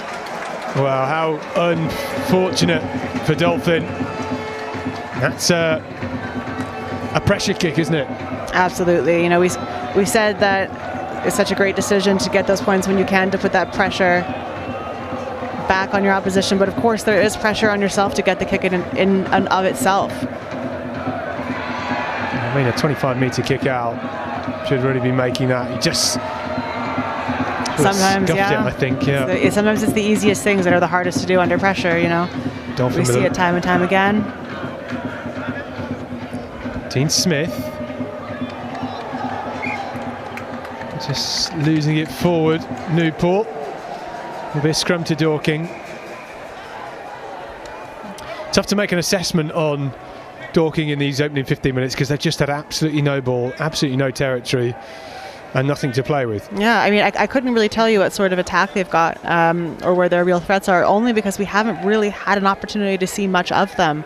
It would be good to see them string a few phases together to retain possession a little bit, even though Newport are looking a little more scrambled than they did perhaps at the opening of this match.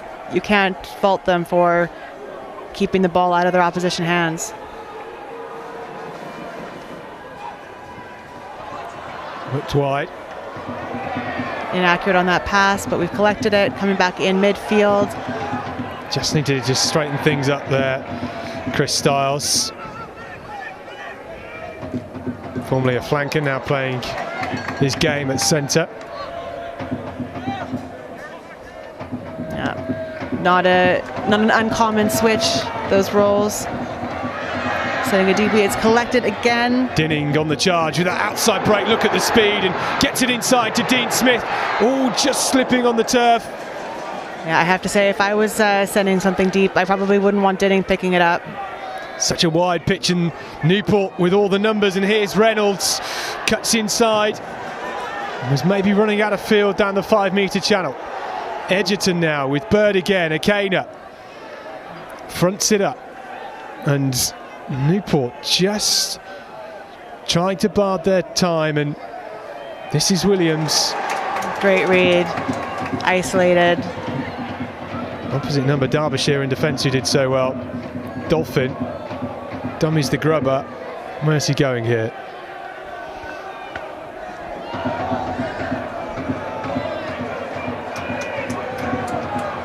And it's Dorking with the turnover, booted away by Woody Aldridge, who's got an absolute monster boot, but unfortunately for him, Dinning has got one of the best counter-attacking breaks on the field.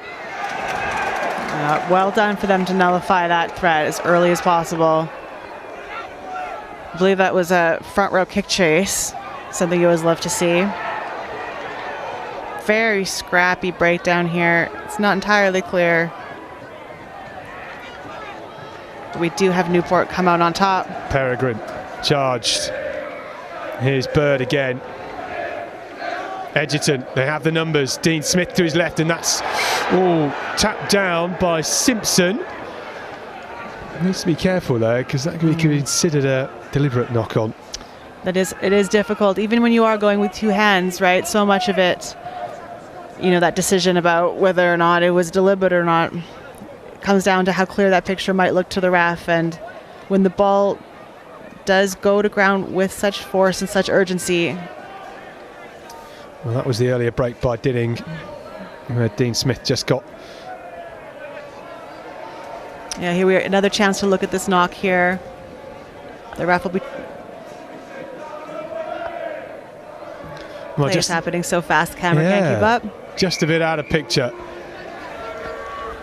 But it's going to be a penalty to the Newport boys.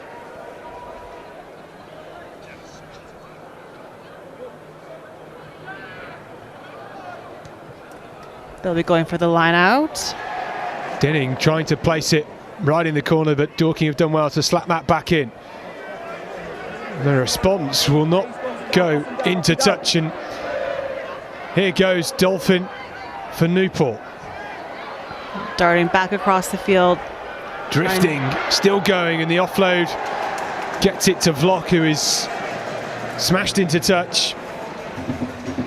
Yeah, a bit tough, of course. Dolphin wanting to find some platform for his team, looking for a corner, looking for an edge, trying to make it all happen, but of course running across half the pitch yourself, a little bit easy to defend. Ends up going to touch, and now of course we've given the ball back to Dorking. They're going to be wanting to get well out of this territory. They want to spend time elsewhere on the pitch, I'm sure. Ruben Pilbeam, wearing number 26 at hooker, only an under 17, so playing almost a year up really, with some more experience and older players.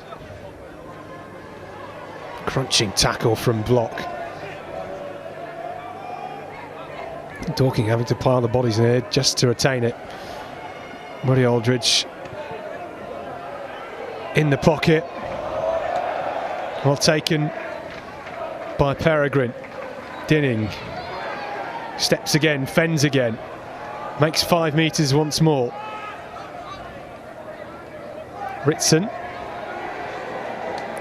a free. We've got the numbers here blind. And this is a good charge from Pugh.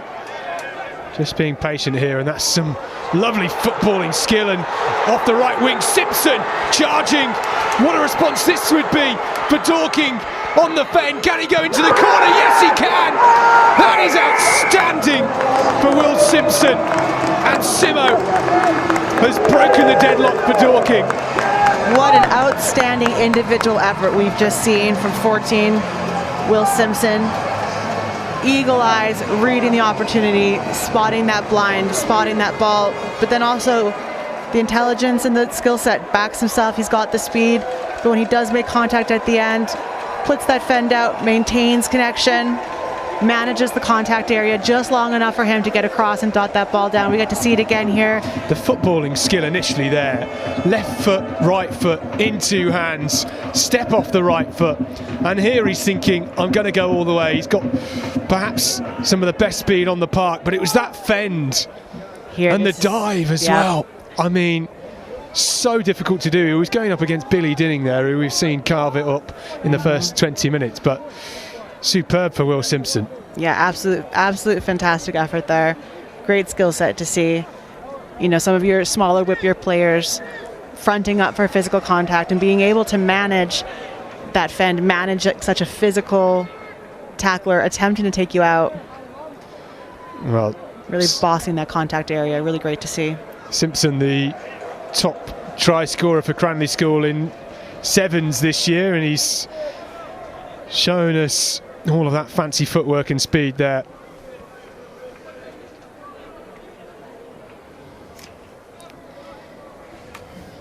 Well, after it being all Newport. Charlie Nicol will take this conversion attempt for Dorking. A chance for him to take the lead here against the grain.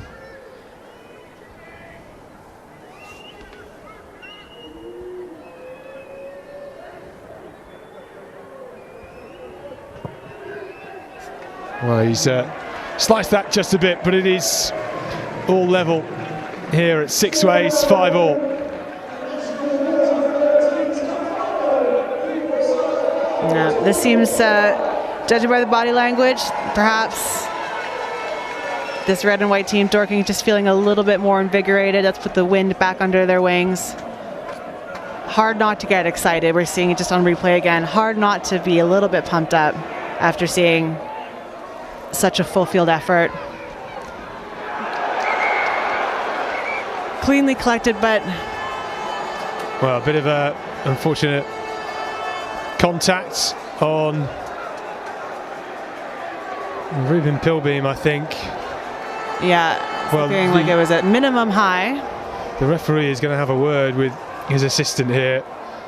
You could hear the sounds from the players. It was not a nice hit, and I think Ruben Pilbeam is going to be washing the blood out of his shirt for a while. Yeah, I mean, fantastic line speed, intense on that contact area, but of course contacting the wrong part of the body. Anytime somebody's bleeding from the face, it's usually a bit black and white from a refereeing perspective.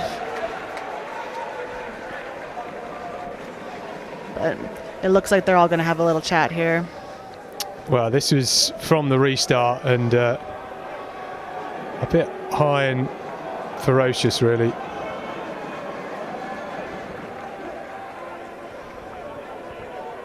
Yeah, tough to see. Tough to see for us. Perhaps tough to see for the refs. They're still having a chat about it themselves. Yeah, they don't have the benefit of going to the television match official. We can obviously see it here, and they're having to make an on-field assessment. And unfortunately, Elliot Dolphin and Toby Edgerton are going to have a word with the referee here. I think head-on-head contact there, isn't it? From Toby Edgerton, the 9, chasing things up. The referee has had a long discussion with his assistants. Yeah, a bit of a spin as well. So many forces at play, you know, momentum, it's difficult to control. Wow, we're gonna see right to a red given. Well, I think a lot of people here at Sixways might be surprised by that, but the referee and his assistant has had a long old talk, and they have determined that it was reckless and it was high, and I guess using the framework, that's the only option they have. Like you said, you know, they don't have the advantage of being able to watch it back. They have to make best decisions possible on fields using just each other, and of course safety being everything in our sport, such an important thing for us to protect. We have to think about that first and foremost, and then of course whatever the ref says, ref is the boss.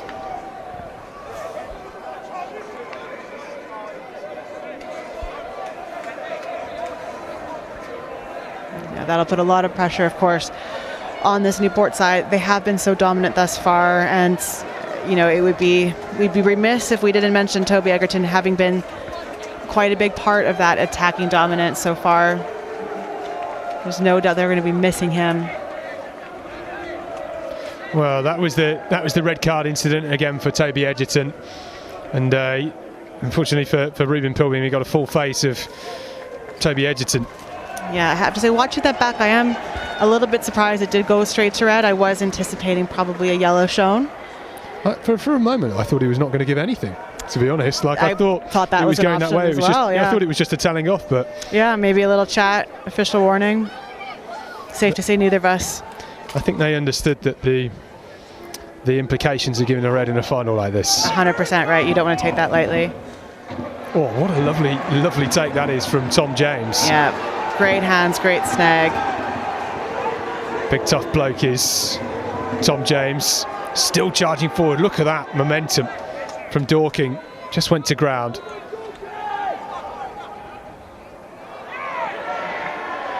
Just can't get that ball to hand. Nice break though. Looking for the offload, nobody's there. We will hope to find an edge here. And then just spilled forward, and it's going to be a Newport scrum. It was a lovely break though from Will Derbyshire. Got all the skills of a great inside centre. Powerful, strong, good hands. That will be really frustrating for Dorking. Of course, you know, they've been desperate to get a little bit of go forward, to build a little bit of momentum, just get front foot ball throughout the whole course of this match so far. It just sort of feels like they get, you know, 2 steps forward, 1 step back. Yeah, you just get a sense that not just the Newport players, but a lot of the people in the stand as well, maybe a bit shell-shocked that decision, and how you start to steady the ship 7 or 8 minutes before half time is quite important as well. Oh, absolutely. I mean, if the crowd reaction is anything to go by, you know, we weren't the only ones who were a little bit surprised by that red. Benji Ritson now at scrum half for Newport. This is a lovely break, and what about Fenn that is, and into the hands of Dinning, back inside to his inside centre Henry Williams. Yeah, what an effort from Williams. Great line, finding the edge, cutting off the players, and then immediately falling into that support role, available for that next carry. Really cutting open this defence. Ritson quickly away. Dolphin kicks for the corner. He's inside the Dorking half, so it won't be a 50-22, but it rolls nicely into touch. Yeah. Good way to put the pressure back on. Find some space. Great kick chase out there on the edge. But worst case scenario, a nicer place for them to be on this pitch.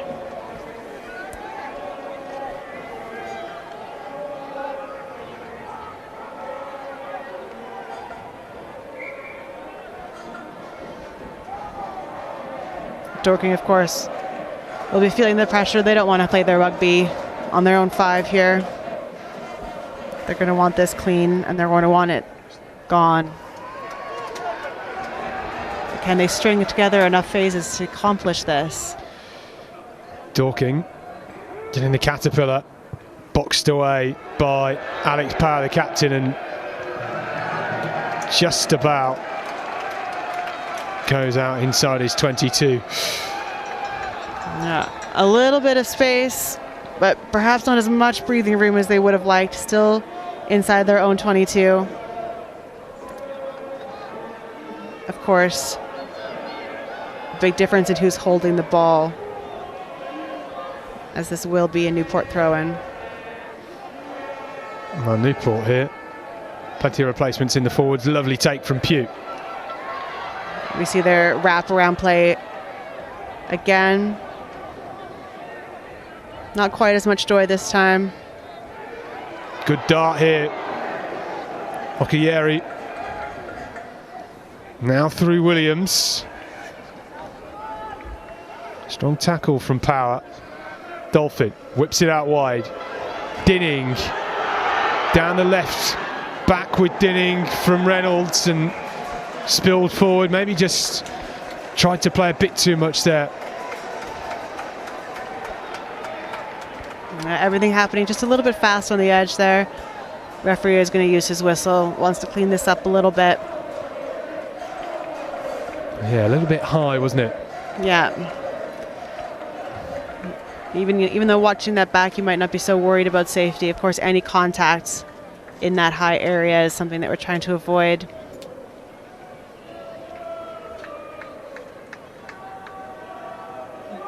Maybe we'll have a scrum just on the 5 here. We've said it before, but it's challenging to exit from, isn't it? Shallow in goal areas, lots of pressure at the scrum. Such a difficult place, so much pressure. Great shove from Newport. Look at Dorking crumble.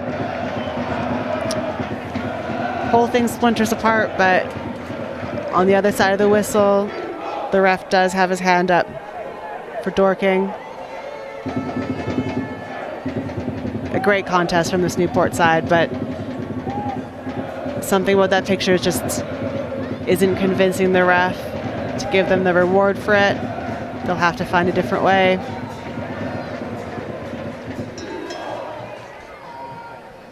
Well, Power and captain at scrum half. Another big contest here, but well held. Here we go. Derbyshire again, the point of attack. Into the pocket. Booted away. Half caught by Reynolds, who just bides his time.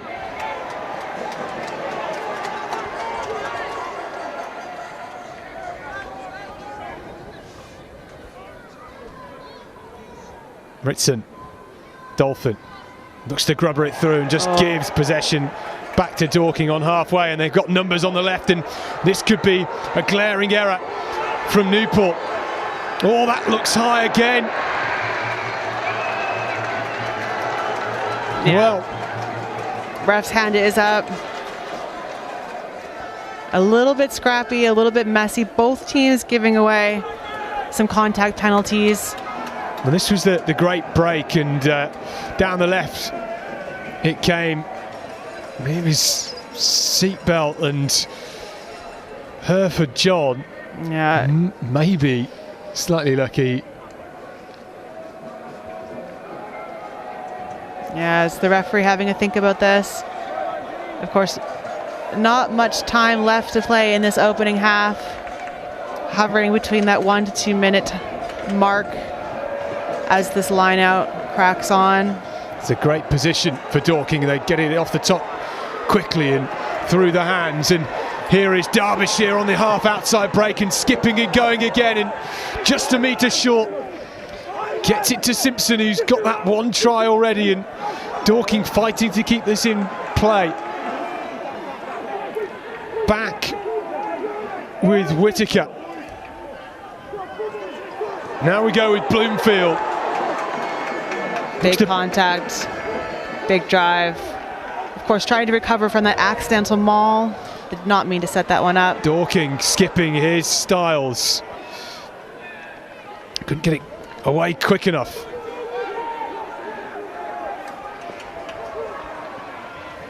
There's Nickel.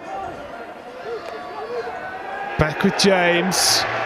Great defence. Akena over the ball at the breakdown, and it's loose now, and Newport have won it. Oh, well, we're going to have a word here, and it's going to be... Oh, I think he thought it was maybe more than just the infringement, but it's a penalty to Dorking. He did put his hand on his pocket, though. He did. I think all of us were holding our breath there for a second as he listened to his AR about the severity of it, but in the end he did move that hand away. Well, a plain old whistle. Yeah, not much life left in this half. Dorking need all the pace that they have. Yeah, and they've got an ideal lineout. They're gonna want points from this. Anybody would want points from a 5 meter lineout, obviously, but only moments left in this second half, in this first half. James gets it to Whittaker, who charges forward. Tries to rampage his way through, and that's been pounced upon by Kane. A penalty again. The whistle's blown. The referee just telling Jeremy Akena that he needs to control himself here at the breakdown. Elliot Dolphin will have a word. Yeah, Newport are going to want to be careful here. They are, of course, already playing a man down, and they've now given away a couple of infringements with the offsides.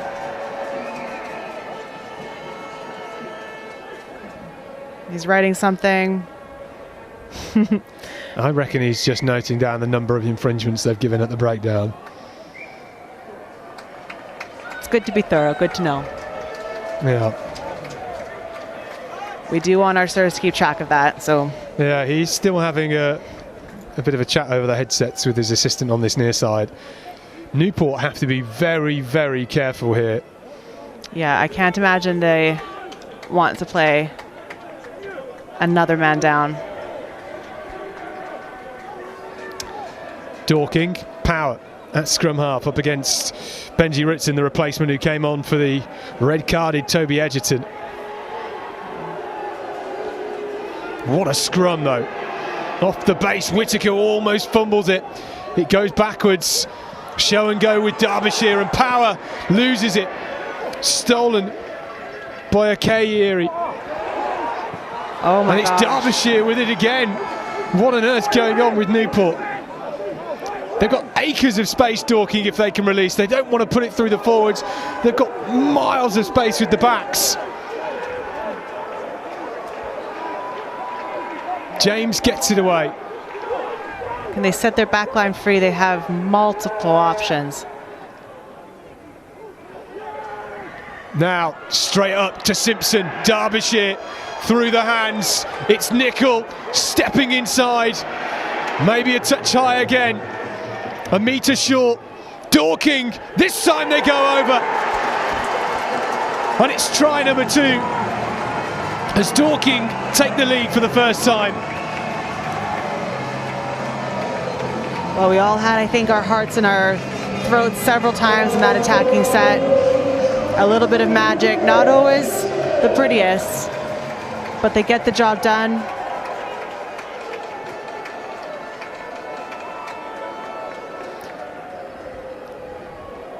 Well, I think it was Christian Stiles. And it was indeed Christian Stiles with the try off the base. They had to get it away quickly, didn't they? The space was there. Newport were tracking across, and that's where having that extra player on the pitch really counts. Yeah, at some point, you know, there will always be that opportunity when it comes down to the math of it. And truly, they did have multiple opportunities. I think Newport are perhaps having a chat under the post there.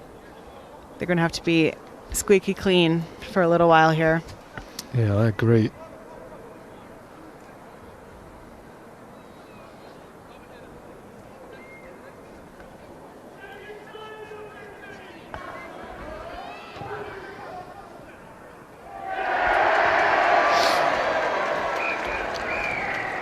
Well, despite the pleas to respect the kicker, there was somebody shouting "take your time" to Charlie Nicol just as he took his run up, which is a little bit against our rugby values, isn't it? So, isn't it just? Our half-time scores, it's Newport 5, Dorking 10.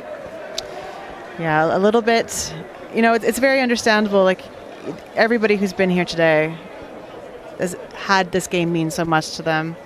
These fans have traveled so far. It means so much to everybody here. You completely understand the excitement and the urge to do your part, whether that be on the field or off it. But, you know, like we always say, rugby is not football. Absolutely. This was the first try from Newport's Connor Pugh, the number 6, that opened the scoring. And in the first 15 minutes, they were over absolutely everything. And it was the second try of the match, Will Simpson's brilliant break, this try, that really changed things around.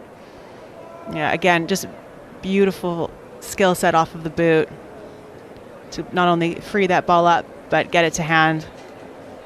Really just cracked the whole game open for Dorking, who up until this point, it really hadn't felt like they were in it. And all of a sudden, between this and the red card, it starts to feel like it could be not only anyone's game, but perhaps Dorking's game. Oh. Well, that's the red card. And this was the try right at the end of that first half for Christian Stiles. Picked it off the base. They got the numbers over. And big score. Well, 5-12 to Dorking at half time. The second half coming up. More drama to come. Any knockout rugby like Papa John's Cup is going to be exciting. Great opportunity to test ourselves against higher level opposition. To make it through round 1, we're delighted. Looking forward to the next round. So today we're in round 2 of the Papa John's Community Cup, playing at Cobham RFC. Unfortunately, our pitches are out of action, so we're playing at a neutral ground today against Old Eltamians. It will be huge for us to make it to Twickenham. Last year we made it through to the semis, got knocked out unfortunately in a very tight fought game. So to make it this year with the same group of lads will be so special. It means everything to play together. Our team is a very close-knit team. We all went to school together as an old boys team from back in St George's, Weybridge. I've known these lads since I was a kid, so to be here at age 23 still playing rugby together is incredibly special.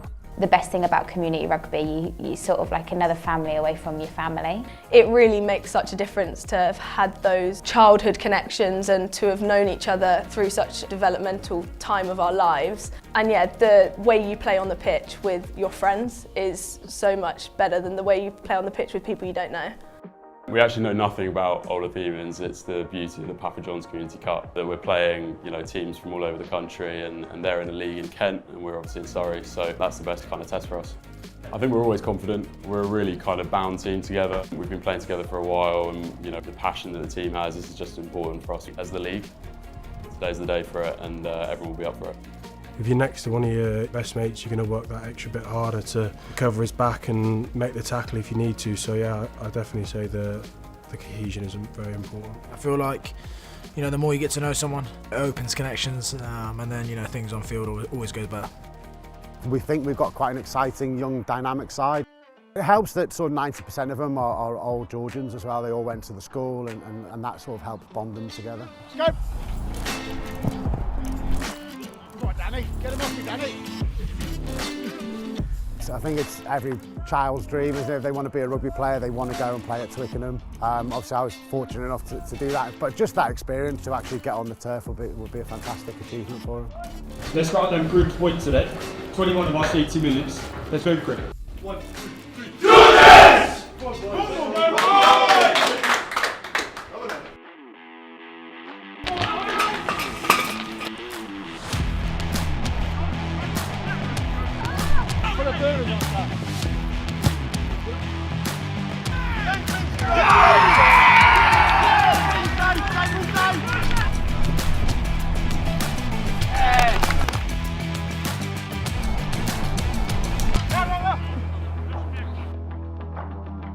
Let's up our tempo, let's have some work rate. Let's go and take the game to them. Come on, Chase!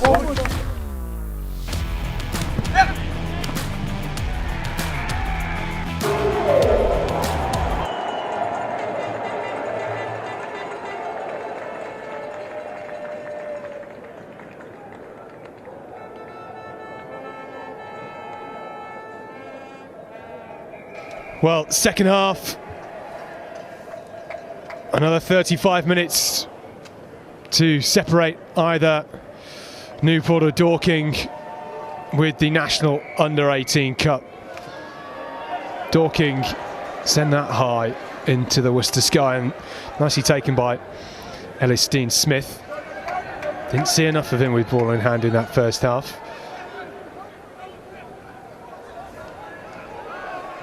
Okayeri now over with Williams. Newport trying to start this second half how they started the first.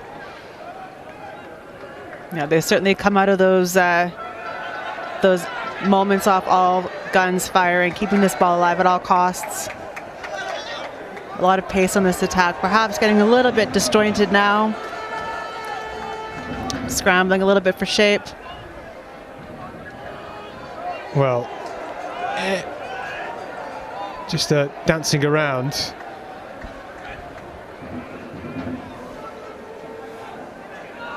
Number 9 on his back for Newport is the man that got the red card, Toby Edgerton. So I'm just wondering whether they've had a few change of shirts.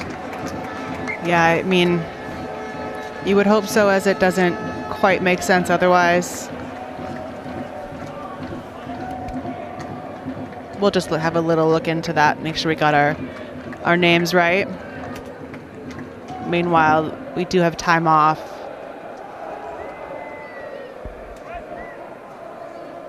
As a Newport player gets a quick look at.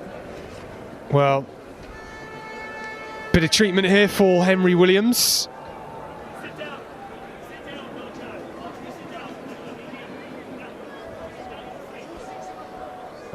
Lots of support here. Dorking in the main stand here at Sixways.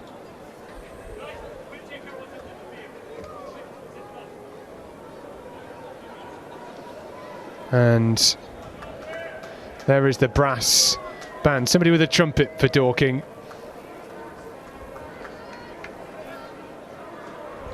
I think I heard a cowbell at one point earlier. All the instruments present at Sixways today. Somebody's definitely got a few drumsticks in there as well, I think, on the back row.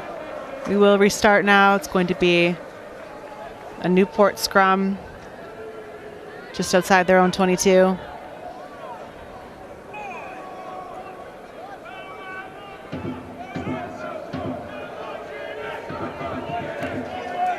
It's going to be another 8 pickup. Oh, looking for that offload to find 9, but of course intercepted and then off the boot. Styles hacks it on, almost falls straight into his breadbasket.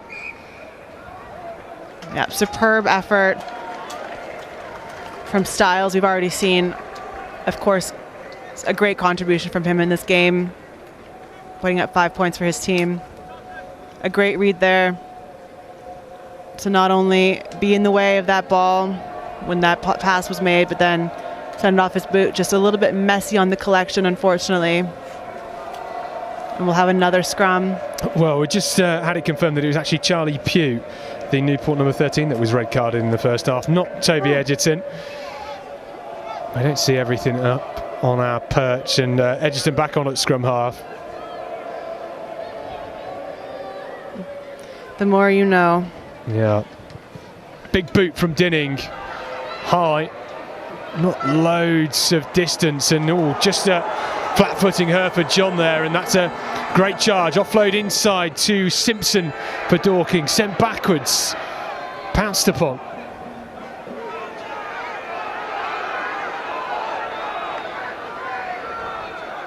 Out the back and looking for a crossfield kick. Might get to Aldridge, who's done really well there. Yeah, Dean Smith all over it. Great job on that crossfield to find its mark, but of course a little bit isolated, unfortunately. Well read. Kevin O'Keery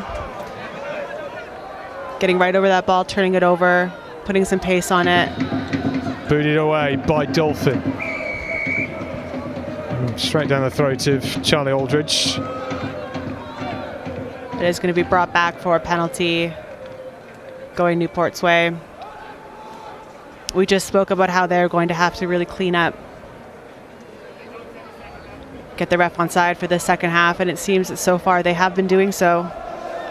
The whistle keeps blowing in their advantage. So Dinning just lining up the kick for touch.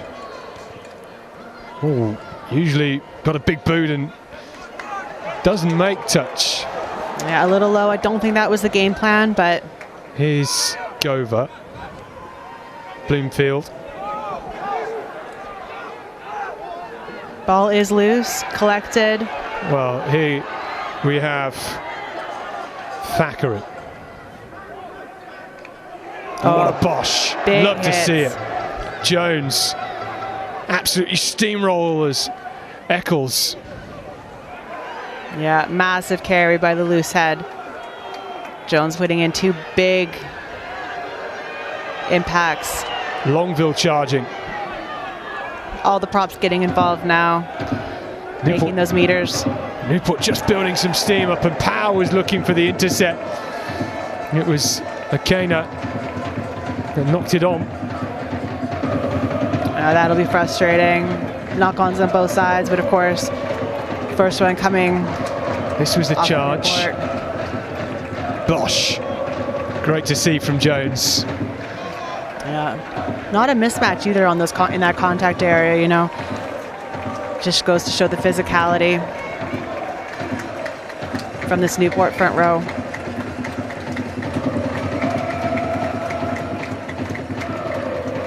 Really, the whole Newport pack putting in a big shift today. Yeah, they're sort of doing an extra job of the backs as well, aren't they? Absolutely. Of course, anytime you're playing man down, it's a little bit more work for everybody, but you know, anytime that missing individuals out of the back line, it usually means that a little bit less game management for your forward pack, a little bit more exhaustion for them. Got to be that much quicker out of the set piece. But so far it seems that Newport have been stepping up. Well, one at the scrum, Dorking from Derbyshire, and booted on. Lovely grub of that. Really interesting choice of kick. Effective. Yeah, tight to the line, difficult to get away from. Derbyshire on the tackle. Edgerton. Looking to hold him up here, struggling to get to ground.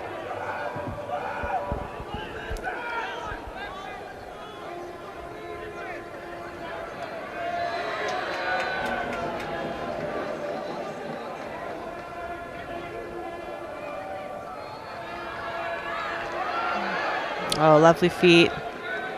Just a break from Dolphin there. Newport still trailing 5 points to 10.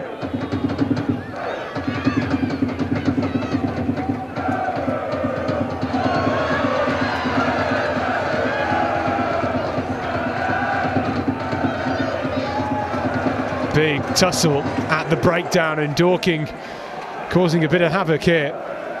Okieri having to clean things up. Yeah, Dorking are certainly isolating the breakdown as something they want to make as difficult as possible for their opposition. Trying to turn over anything that looks like it might be doable, but unfortunately finding themselves the wrong side of the whistle. Lovely ball, but too much height on it for Dean Smith to take. Yeah, we've seen him collect high balls before. Safe to say that he's got good hands, but unfortunately, the riskier the pass or the least accurate pass always runs that risk that they're not going to be able to save the day on the other side of that collection. A bit of a shame. I know we'd both like to see him a little bit on ball, a little bit more. He's just such a dynamic player, Ellis Dean Smith. Yeah, absolutely. It just feels that feels like we haven't seen enough of him yet. Yeah. We have to do a lot more defensive work now. They're one man short, and Charlie Pugh is off with the red card. Newport just receiving some treatment.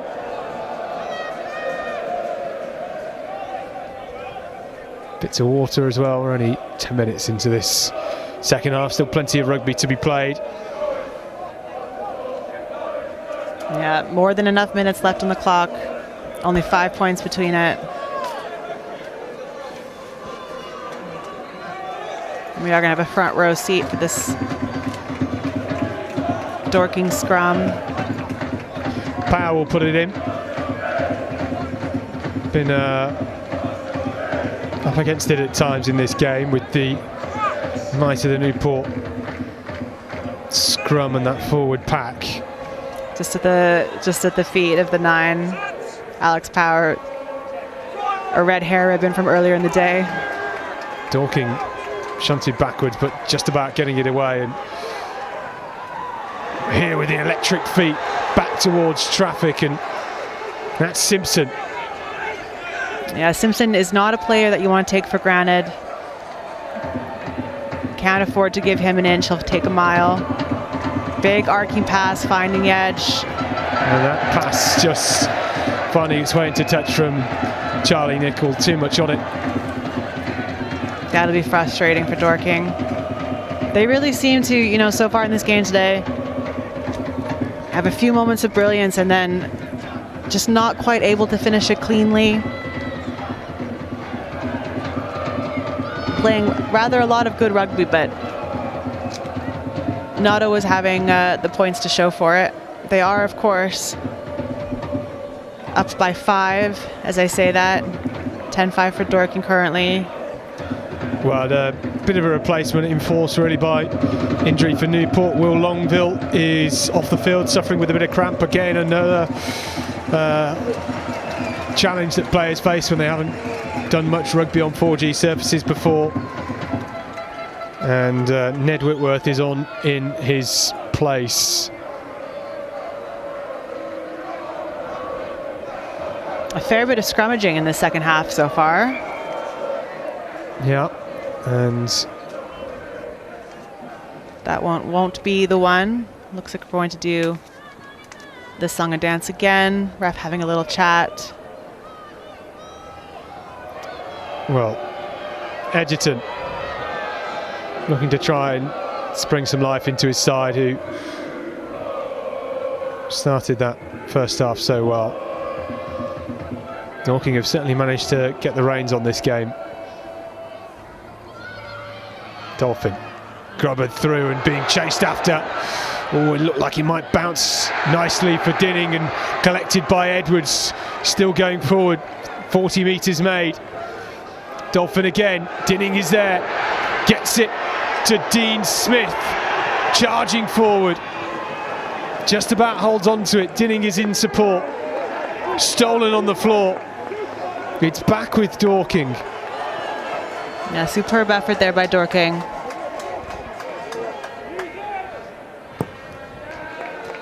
Kicked away, might just stay in, and it does. And here we go with Hereford John. Loop pass over the top, and that has just drifted forward. Yeah, plenty of surprised voices in the stands for that, but the ref has seen it go forward. On the replay now, we were just talking about how we'd like to see more from this player, Elistine Smith, charging up the side. Great work on the ground, giving his teammates time to get there. Unfortunately, just a little less physical than the Dorking defense. And we will bring it back, center of the field. Another scrum time. This time it's going to be put in by the red and whites. Captain Alex Power having a little skills moment as he waits for things to get going.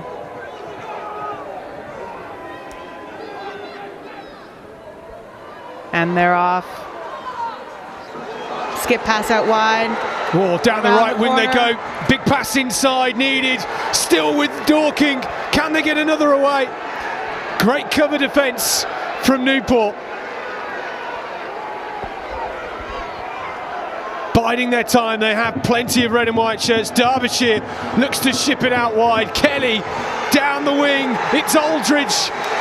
And Aldridge with the score for Dorking. This could very well be the tipping point in this game. It's been so back and forth, and despite playing so many minutes of man down, Newport have seemed very much in this. And at some points even still in control, but this series of plays, getting to watch it back now, very in control, finding the space, very clinical. Dorking will be thrilled with this. That was a lovely pass from Derbyshire. Aldridge finishing it off beautifully. It's much harder to finish in the corner like this than it looks. No, absolutely. Great management. You know, he had two players, a lot of speed on both. Managed the dive. Crucially, managed the ball.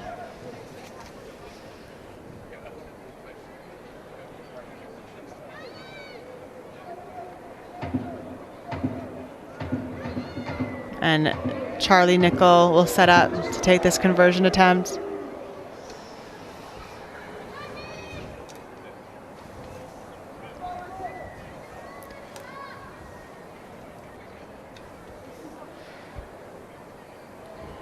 Big conversion attempt here. Nickel through the sticks. What a beauty. Yeah, he will be well thrilled with that. Great impact. This is the break. Derbyshire with that pass out wide, and look at this for an absolutely barnstorming run. Yeah, it's just so skillful to time that line, to draw just enough defenders, and then at the last minute cut across the last of them, making it ever so much harder to cover that edge. It's so much harder to finish a try off like this when you're on the front foot than it appears. It looks like the waves just part in front of you, but it's not easy to do. It is so tricky. Takes a lot of control. 5 points to 17 here at Sixways.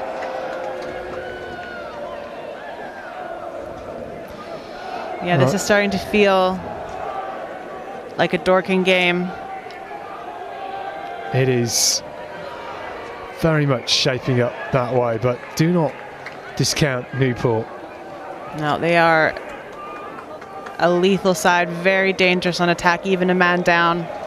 Certainly we've seen some absolutely dynamic play. It's a very close calls from a Dorking perspective. Yeah, they started the first half, Newport, with such intensity that if they manage to continue that, they were going to start to fade energy levels anyway, and then they've lost a player on top of that. 100%. Very, very difficult for them to keep that level throughout the entire 70 minutes. But we say that, they have a scrum. 15 metres in from the far touchline on the Dorking 22. And we know how powerful this Newport scrum can be. Yeah, let's not forget, we talk a lot about how they're playing man down, but this Newport scrum is not a man down. And they have been absolutely lethal so far in this game.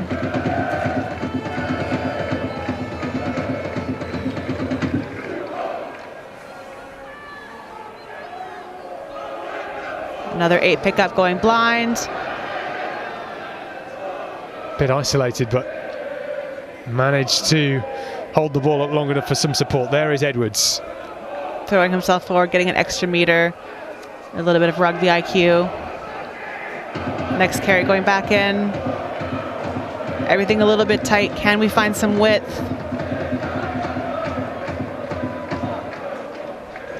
Dorking recycling well.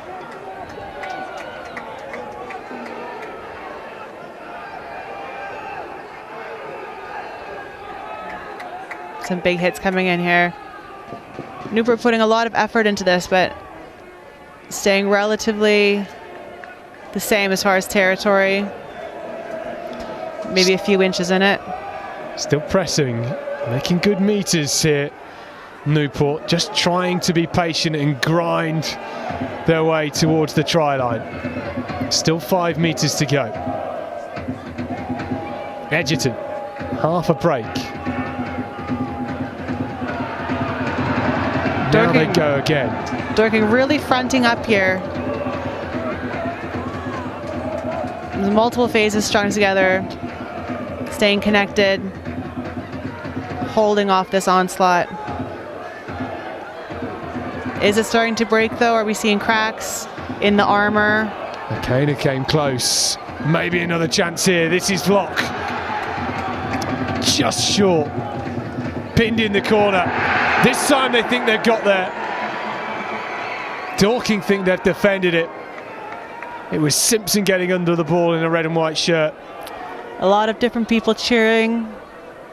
We haven't had indication of the ref's thoughts on the matter yet. It looks like he's not convinced. No try. Coming back for the penalty. Taken quickly. Akana.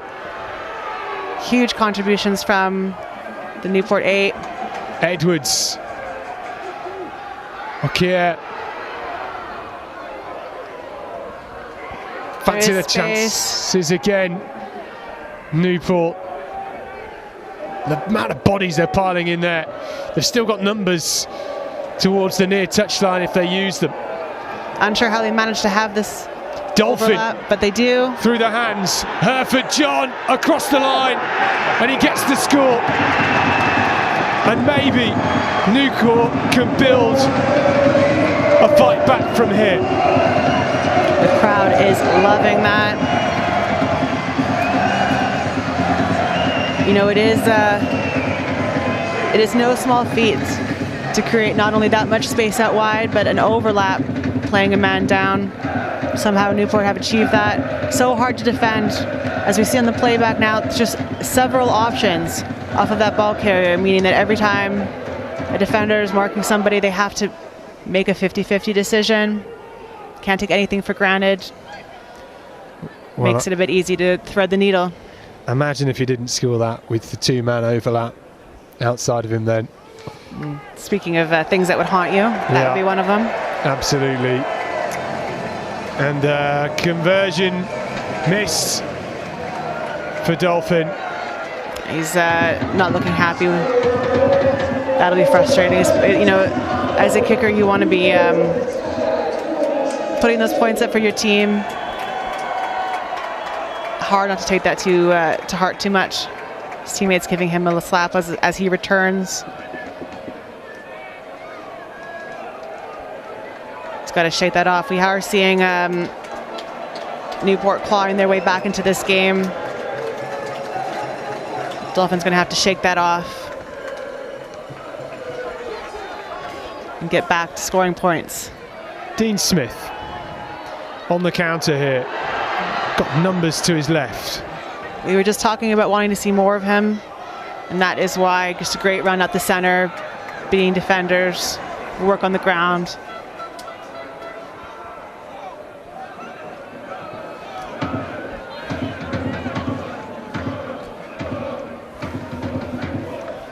Well retained. Dolphin. Oh, great tap tackle from Styles. Oh, and the intercept as well. A little heated down here. Power getting a bit frustrated there, the Dorking captain, against his opposite number, Benji Ritson. Of course, it is an important day. Emotions are running high, but we are, of course, responsible for managing those emotions. Anger is an emotion, as we all know. All of it handbags at dawn, wasn't it, really, and unnecessary? Yeah. That very, very cheeky offload, nicely intercepted, and then out the back door offload by the Christian Styles outside centre for Dorking. Yeah, I really loved that. Very fancy, going left with the right hand. Ever so casual. It was very, very casual. Mm-hmm. Very stylish from someone named Styles. Very, very stylish indeed. And referee contingent just having a word with each other in the middle of the field here. I imagine they have plenty to talk about.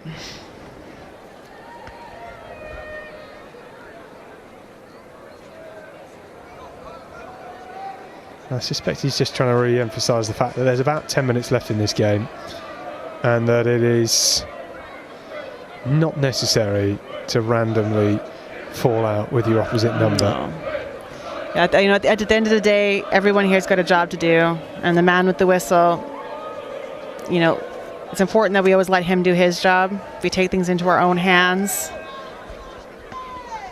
we're not letting the big man in charge just do his job for everybody. And of course, when his word goes, we always run the risk of getting him offside.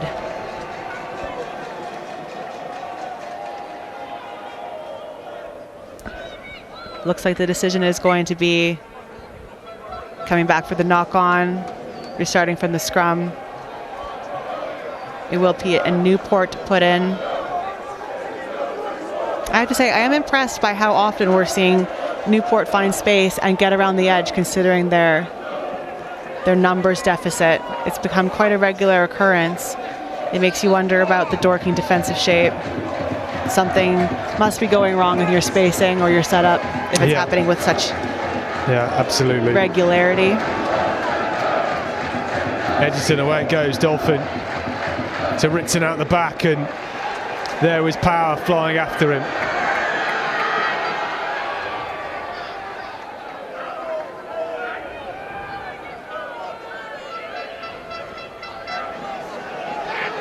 Breaking through the tackle, Newport. Still pressing on. Ritson, that's flat and just forward. Unfortunately, it was. Frustrating. Pugh was charging. Pugh thought he was home free. Certainly we did for a minute as well. We'll see the replay here.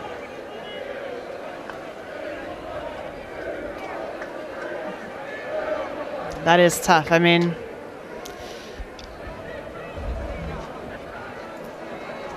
you almost wonder if a different angle would look differently. It doesn't help. They've lost the lottery, having that happen right next to a painted line. Yeah. Sometimes makes it look worse or better. It's hard to say. But I've got a different angle on it now. Yeah. Maybe elsewhere on the pitch you would say, but definitely in front of our camera line, it makes it an easy one. Yeah. I'd say a bit of bad luck being right on the line for that doesn't do you any favors when it's a game of inches. Yeah. We do see a Dorking player unfortunately being helped off with injury now.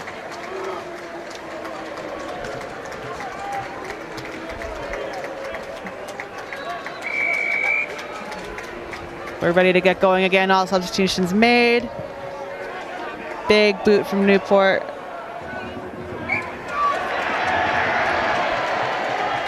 Charlie Nicol trying his best to get that ball back in as soon as possible. Great effort. But we will bring it back for a plain old regular line out. This is right where Newport want to be. Such a dominant forward pack. Anticipating a big drive here. Oh, another around the corner. Keeps it down the 5-metre channel for Newport. Perhaps third time would be the charm, but well defended. Edgerton just trying to keep things fizzing. They're only 7 points down.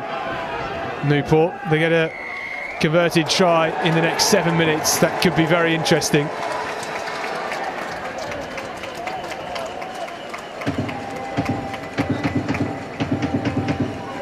Chance for Dorking to boot this one away.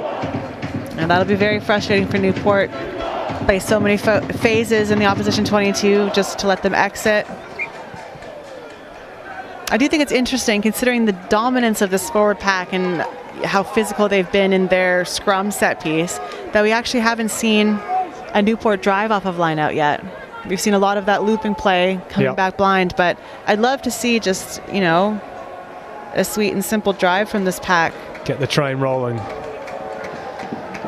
Well, Gover at the line out for Dorking. Power whips it away. Oh, big shunt backwards. Great tackle from Peregrine. Or Peregrine?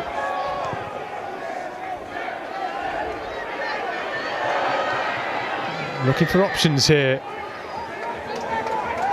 Newport back in the Dorking half. Dean Smith, all a bit flat, a bit passive, and Derbyshire tries to send back a Kana.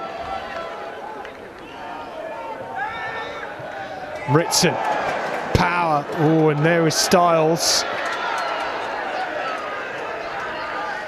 Yeah, great effort trying to get that ball intercepted and be off to the races, but unfortunately just comes forward off the fingertips. And Styles couldn't quite get his hands on it. Very nearly there.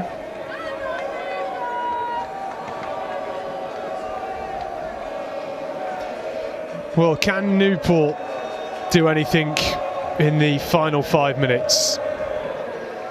It is still doable from here.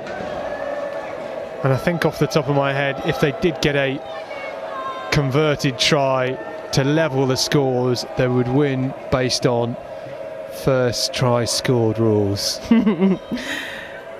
A controversial new rule in testing. Moments like this, you know, it's hard not to imagine what things would have been like if Newport had been able to convert. They were, of course, unable to convert either of their 2 tries. So that 17-point gap. And the penalty as well that they missed. And the penalty they missed. And the penalty they missed. It'd be hard for them not to be counting those missed points right now. Had all of those kicks gone in, of course, they would be feeling a lot less pressure on these last 5 minutes. They need to get this scrum squared away first.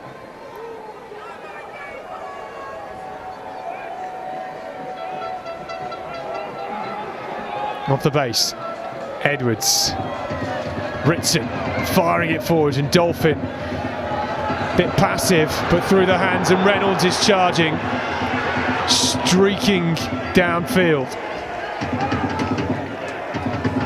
That's the backs in support, away from Edgerton.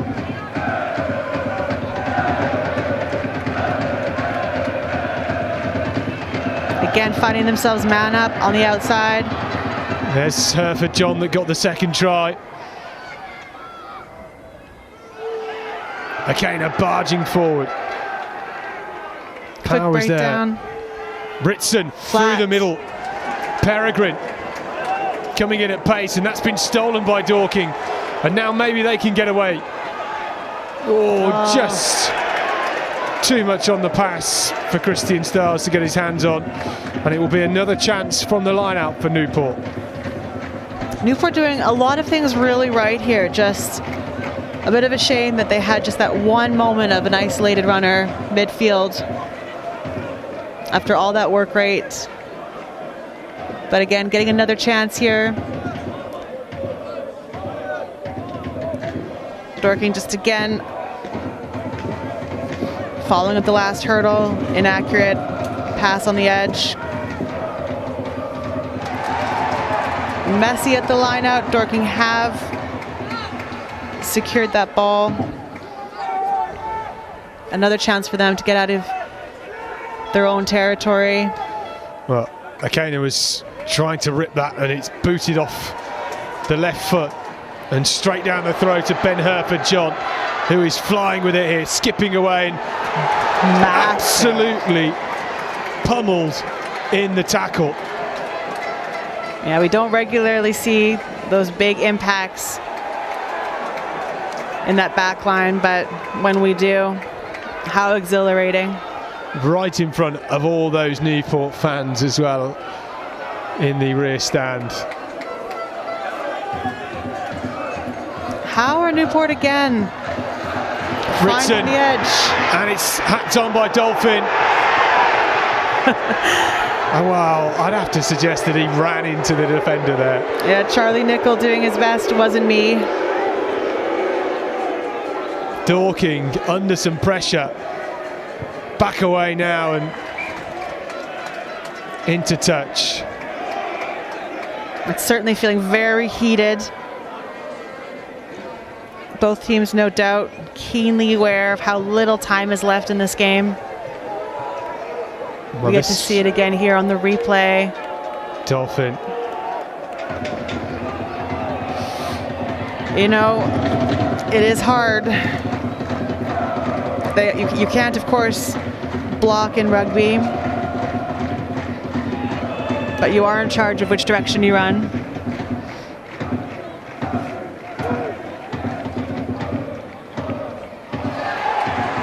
An overthrow. And it is Dorking through Derbyshire and now booted away by Nicol. We know he's got a fantastic boot. That could go nicely. Oh, almost just missing on a 50-22. And Nicol with the chase, and it's spilled back into the hands of Dorking. Oh no, they have been penalised. That'll be frustrating. So much go forward. What a massive boot. Huge territory gains. Difficult to pick up. Gave Dorking plenty of time on their kick chase to get there. Unfortunately, given away penalty in the contact area.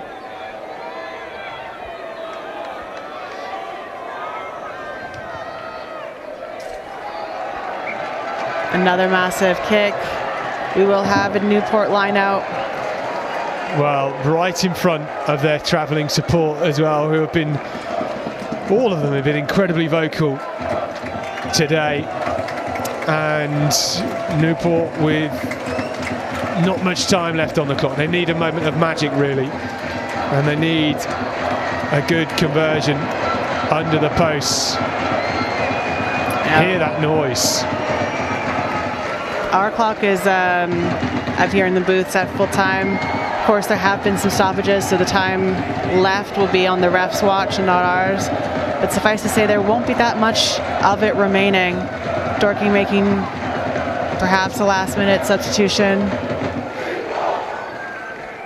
But these are the last moments, certainly, of the game. All the pressure is on Newport. Can they make something out of this line-out? Nicely taken away from Edgerton. Now it's Ritson and spun on to Dean Smith. The pass wayward and back with Dorking in broken play, and off the left boot, Nicol stepping and Derbyshire charging and gets the offload away. It's gone backwards though.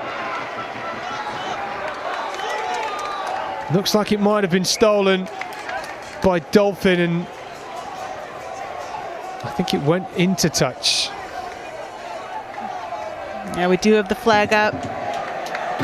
Well, we're just trying to understand who took it into touch. I think it was It might have been Newport. It might have been Newport. I think it was Dolphin that stole it and then had it in his hands as he went into touch, and that is what's been given. Lewis Gover at hooker, apparently currently considering Buddhism as something he wants to involve himself in. Needs to be calm at the line out, and he is. Yeah, I can see how that would be helpful as a thrower of lineouts. Oh, a little NFL moment.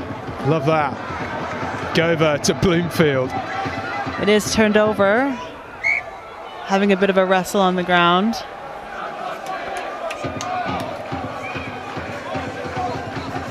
You could almost feel the eye roll from the ref there, as for a moment it looked like we might have another incident. Well, they're at an age, aren't they, where it starts to get like that. The referee has had a lot of energy on and off the pitch to contend with.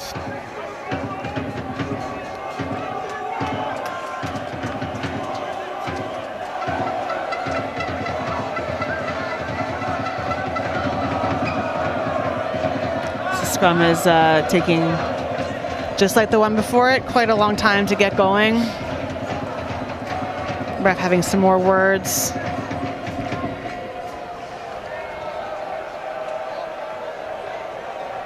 Well, I think just some confusion about the numbers in the scrum and the back line, and I think Newport were trying to drop a man from the scrum into the backs. I see why they would want to. Well, they've been pretty good in the scrum, so I bet they get it away with just 7 in that. Yeah, especially when they just have to retain it. You fancy their chances. Ritson. Oh, kicked on by Dinning. Bouncing nicely for his opposite number, who's kicking it downfield himself. All a bit of afters, really, but Newport spilled forward. Dorking get the loose ball, and it's game, set, match for Dorking here at Sixways. What an exhilarating ending to what's truly been such an enjoyable game to watch. So much back and forth. But at the close, you know, I don't think that either of us would have guessed at the end. From those first 10 minutes, it certainly didn't look like it was going to be not only a Dorking win, but such a comfortable move. Matty Edwards holding it in one hand and just losing the ball. And I think that was Sam Whitaker. Here we see it again. What a brilliant moment. Well read and well deserved. What a way to finish it. A cheeky try for the Dorking number 8 to seal the deal. They can't quite believe it, can they? I can barely believe it. I have to say, you know, can't fault their work rate or their effort at all. There were so many points in this game where it looked like this was going to be quite the Newport match. Several times where we thought Dorking might not get a chance, and not only have they gotten their way back into this game, but at the close, it felt dominant and it felt like it was theirs. Well, Dorking have silenced the travelling fans from Newport.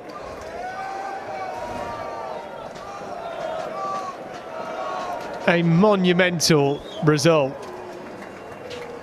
Newport, who started so strongly,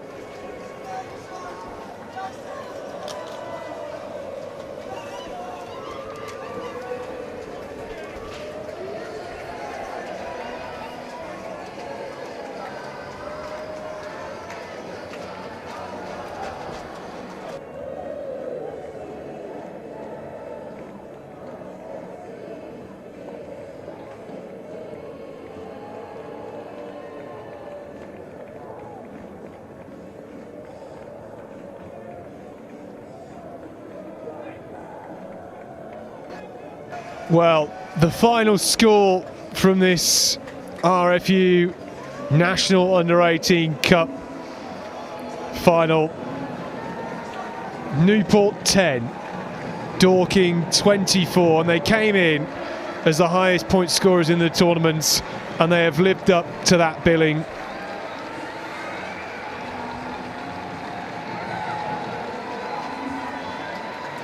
Four tries in the final, and a spectacular result.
Well, just look at these scenes. Dorking with such great support in the stands. How their coaches and club mates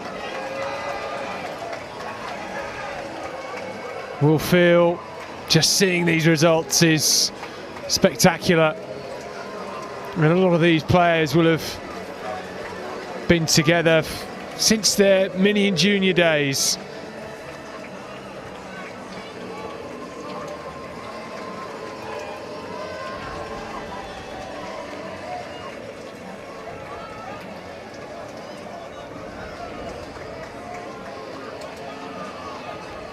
Yeah, well, he played a great game, didn't he, Jeremy Akana? Big ball carrier, powerhouse, put his body on the line. But unfortunately for him today, and for Newport, it was not to be.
Well, we'll stay with these scenes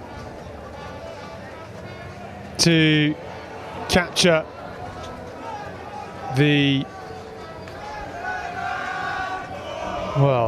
presentations and these celebrations.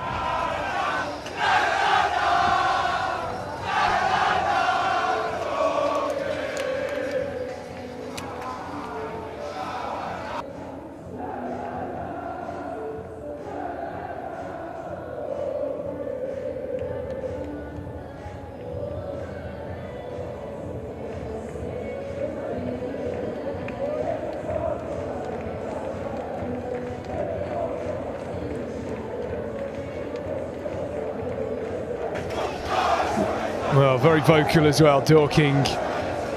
With their tries, Sam Whittaker at the end, Will Simpson with that absolutely monumental effort, then Christian Stiles at the end of the first half. Started the scoring with Charlie Aldridge in the second half. And 2 tries for Newport with Ben Herford-John and Connor Pugh. 3 great games today. The first in the Under-16 Girls Cup, it was Sandal against Finchley, and it was Finchley that, unfortunately for them, came out the losers today. They took home silver medals, but Sandal took the cup 38 points to 10, a great result for them. And then Basildon in the Under-18 Girls Cup, winning against Sandal 21-17, a close-fought game in that. And then 24 points to 5 for Dorking.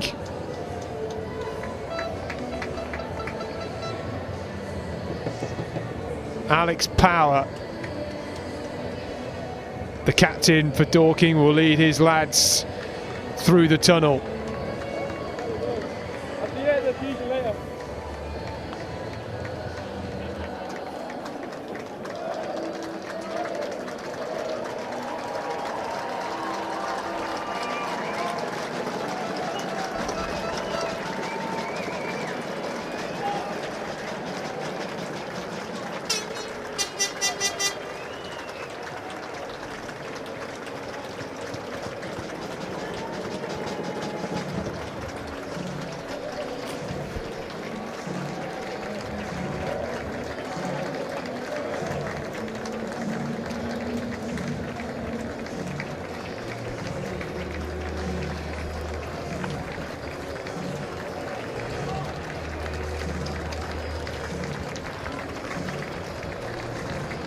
Well,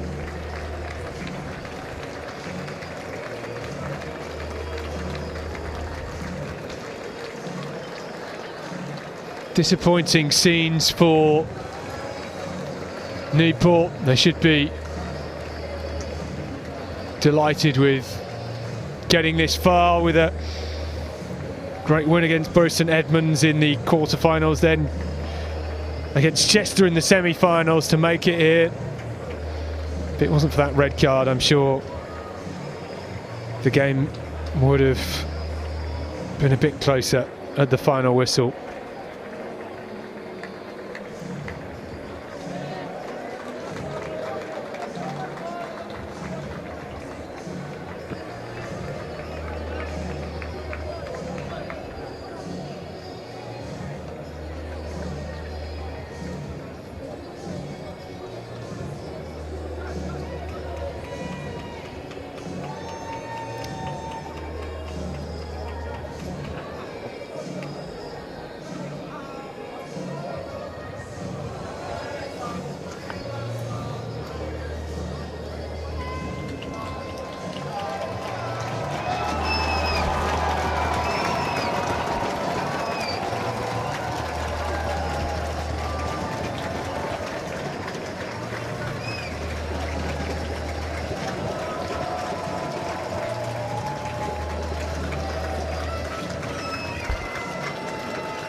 Well, there is Steph Evans, who's been up in the commentary box today.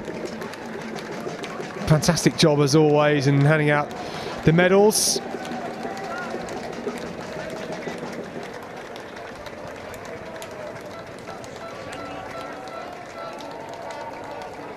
Handing out the medals alongside the RFU's wonderful Sabrina McGill as well.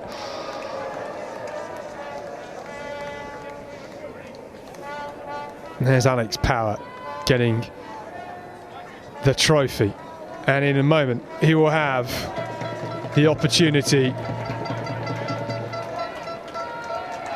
to lift the trophy alongside his teammates.